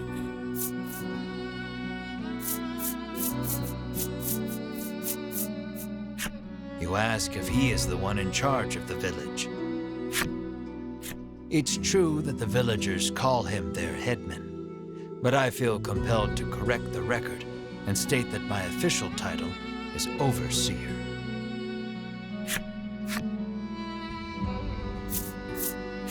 You ask if he has seen the dragon. Why, yes, he says. He returned to this island just the other day. Oh, but don't worry, he continues. He hasn't caused us too much trouble. Needless to say, this does not comport with your understanding of the dragon. You notice Melanie lift an eyebrow at his use of the word returned.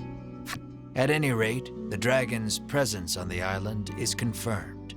You quietly celebrate the first credible lead you've yet received.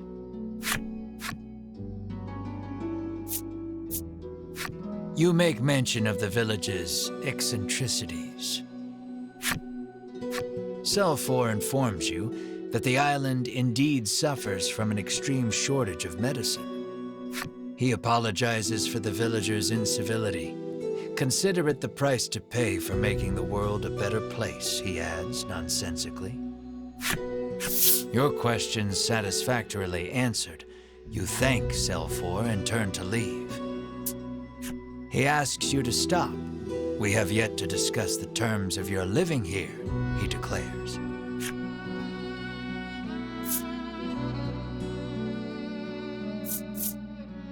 You explain that you are only here to pursue the dragon and have no intention to stay. Selfor begs your forgiveness for thinking you were newcomers. It's perfectly understandable, though, what with the non-match among you, he says with a sneer. What does he mean by that? Melanie asks you, unable to grasp the old man's intentions. For reasons unknown, you feel the blood drain from your face. Your breathing grows ragged and you break out in a sweat. We're done here, you say defiantly, as you storm out of the house. Mar runs after you, chirping frantically. Melanie and the others give chase, but you and Mar are well out of sight by the time they make it outside. The two can't have gone far, though.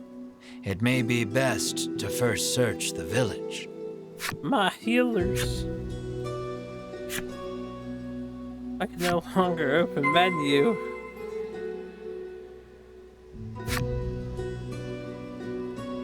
Damn it.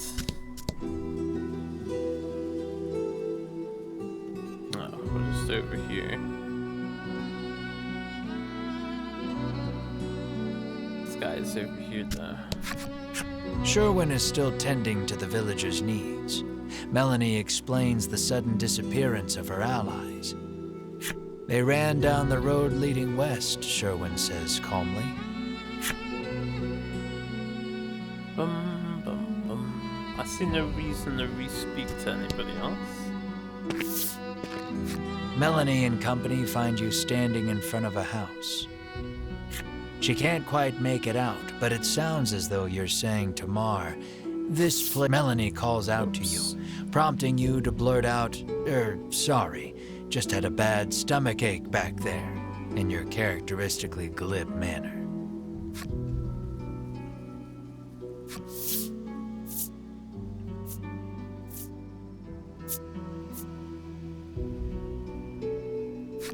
"I don't know why I bother worrying about you," she lets slip. That sounds like a Melanie response. "So you were worried about me," you shoot back. "No, I wasn't," she replies, her face reddening. I don't know if those matter too much.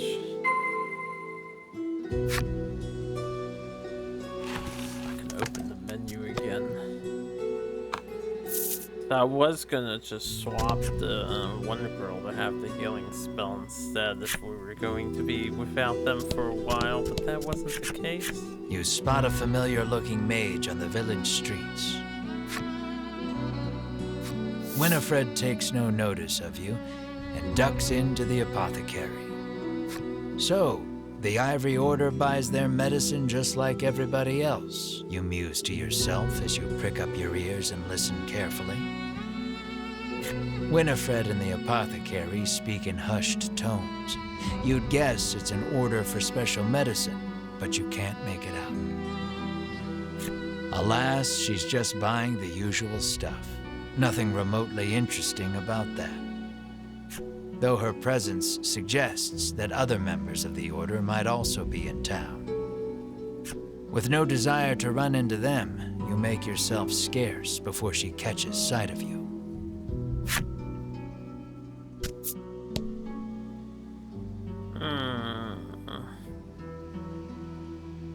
Is that all, huh?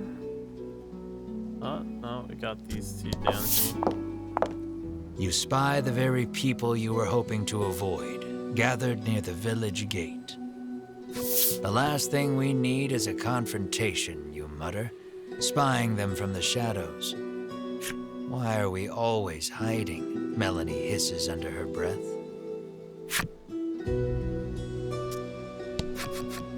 Two members of the Order are speaking with Sherwin.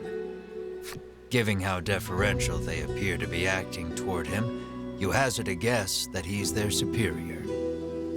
"Have you determined the dragon's location?" Sherwin asks.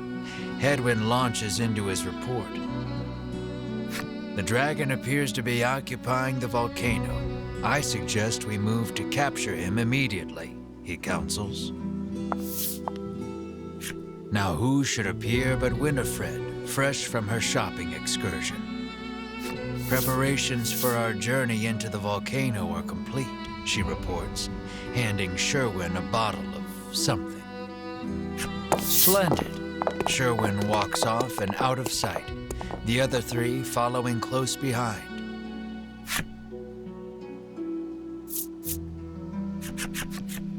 Lucky for you, your hastily improvised hiding spot afforded you valuable information on the dragon. Yet their conversation raised as many questions as it answered. There was talk of capturing the dragon. Melanie picked up on the incongruity as well. The Queen ordered the dragon killed, she reminds you.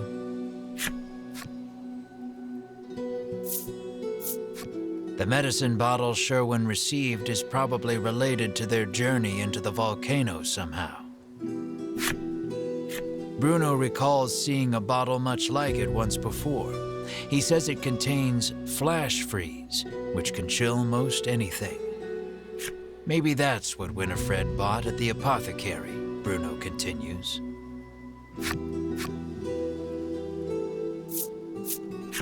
You know that the dragon is lurking in the volcano, but you haven't a clue how to get from here to there. Isn't it that mountain with all the smoke pouring out of it? Ridus asks, pointing westward. Why, yes, that sure does look rather like a volcano.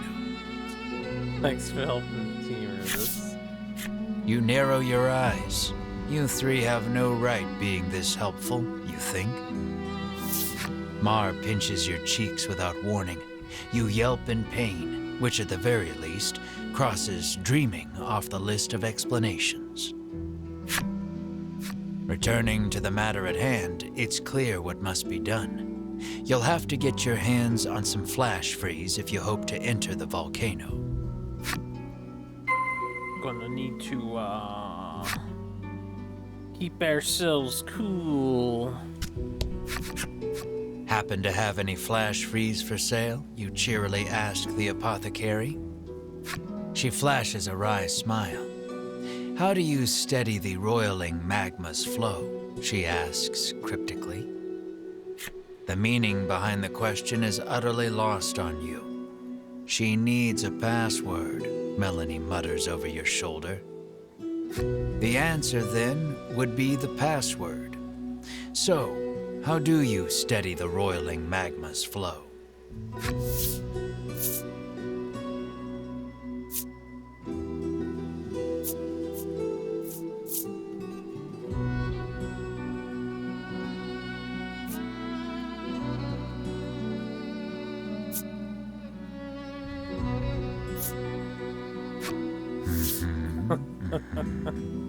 She I don't mutters think any of them softly. are right. Alas, no.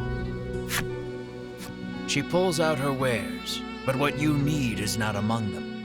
Your password merely granted you entry to the apothecary.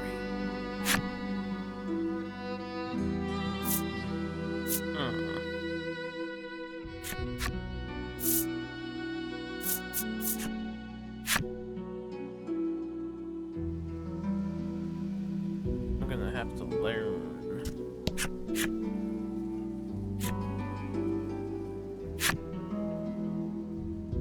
Could try the other two options, I suppose. Unless we can come back here for some reason. No, just an abandoned house.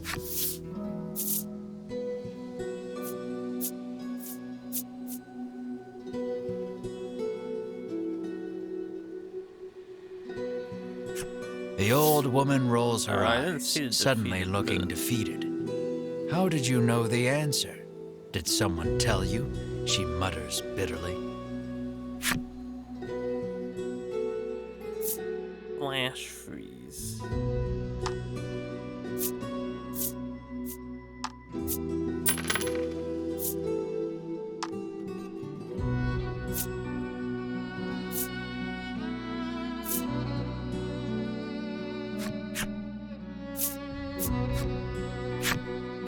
You've managed to crack the code, and a bottle of flash freeze is yours.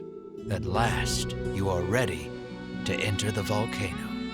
Wasn't so bad. You've got a long road ahead of you, so you had better. I didn't hit a button there. He just stopped talking. I had The woman best. stares blankly into the distance. At her feet lie dozens of empty medicine bottles. Oh, she had any dialogue line.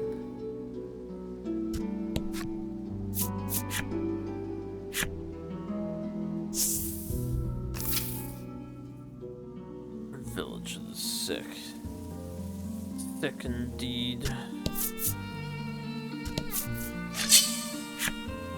And I actually want to get into a fight, but that's okay. We'll do one more battle. It is 1 o'clock, so I think I'm gonna call it quitsies here after we kill these guys.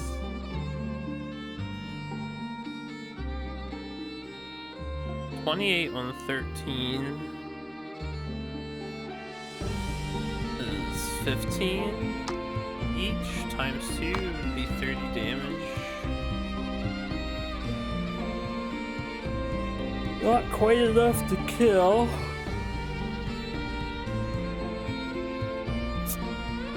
So I'm gonna try and paralyze this guy. I failed. I'm just gonna try to kill that guy then.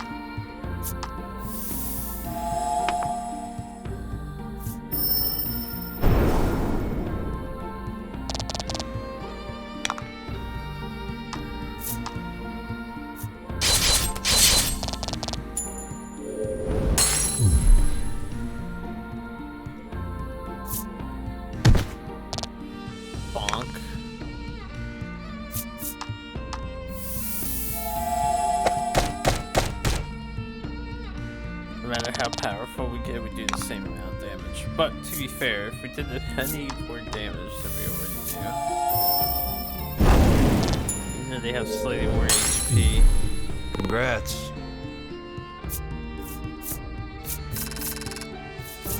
They just don't stand a chance. Tri-blade 3 times the damage.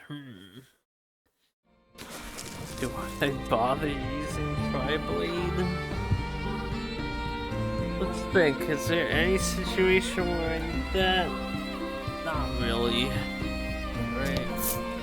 I don't think so. Alright, I don't want to fight again. So I'm gonna save here and retire for the evening. If you enjoyed watching, anyone who tuned in to hang out, have a good night, Cozy Beard. I will be back tomorrow. We'll play some more of this. Still working on translating this NES game, like I said. That's gonna take a while.